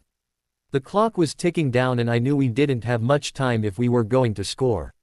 I started running with it, almost losing it more than once as I lost my footing in the mud. I looked to my left as I was running and saw Jacob and a few of his teammates hot on my heels. Glancing in the opposite direction, I spotted Bella. There was only about 30 yards in between me and their main line of defense. I looked back over at Bella and waved my hand in a forward motion. She nodded, obviously understanding what I was planning, and picked up her speed. She slipped through their defense easily and started sprinting for the goal. I charged head-on towards their defensive line, and when I was only a couple yards away I pulled my foot back and sent the ball flying over their heads, at an angle towards Bella. For the second time during the game I felt like things were moving in slow motion. The ball was sailing towards Bella and I watched as she crouched and jumped as high as her body could manage, twisting in midair. I, and the rest of the audience, watched in amazement as her foot came in contact with the ball, hitting it with tremendous force. The goalie didn't stand a chance. She kicked it in the exact upper corner of the goal, a place even I didn't stand a chance of reaching if I jumped as high as I could. The stands exploded with cheers as the ball sank into the net. I was yelling right along with them as I ran at her full speed. She turned around and smiled when she saw me coming. She shrieked when I picked her up and spun her around a few times. She was laughing when I set her down again. I grabbed her face in both my hands and gave her a deep key. I felt her arms wrap around my neck, pulling me forward. All of a sudden both of us were thrown on the ground into the mud by our overexcited teammates. We were soon on the bottom of a large dog pile, smiling, even though we were now more covered in mud than ever. I managed to scramble free and grabbed Bella's hand to pull her out. She was laughing as we watched our teammates act like complete fools. I pulled her closer to me and was instantly struck with a brilliant idea. "Do you want to go somewhere with me tonight?" I asked, pushing a stray strand of wet hair behind her ear. "Sure, why don't I go home and change and then I'll meet up with you?" She said. "Where exactly are we going?" I was thinking that maybe we could go to our meadow. I told her, wrapping an arm around her shoulder and leading her off the field. "Sounds good, just let me go home and shower and I'll meet you there," she said, giving me a small peck on the lips. We went through the trophy ceremony fairly quickly and soon I was watching Bella drive away in her car. I quickly got in my own and started heading home quickly, more nervous about what I was about to do than I was for the championship game. I got out of the shower and pulled on a pair of jeans and a thick coat. The rain had died down but it could start up again at any second. I had to take most of my weapons off for the game, but they were all back in place now. I got in the car and started heading towards the opening of the trail towards the meadow that Edward had taken me to before. I had on my sturdy shoes, so the walk wasn't that bad. I knew that I wouldn't get lost but it was still a relief when I came to the opening and saw Edward sitting under a tree where the grass was less wet. "Hey," I called out, alerting him to my presence. He stood up and smiled at me, and my face soon formed into a smile without even having to think about it. "Hey," he breathed. He grabbed my hand and I sat down next to him, leaning our backs against the trunk of the tree. We started talking about anything that came to mind, and I found myself smiling even more than usual. He stood up at one point and reached for my hand. I gave him a confused look but let him help me up nonetheless. "Bella, there's something I've been wanting to tell you for a while," he said. There was a nervousness behind his words now that I hadn't noticed before. I swallowed hard, but listened intently. "You are unlike any girl I have ever dated before. You are more important to me than you could ever imagine," he continued, looking me directly in the eyes. I felt my mouth go dry. Oh no. I don't know what I would do without you, Bella. My life seemed so bland compared to now. Tears were starting to gather in the back of my eyes that wouldn't go away. I ran a hand through my hair in distraught. "I don't know how else to say this," he continued. "Bella, I love you."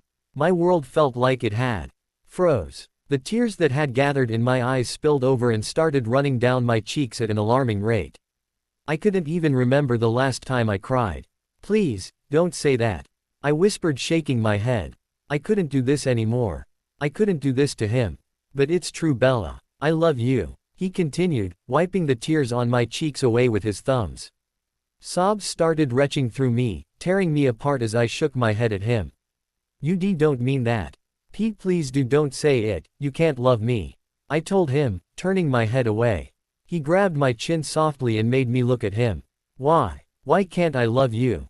he asked quietly. "Because," I said, my sobs quieting slightly. "It's not the real me that you love. I had to do this. I couldn't let this keep going, I couldn't do this to him anymore. What? He asked, obviously confused. I took a deep shaky breath. I was tired of this, I was sick of pretending. I owed him enough to tell him the truth, he needed to know it. Edward, I'm not who you think I am.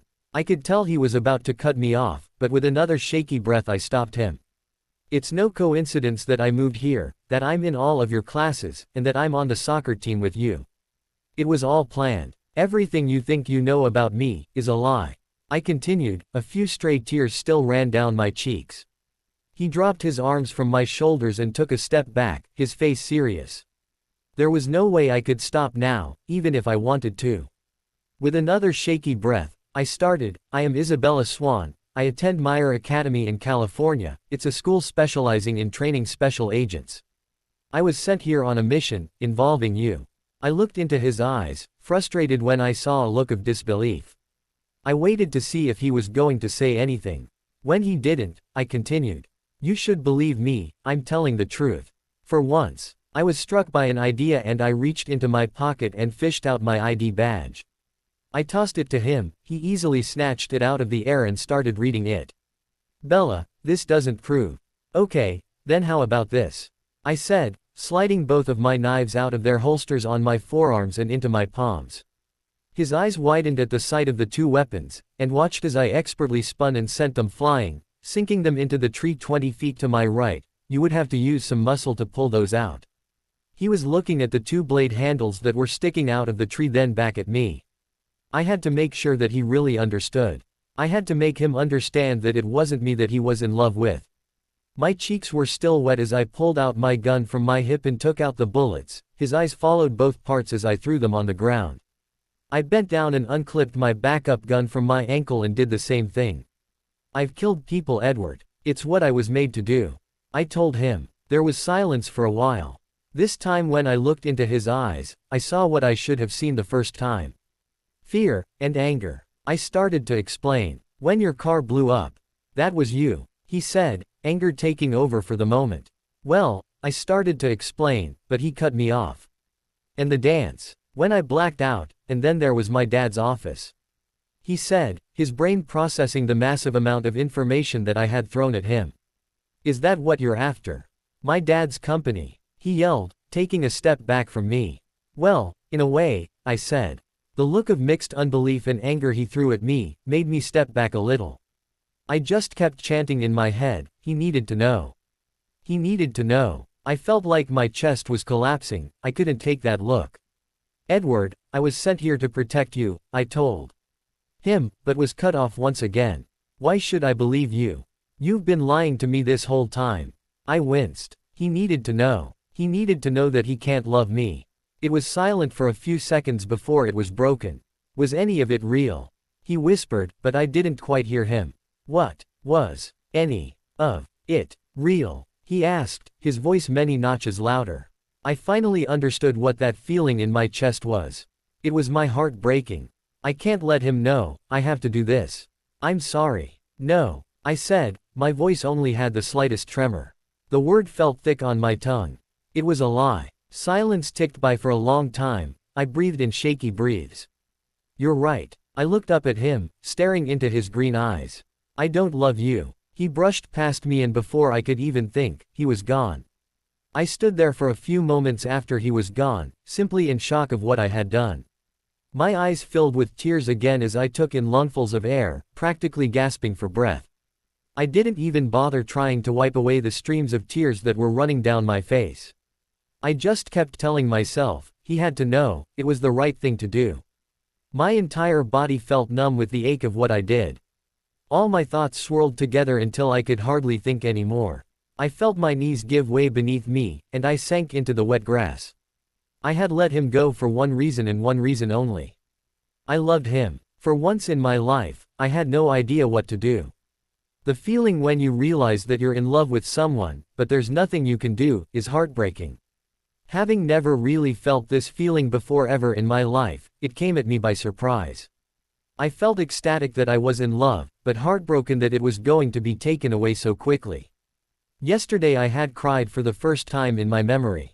I felt like all of my emotions were pouring out of me, having been locked up for so long.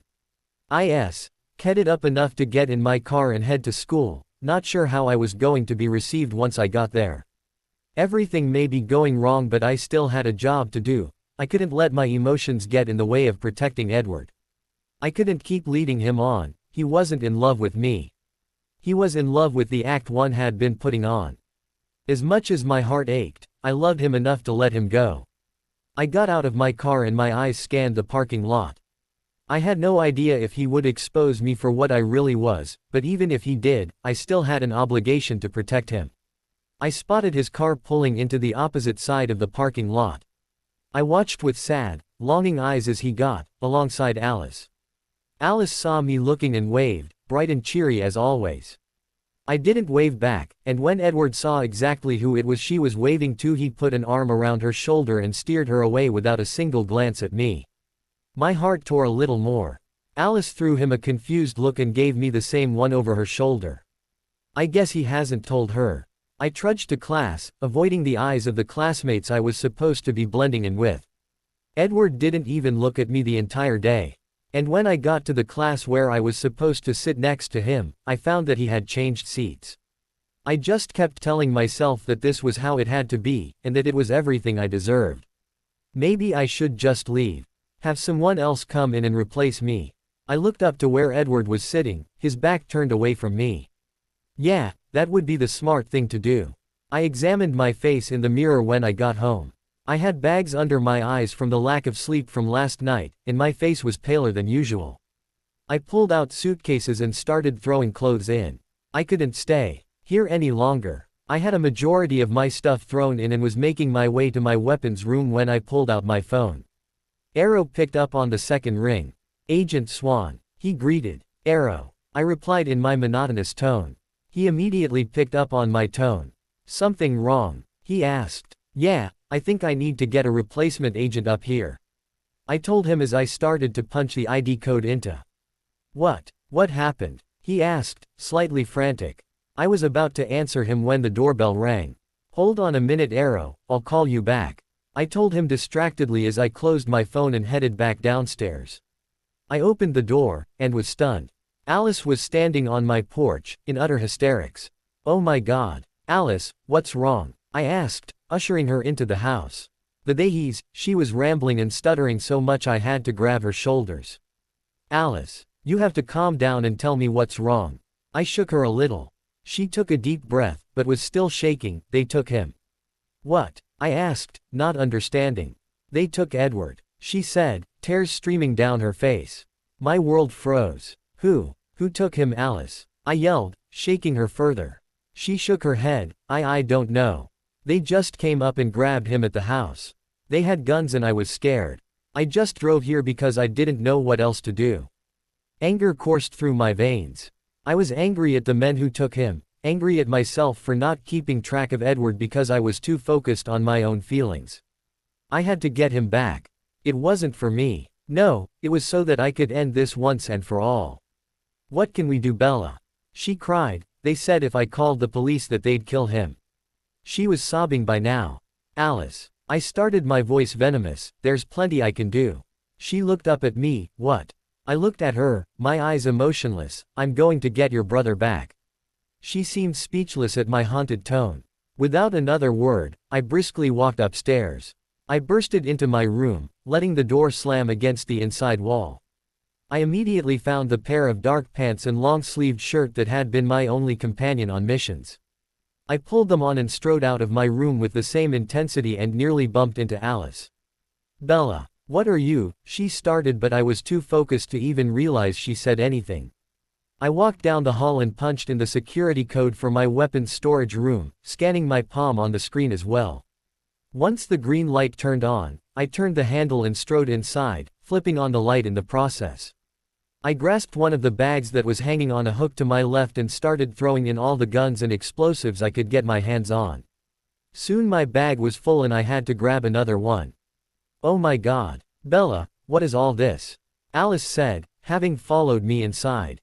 This, I said, holding up one of my guns and strapping it to arm, is what I do. Once I had at least 4 guns on my body and 6 knives of various sizes. I grabbed my bags and left the room. The only thing left in the storage room were my tasers. I was going for permanent damage this time. I took the stairs 2 at a time, finally reaching the front door. "Bella, wait." I heard Alice behind me. I had 1 foot out the door when I turned around, my stone expression softening a little bit. "Who are you?" she asked once she caught up with me. The tone wasn't accusing or angry, it was gentle and curious, like a puzzle she was trying to figure out. "I'm the person who's going to get your brother back," I told her, no doubt in my voice at all. She nodded, tears starting to gather in her eyes once again. I took one last long look at her, my eyes softening as I took in the sad face of my first true friend. "Goodbye, Alice." I strode out the door. She had no idea of the weight those words held. I sat in my car and took a deep breath. I needed to focus. Emotions could come later. I reopened my eyes and the anger was back. There was no way they were getting away with this. I was getting him back at any means necessary. Black Industries wasn't going to know what hit them. I shifted my Maserati into drive and peeled out of the neighborhood, leaving tire marks in my wake. I was going at least 95 down the highway, leaving a trail of honks and screeches behind me. I was following the GPS on my phone. It was telling me that he was 20 miles due north. He was stationary. I wasn't sure if that was a good thing or a bad thing yet. Everything was fuzzy and spinning. I blinked a few times, trying to get the room to stop turning. "What the?" I winced, my head was pounding. "Well, good morning, sunshine," came a voice to my left. I blinked a few more times and the room finally stopped spinning. I was met with the sight of an unknown face that was too close to mine for my liking. I just looked at him in confusion. I was now slightly more aware of my surroundings, or at least aware enough to realize that I was tied to a chair in a dark room. "Where am I?" I croaked out, my throat slightly rough. "You don't remember?" the man asked with a vicious smile. I looked at him hard for a second, then everything seemed to rush back at once. I was at home talking to Alice, the door burst open and the last thing I remember was being hit on the back of the head with something, and then darkness after that. The man grinned. "Who are you?" I asked. He ignored my question. "Do you have any idea how long we've been trying to get at you?" he asked, but the question was obviously rhetorical. "Every time we got this close," he held his thumb and index finger about an inch apart, "you slipped through our fingers." I was starting to get worried. I had no idea how I was going to get out of this. He left me alone, exiting out of the small room, slamming the metal door shut behind him. I took a deep breath, trying to get my mind working properly. Then it hit me. Bella. Of course. The day after she exposes herself I get taken. I almost wanted to laugh.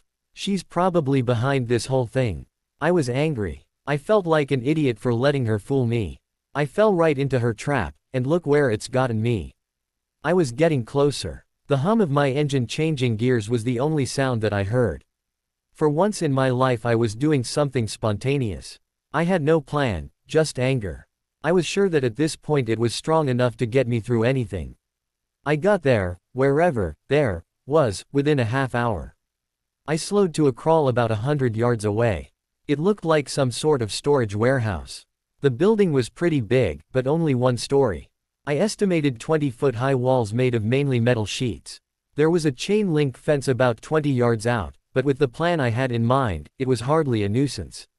What I had in mind could hardly be considered a plan, it was brute force. I was going against every way a spy should think. Instead of working a way around their security, my anger was going to break right through it. I revved my engine and got ready. I had been in the room by myself for a while trying desperately to find a way out. But much to my avail there didn't seem to be one. I was stuck in here. I jumped slightly when the door opened and the same man came back in from before. "What do you want from me?" I yelled, angry. "Oh, it's not you we want anything from. Your father is the one to blame for your current situation." He chuckled. I didn't know how to respond to that, so I just let him continue. "He owes some money to my boss, and refused to pay up. So my boss decided to make it a little more personal.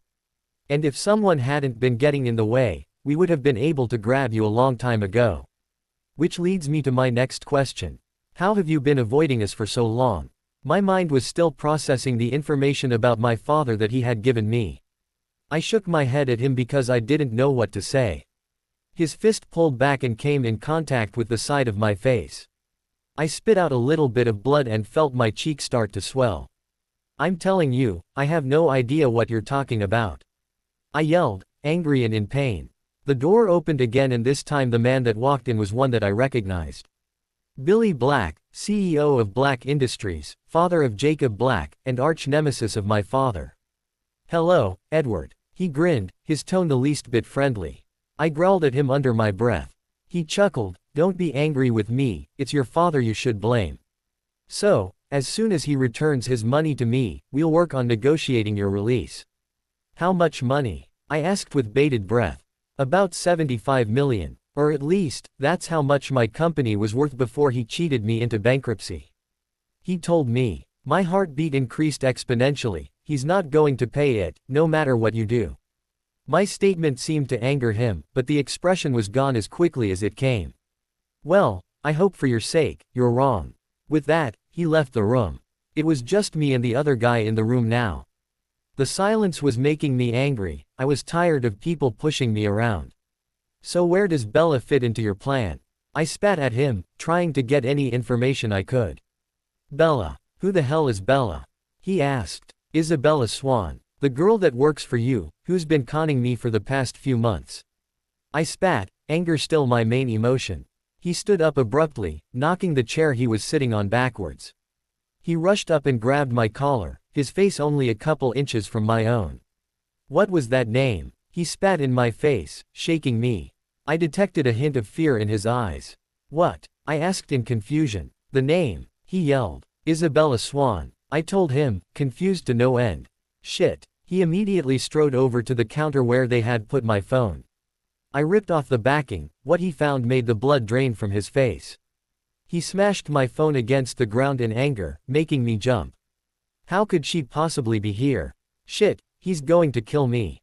He mumbled to himself. He turned to look at me. I winced, hoping that I wouldn't be the outlet of his anger.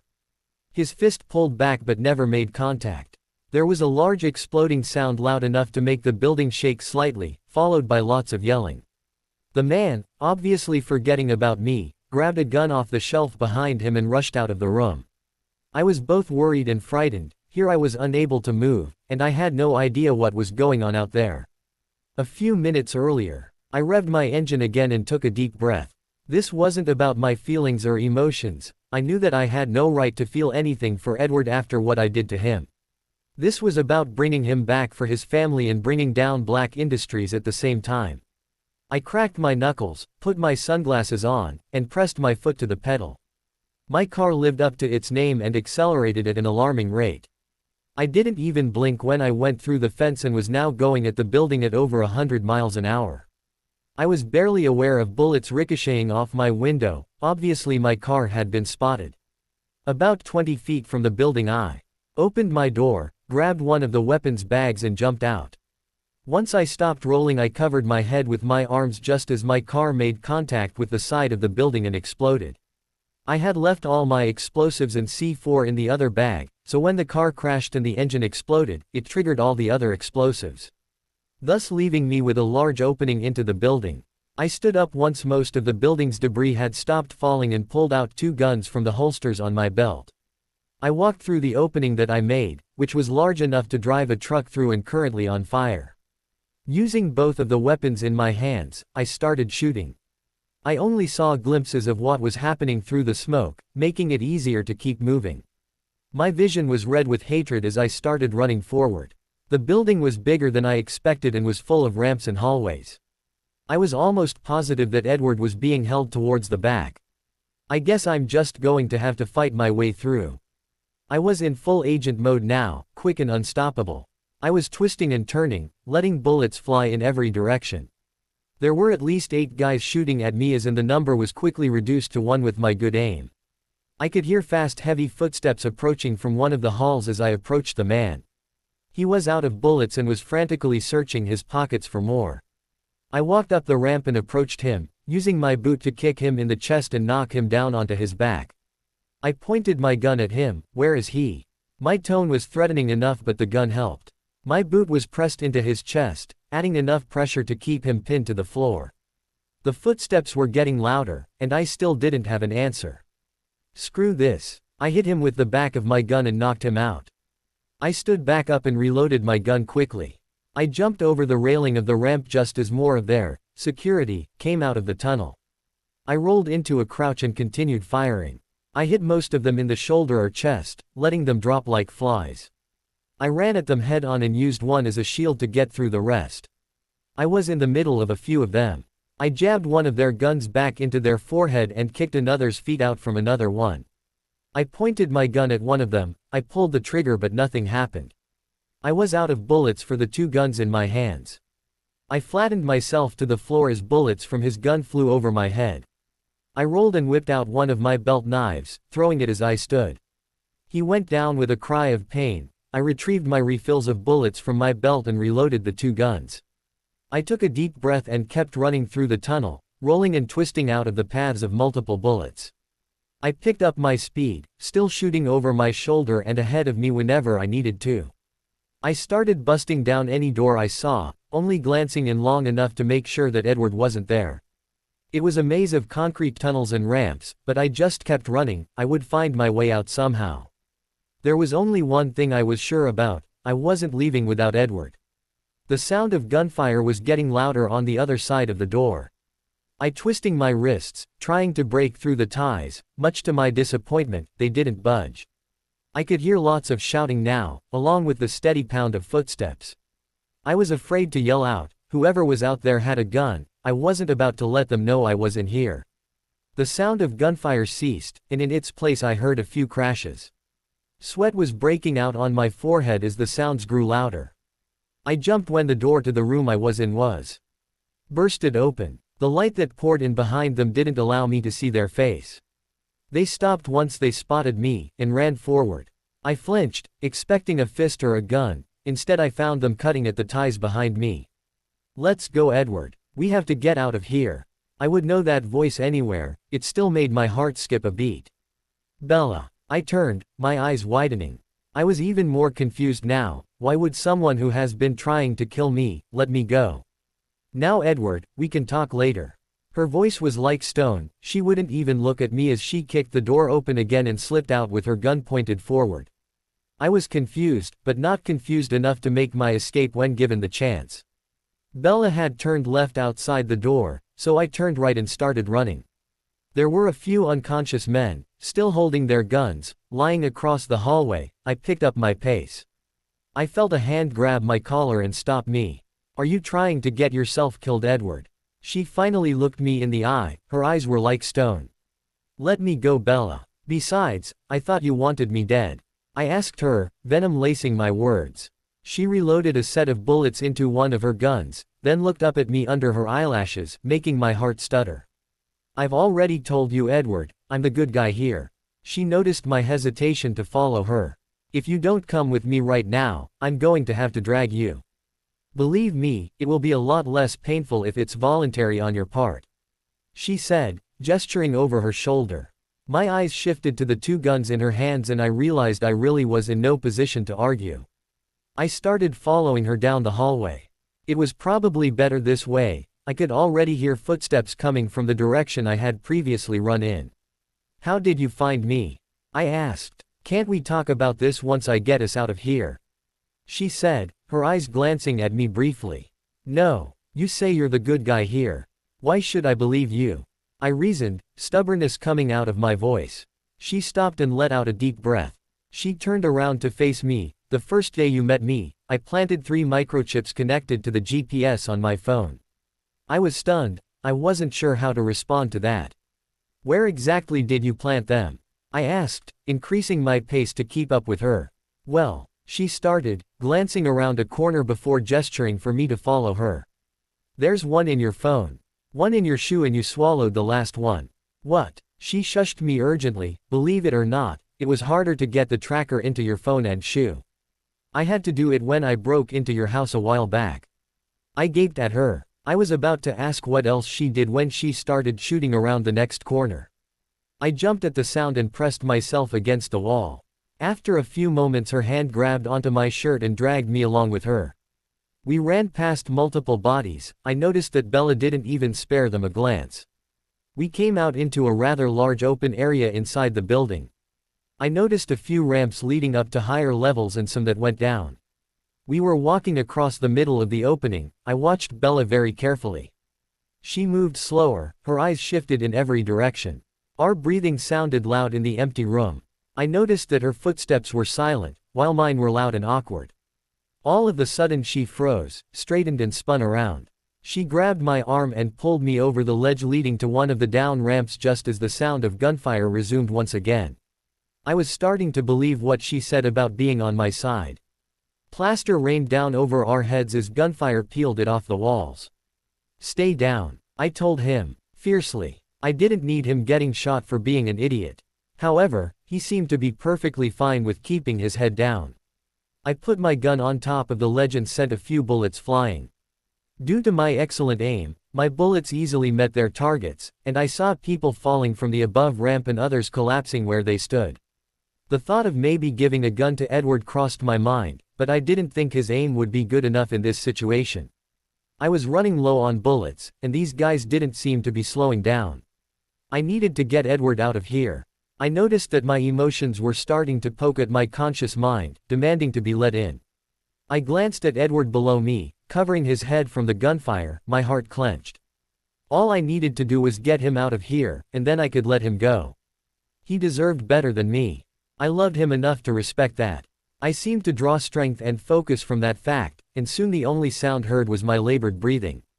I spotted a possible exit on the other side of the room and grabbed Edward. With my gun still pointed forward, I kept Edward close to me as we advanced to the other side of the room. I heard shuffling behind us and immediately put Edward behind me and sent bullets out of my gun at rapid fire. Bullets missed me by inches, but I was able to keep Edward out of their range. As the last one went down, I noticed that I was out of bullets. This was not good. I tossed the gun to the side, and grabbed for Edward. We were going to have to make a run for it. I spun around to start running when I stopped in my tracks. So, this is the infamous Special Agent Isabella Swan. I narrowed my eyes at Billy Black. He wasn't holding a weapon, but I pulled Edward behind me just in case. "The last time I heard of you, you were in charge of assassinating the head of a drug cartel in New Mexico," he continued, giving me a sickening smile. The fact that he knew about me was enough to really put me on edge. Edward tried to take a step out from behind me, but I threw my arm out and stopped him. "So Edward, how much about Miss Swan here do you actually know?" he taunted. I grinded my teeth together, thankful when Edward didn't answer. "Is it true what they say?" he said, talking to me this time, "that you are one of the greatest spies this country has ever seen? Believe what you want, Black." I spat. "Ah, but even you couldn't figure it out," he taunted more. "I bet it just tortured you that you had no idea who was feeding us information from the inside." I said nothing. He seemed to find my silence as motivation to continue. "Tanya was the one who would give us all the information we needed on a certain Edward here. You must agree, Edward, that she can be quite persuasive." I felt Edward tense behind me. As a matter of fact, that didn't come as a surprise to me. I think it was the fact that it was so obvious that made it so unbelievable. "Why did you try to kill Edward at first?" I asked, changing the topic off of Edward's ex-girlfriend. He smiled, making my skin crawl slightly. "Well, at first I just wanted revenge. But then I thought, why not get revenge and the money? You appearing today tells me exactly why my tries at capturing Edward were turned against me. In fact, even 2 of my people went missing. You wouldn't happen to know anything about that now, would you, Miss Swan?" I swallowed. "So tell me, Edward," he said, looking over my shoulder to where I could feel Edward's presence, "did you fall for her tricks too, like so many before you?" Edward tensed again behind me. "Don't listen to him, Edward," I said in an icy tone, sending a glare of hatred towards Black. "But why not? Do you not lie for a living, Miss Swan? Isn't it what you were made to do? Well, besides kill people," he said, chuckling slightly as he took in the room around him, his own security personnel lying on the floor. He raised his eyes to look at me. I raised my head and met his look straight on. "You're wrong." I watched his eyes. It was when they shifted to the right only a centimeter, looking past my opposite shoulder, that I understood what was about to happen. My pupils widened. Without a second thought, I let instinct take over. In an almost slow motion I slid 2 knives out into the palms of my hands. I spun, twisting my arms outward as I sent the left one sailing towards black. Still turning, I forced Edward behind me and let the other blade fly. It left my palm at the same time the sound of a gunshot rang out. I saw light reflect off the blade as it sailed through the air and made contact with the intended target. He fell to his knees before me. I was faintly aware of a pain in my upper left chest. My breathing began to become labored. My vision swam before me. I put my hand to where the pain was radiating from. I felt an almost confused fascination when I looked at my hand to find it covered in blood. I stumbled. Realization dawned on me, I had been hit by the bullet. I had pulled Edward behind me just in time to save him. I thought I heard someone say my name, but it was starting to go a little bit fuzzy. I stumbled again and started to feel like I was falling. The floor rose up before me, but before I could make contact with it, a pair of strong arms wrapped around me and lifted me up. I blinked a few times in confusion. I could hear the blood rushing in my ears, my heart was pounding faster than ever. Then someone's face was in front of me, they seemed to be saying something but the words were muffled. That seemed to trigger something. I could hear my own gasping breath as I tried to remember what was so important that I had to say. Bella, it sounded like it was coming from underwater. My entire body felt numb, I blinked slowly. Bella. The voice sounded a little bit louder now. I blinked a few more times and Edward's face came into focus in front of me. It was then that my mind seemed to have a sudden comprehension because I remembered what it was that I needed to say. What I needed to tell him. My eyes searched and found his bright green ones. I was immediately captured. I felt unconsciousness start to flow over the outer portions of my mind. I love you, Edward. Darkness swept across my vision, capturing me in its oblivion. Time seemed to slow. 1 second, Bella was standing in front of me, and the next we'd switched places and I heard the sound of a gunshot. I didn't know what was happening. I saw Billy Black fall and turned to watch the same thing happen to a man that had been standing behind me. Bella was facing him with her back to me. I called out her name but got no response. I was going to try again when I saw her stumble and begin to fall. Terrified, I rushed forward and caught her before she made contact with the ground. It was then that I understood. I noticed, horrified, that her entire front was covered in blood. The man behind me, that was the gunshot. She had saved me. I couldn't even think about anything other than her. It was as if my mind was able to process no other information. I could hear her raspy breaths, her face was much paler. Bella. I tried to get her to look at me, I was terrified. She didn't respond. Bella. I yelled louder, nearly pleading with her. She blinked slowly a few times, but her eyes found mine. I was immediately drowning in her eyes, the deep brown drawing me in. I love you, Edward, I heard her whisper. I took in a shaky, unbelieving breath, watching as her eyes closed. Bella, I said, trying to understand whether or not I just imagined what she just said. But she didn't respond. I tried again, but still received no answer. I looked down and noticed her wound was bleeding profusely. I had to get her out of there. I had to get help.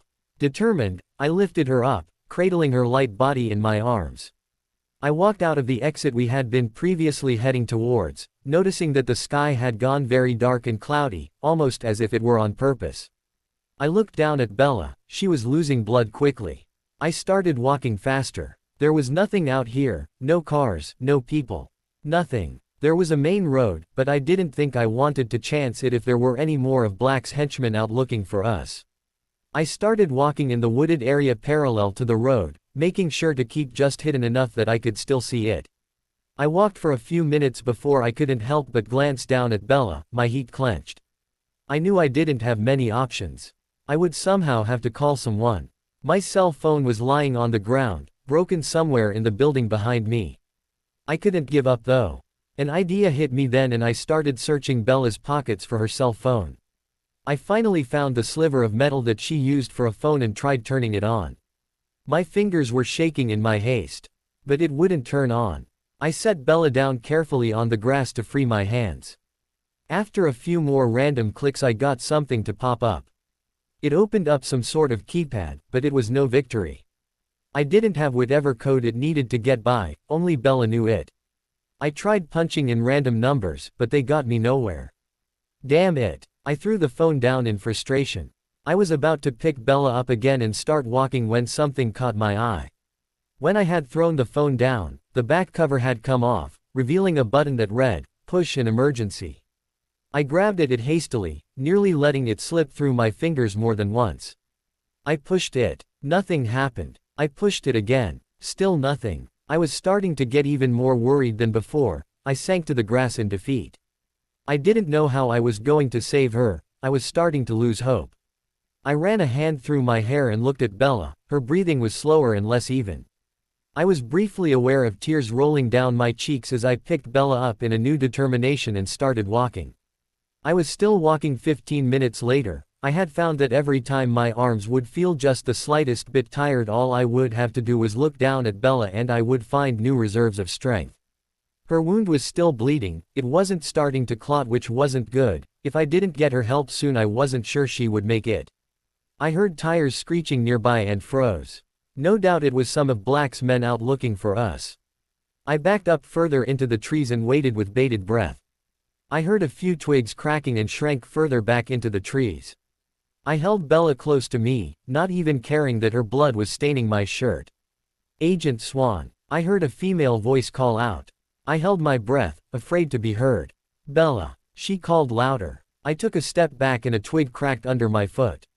It only took about a second for the mysterious girl to run around the corner of the tree and find me. She pointed her gun at me with a glare, but once she saw Bella in my arms, her facade dropped and she rushed forward. "Put her down right now," she yelled, still pointing her gun at me. There was no way in hell I was letting Bella go, so I just hugged her to me tighter and stepped back. I said, "Put her down." She yelled at me again. She glared at me for a while, then a thought seemed to hit her. "Wait a second. Are you Edward?" she asked, lowering her gun a centimeter. I wasn't sure if I should tell her the truth or not, but she seemed to figure it out for herself because she put her gun away and started talking again, this time pulling out a badge that looked similar to the one that Bella had shown me. "My name is Casey, I work with Bella." She noticed my hesitation and continued. "Please, I have to hurry and get her to a hospital." I wasn't sure if I trusted her, but it was my best shot right now. I seemed to finally find my voice. "I'm not letting her go without me," I told her. She nodded and started running back towards the road with me hot on her heels. "I couldn't leave you behind even if I wanted to. It's my job to protect you right now since she's unable to." Her voice cracked the tiniest bit at the end. We ran to her car, which was parked in the middle of the road with the engine still running. I climbed into the back, still cradling Bella. The other girl, Casey, jumped into the front seat and pressed her foot to the pedal, making the tires screech. "I'm going to need you to do exactly what I tell you, okay?" she asked, her voice urgent. She didn't wait for me to respond. "You need to add pressure to the wound to keep any more blood from being released." I hastily put my palm over the wound and pressed down. She glanced back to make sure that I was doing it correctly. "Okay, now you need to check her breathing and her pulse." I nodded at her in the rear view mirror and started counting Bella's breaths to make sure they were normal. They were shallow and short, but they came constantly, which was a good sign. I put my index and middle fingers on the vein in her neck and started measuring her pulse. "It's uneven," I told her frantically, sure that that couldn't possibly be good. The only response I got to that was for her to press down on the pedal harder. I was sure that by now we were going at least 85. I kept adding pressure to the wound, keeping my eyes on Bella to see if there was any change in her demeanor. But she was still unconscious. I pushed a stray strand of hair out of her face and ran my fingertips down her pale cheeks. I frowned with worry when I did not see the usual blush that often came up. "Please wake up," I whispered to her, somehow praying that she would hear me. I wiped at my eyes and looked up in time to see Casey's eyes quickly shift away in the rearview mirror, telling me that she had heard me. It was taking much longer than I liked, but soon we were on the main roads, yet still going over 80 miles per hour. I heard sirens and looked out the back window. "We have a problem," I told her, noticing at least 3 police cars right on our heels. I saw her eyes glance in the rearview mirror, but she didn't look any more worried than she already was. She didn't give an answer to my comment, instead just increased the speed we were going. I looked at her like she was insane, flinching as she ran through red light after red light, narrowly missing passing cars, leaving a trail of honks and screeches behind us. You may want to hold on, Edward. She told me right before she spun the wheel to the left, making a skid around the corner. I was nearly thrown against the door, but managed to grip onto the seat in time. Cars would pull over quickly once they heard the sirens, almost as if the police were giving us a personal escort. We're almost there, she said, almost as if to herself. I could see the hospital was not far off and we were quickly closing the distance in between. The police were still behind us as we spun into the emergency lane. She slammed on the brakes and I had to stop myself from flying forward. As soon as I was able to, I threw the door open and started running through the front door. I need a doctor, I yelled, briefly aware of Casey behind me. Please someone help me. The doctors in the emergency lobby immediately responded and I was soon placing her down on a gurney. One of the doctors got out his stethoscope and took her heartbeat. We need to get her to an OR, stat, said the doctor. The others nodded and started pushing her gurney down a hallway. What happened? The same doctor asked me as we started running down the hall in the direction they were pushing the gurney. She was shot. I tried to stop the bleeding, but it didn't seem to work. He nodded as if this seemed to confirm his theory. I looked at him frantically. I needed to know if she was going to be all right. She'll be okay, right? I mean, you can save her. My voice cracked. He looked at me with sad but determined eyes. I'm going to try. It wasn't the answer I was hoping for. In fact, it seemed to make me more worried than I already was. They pushed her gurney into a set of double doors. When I tried to follow, the doctor stopped me and shook his head. I'm sorry, you're going to have to wait out here. We'll let you know as soon as something happens, he told me. I tried to push past him. Didn't he understand that she needed me in there? That I needed to be in there to make sure that she came out okay? I started to argue when someone grabbed my arm. I turned around and was met with Casey's sad eyes. Edward. I took one long look in through the window. My heart clenched as I watched them put an oxygen mask over Bella's face. I nodded and wiped the tears away that were running down my cheeks at an alarming rate. I was sitting in the private waiting room with my head in my hands. The tears had stopped, but I still felt emptiness inside my chest. I picked up my head and saw Casey looking at me from the chair across from me. You should get yourself checked out, she said, gesturing to the blood on my shirt. The blood isn't mine, I told her, my voice raw. My statement didn't seem to make her feel any better. We were the only ones in the room. The only other noise was a TV in the corner that was playing soap opera reruns. I don't suppose you want to tell me what happened? She asked. I took a deep breath but nodded and started telling her. When I was getting to the point in the story where Bella took the bullet for me, my voice started to crack and I put my head in my hands. Why did she do that? I asked myself, swallowing hard. I was brought out of my self-loathing when the door opened and the doctor came in. I abruptly stood up and looked at him anxiously. He saw my look and made the motion with his hands for me to sit down. I didn't want to, but listened to him anyways, sitting back down in the chair. We've started surgery, he began, looking at me then at Casey, but she's going to be in there for at least a few more hours. I nodded at him to continue. We managed to get the bullet out, but that's not the problem we were worried about. See, when she was shot, the bullet nicked an artery in her chest, causing a majority of the blood loss she experienced. We'll patch her up the best we can, but she may have lost too much blood. I'm sorry. It took a few moments for all her said to sink in. I was frozen in terror. My mouth had gone dry, my mind processing things at 1,000,000 miles per hour. Does she have any family we can call, to tell them what's happening? He asked. It took me a few moments to process what he had asked because I was still thinking about what he said previously. Casey answered for me. No, she doesn't, but I know some people that I should call to tell them about the situation. He nodded at her and left the room. I put my head in my hands and tried to take a deep breath. I heard Casey talking in the corner, briefly hearing her say words like, Arrow, and, the Academy, both of which made no sense to me, so I stopped trying to eavesdrop. My mind kept replaying the scene over and over again in my mind. The sound of the gunshot still rang in my ears. I closed my eyes and sighed. Why did she do it? I whispered to myself. Because she's in love with you. I picked my head up quickly and looked at Casey, who had sat down again across from me. I know, she told me. I said, remembering back to right before she lost consciousness. And what? You didn't believe her? Casey said, giving me an incredulous look. I didn't know what to think. I was so angry at her when she told me that it wasn't the real her I had come to know. I said, thinking about when she had revealed the truth to me. You still don't get it. She said, shaking her head at me. She may have told you that she has been lying to you this whole time and that she's been acting like a different person, but that's a lie. You're probably the first person that has ever seen the real Bella Swan. So, if she told you she loved you, she meant it.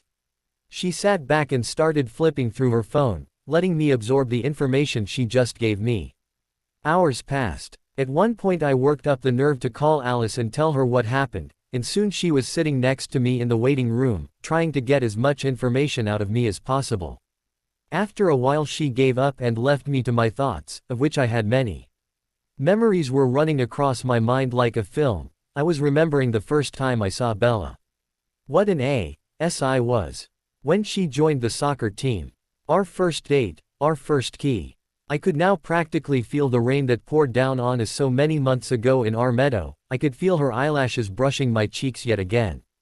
Many more memories followed that one and the numbness inside melted a little bit, but I knew it wouldn't go away completely until she was sitting beside me.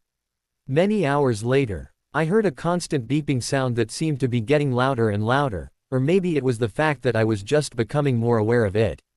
Edward, I whispered but got no response. Where am I? I opened my eyes a millimeter, which seemed to take all my energy, but immediately shut them when I was faced with a bright light. I waited a few seconds before reopening them and squinting while trying to let them adjust to the light. I blinked a few times before everything came into focus. I looked around and found the source of the beeping. It was a heart rate monitor. I followed one of the many wires with my eyes until I found where the clasp was over my finger. I looked at my opposite wrist and noticed an IV pressed into my skin. I realized by now that I was obviously in a hospital, but I tried to lift my head to get a better look around anyways, and immediately let it fall right back down again as my vision swam. I looked above me to the left and noticed both a bag of a positive blood and a bag of clear liquid. Morphine would be my guess. But why? A tension in my right shoulder made it all come back, and I looked down to see a large white bandage over where I'm sure I had many stitches. I needed to find Edward. I had to make sure he was okay. I took a deep breath before using all my strength to hoist myself up. Obviously the morphine wasn't strong enough because there was an agonizing pain, making the beeping noise from the heart monitor increase exponentially. I was breathing heavily and I was barely in a sitting position. Immediately the door opened and a nurse came rushing in. Obviously my increase in heart rate alerted her. Outside the door, "Oh no, you're not going anywhere right now," she said. I gave her a fierce look but decided that at this moment she could probably take me in a struggle. I laid back down and took a few deep breaths to return my heart rate to a normal level before speaking. "Where's Edward?" I asked her. "If you're talking about the boy who brought you in, then he's in the waiting room," she said almost absent-mindedly as she inspected the bag that held my morphine. I let out a breath of relief and let my body relax a little bit. Now I could focus on other things. "How long have I been out?" I asked her. "About 10 or so hours, give or take a couple," she replied nonchalantly. "What?" I exclaimed. "Well, what did you expect? You were shot, for God's sake. The surgery itself took a few hours, and then you've been out for the rest of the time. They didn't think you were going to make it. You lost a lot of blood," she replied, gesturing to the bag of blood that was hanging up, before looking at me. I wasn't sure how to respond to someone pretty much telling me I shouldn't be alive. "The doctor will be in a moment. He'll be glad to know that you're awake," she said before striding out the door, leaving me to my thoughts. Edward had saved me. If it wasn't for him, I probably would be dead right now. I swallowed hard at that thought, and tried to think about something else. When I couldn't think of anything that wouldn't somehow make me think about almost dying, I settled for just counting the beeps of my heart rate. 300 beeps later the door opened and a man walked in who I could only assume was my doctor. Following him was a man that I would be able to recognize even in a drug-induced haze, Arrow. The look he gave me was calculating, almost as if he couldn't figure out how I had gotten myself into this situation. I had never gotten injured badly enough to be on the brink of death. "Agent Swan," he greeted me. I nodded in a return greeting, watching the doctor out of the corner of my eye. He wasn't surprised at all, which told me that he had already been filled in about the situation. I looked at Arrow expectantly, waiting for him to just get on with what he had to say. When he didn't say anything, the doctor interrupted in an attempt to break the awkward silence. "How are you feeling, Ms. Swan?" he asked. After another moment looking at Arrow, I turned my head to the doctor and said, "A little dizzy, but I'm fine." He nodded, as if he expected as much, and said, "That's the morphine we've got you on. You're going to feel lightheaded too until we get your blood levels back up to the normal amount." I nodded in response and looked back at Arrow. "Your backup agent should be here momentarily," was all he said. "What about Edward?" I asked, staring at him. "We'll discuss him later." His voice held a finality that demanded obedience. I reluctantly gave it to him. A few moments later the door reopened and Casey rushed in. "Oh, thank God," she said once she caught sight of me up and awake. "Hey Casey," I said, sad that I had made her worried. She rushed over and looked me over to make sure that I was all in one piece. Once she was satisfied, she glared at me. I was taken aback by her expression and looked at her in confusion. "Why didn't you call me?" she asked angrily. I started to say something but she cut me off. "What were you thinking? Do you have any idea how worried I've been? I'm supposed to be here to help you. If you had died," her voice trailed off sadly. "I'm sorry," I told her, truly meaning it. She wiped her eyes and looked at me, but the anger was mostly gone. In its place was just sadness and worry. Though she didn't voice it, I felt like I was mostly forgiven. I felt drained of energy, but not tired enough to ask, "What about Edward?" It was obvious I was talking to Arrow by the tone in my voice. "I'm sure you already know the answer to that, Agent Swan," was his response. I shook my head in defiance. Even though he was right, I didn't want to believe it. "It's the easiest way," he said, looking at me. "What did you think was going to happen? It had to end sometime. You of all people know that." I felt tears gathering at the back of my eyes as I stared blankly at the ceiling above me. When I didn't respond, he took it as acceptance. He looked at the doctor, who nodded. Obviously Arrow had explained what had to happen beforehand. The doctor walked out the door, Arrow right behind him. Casey took one look at me, and decided that I needed to be alone for a while, before exiting the room behind the others. As soon as I was alone, tears streamed silently down the sides of my face. I briefly remember the other girl, Casey, telling me that she had to go to the bathroom, but I couldn't focus enough right now to be sure. I had my head in my hands as I sat in the same chair that I had been in for the last I don't even know how many hours. Alice was asleep in the chair next to me. Even though it was bound to be some hour of the early morning, I wasn't even going to try and sleep. The only sounds I heard now were my even breathing and the ticking of the clock on the wall behind me. "She has to be okay." I had been repeating that same phrase over and over again in my head for as long as I'd been sitting there. I jumped when the door opened again. I looked up expecting to see Casey, but saw the doctor instead with his back turned to me as he closed the door. I reached out my hand and shook Alice awake, sure that what he was going to say was going to be important. She looked at me sleepily but sat up once she saw the doctor behind me. I watched the doctor turn around to face me, and my stomach dropped. The expression on his face made my eyes widen in horror. He looked at me with sad eyes and shook his head. I couldn't breathe. I was scarcely aware of someone saying, "No," over and over again, getting louder each time. It took me a moment to realize that it was me. It felt like the whole world was collapsing in on me. He just looked at me sadly and said, "I'm sorry," before quietly leaving. "No," I yelled. I couldn't know, I wouldn't believe it. I refused. I got up and burst through the door he had just left in. I started sprinting down the hall. She had to be in one of these rooms. "Bella," I cried out frantically over and over again, pushing people out of the way. 2 security guards were soon holding me back. I struggled and shoved them, screaming her name out. Soon they were practically shoving me down the hallway in the opposite direction. It was as I was being propelled back that realization seemed to settle in. She was gone. I fell, limp. Soon they had to start dragging me back. How could she leave me? Didn't she know that I needed her? That I loved her? I stared down the hallway from which I was being dragged away from. Somewhere in one of its rooms, Bella was lying lifeless in a sleep from which she would never reawaken. Tears streamed silently down the sides of my face. 2 months later. 2 months. It's been 2 whole months since I was shot. 2 months since I was in Forks. 2 months since my mission. 2 months since him. I was lying in my bed at the academy, thinking about anything and everything. I had become an empty shell since I returned to the academy. Casey was the only one I ever talked to, and even that was brief. I traced my fingertips over the scar on my right shoulder. It was still sensitive and would probably take a few more weeks until it would stop hurting completely. The surgeons had done a good job, but it would still take a lot of training to get my shoulder muscles working the same way again. I wanted to throw myself back into training right now, regardless of my injury. I knew it was one of the few things that could make me forget. I still hadn't unpacked any of the stuff from my last mission. I was afraid that it would bring the memories back. The door to my room opened and I was briefly aware of Casey standing at the foot of my bed. She was just looking at me. "What?" I asked, propping myself up on my elbows so that I could look at her. "It's been 2 months, Bella." I just continued to look at her, not saying a word. "You changed when you went there.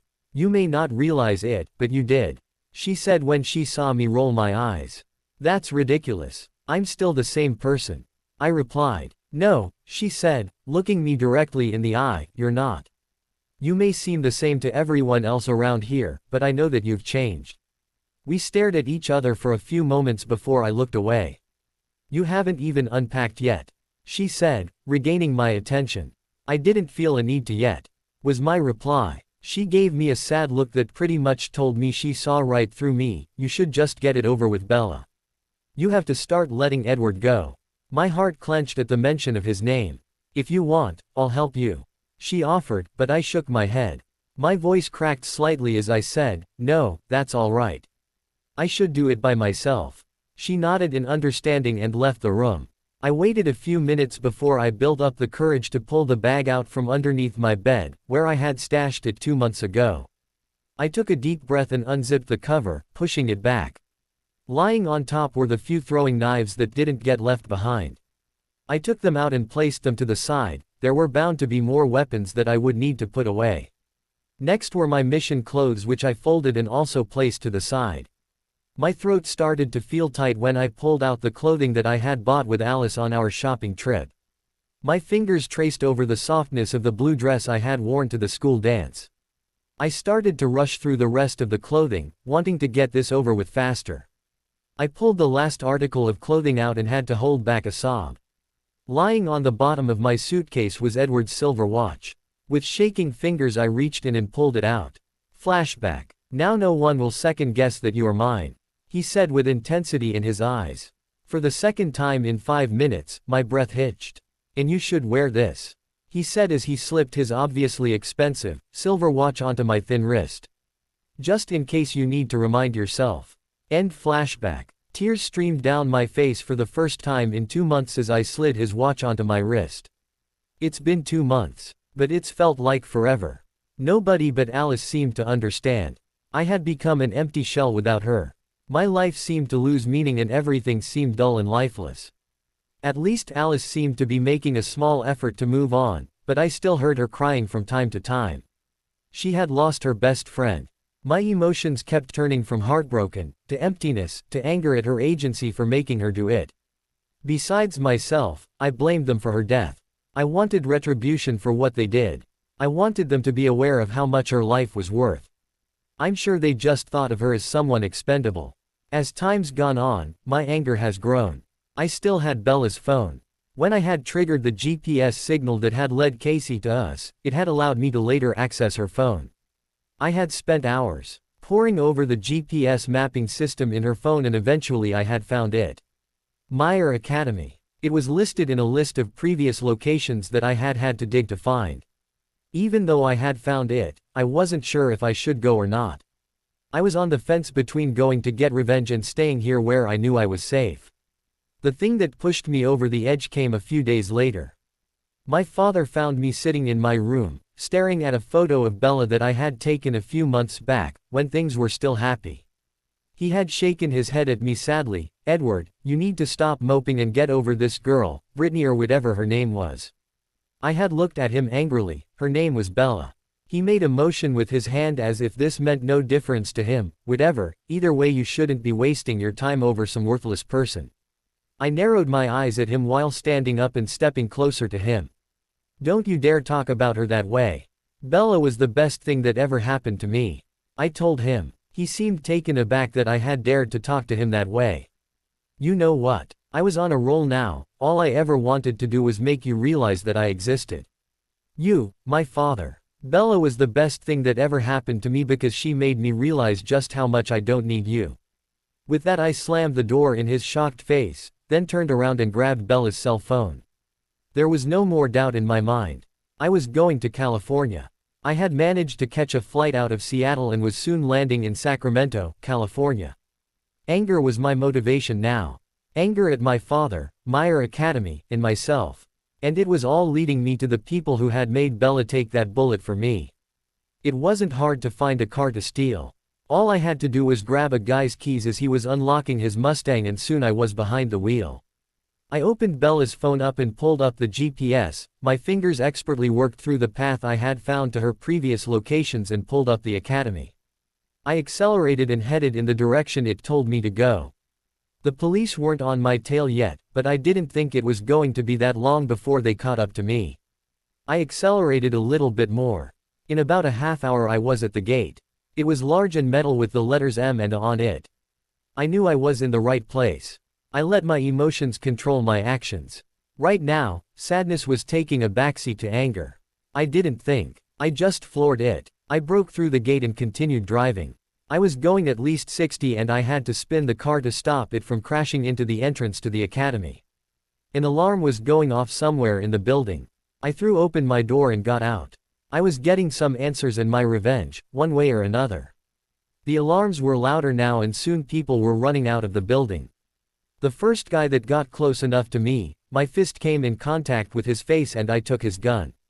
I pointed it at him. Even though I was beginning to be surrounded by others, I want to speak to the person in charge. Now, I don't think you're in any position to be giving orders. I turned around to see an older man, with at least 30 people behind him all with their guns pointed at me. What happened? I asked Casey as she ran by my room. Alarms were going off all around us. I grabbed a gun from my room quickly before following her. Someone's tried to break in. They already got past the gate. She said. This was starting to get me a little bit worried. I followed behind her at a quick pace. I want to talk to whoever's in charge, I said, pointing my gun at the older man in front of me.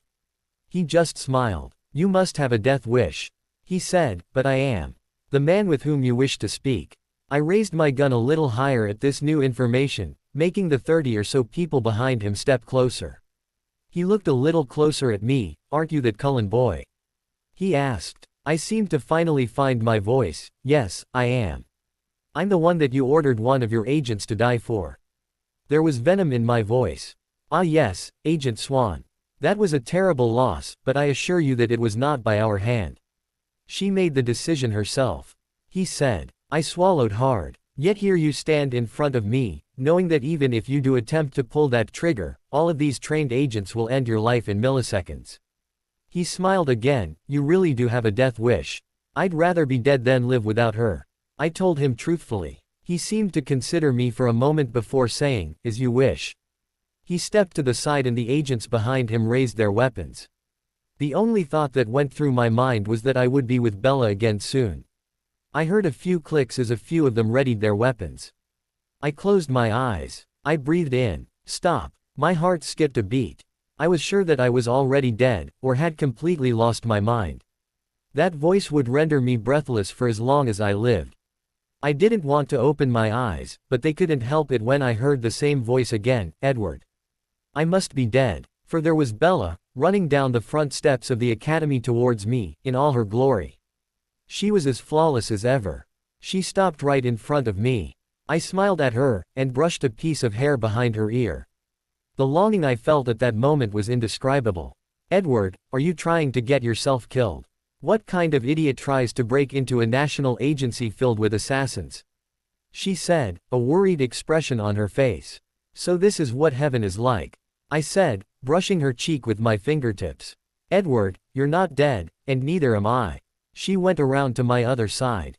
Lower your weapons, she yelled. I turned around and saw the agents that had been ordered to kill me with confused expressions on their faces. Seeing them seemed to make something click in my mind. If I wasn't dead, then Bella truly was in front of me. And she was alive. I couldn't stop myself from reaching my arms out to her and pulling her to me.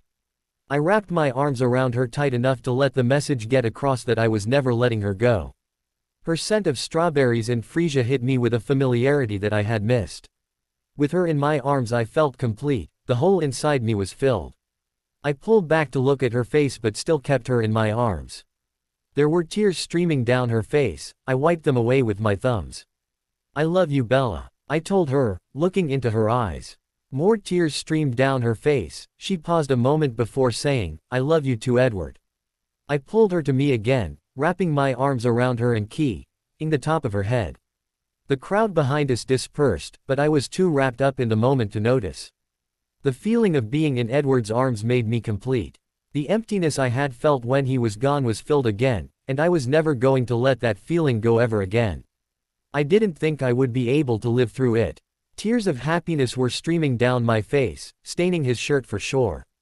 Eventually I pulled back and grabbed his hand. It was time to talk to Arrow. I glanced back at Edward every few moments, just to make sure that I wasn't imagining him being here. He really did love me. Why else would he put his life on the line like that? He would smile at me every time I looked back at him, almost as if he couldn't believe that I was real either. He kept a tight grip on my hand and didn't give any intention of letting go. I knocked on Arrow's door and then entered.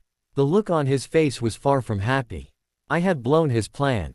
Edward was still supposed to think I was dead. I just glared back. He almost had Edward killed. I had no choice. Agent Swan, he said, his eyes narrowing. I gave him the same look, but got straight to the point.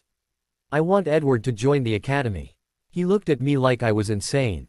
Absolutely not, he said. Why? I asked, my eyes still narrowed.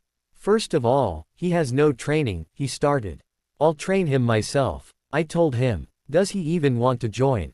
Arrow asked. Edward answered for me. I'm staying wherever Bella is. Arrow's eyes shifted over to Edward before coming back to me. I could still sense the hesitance. Either he stays, or I go, I told him with finality. He stared at me hard. We both knew that he could not afford to lose me. After a few more moments he said, very well, but he's your responsibility. I smiled at him, glad that we had come to an agreement.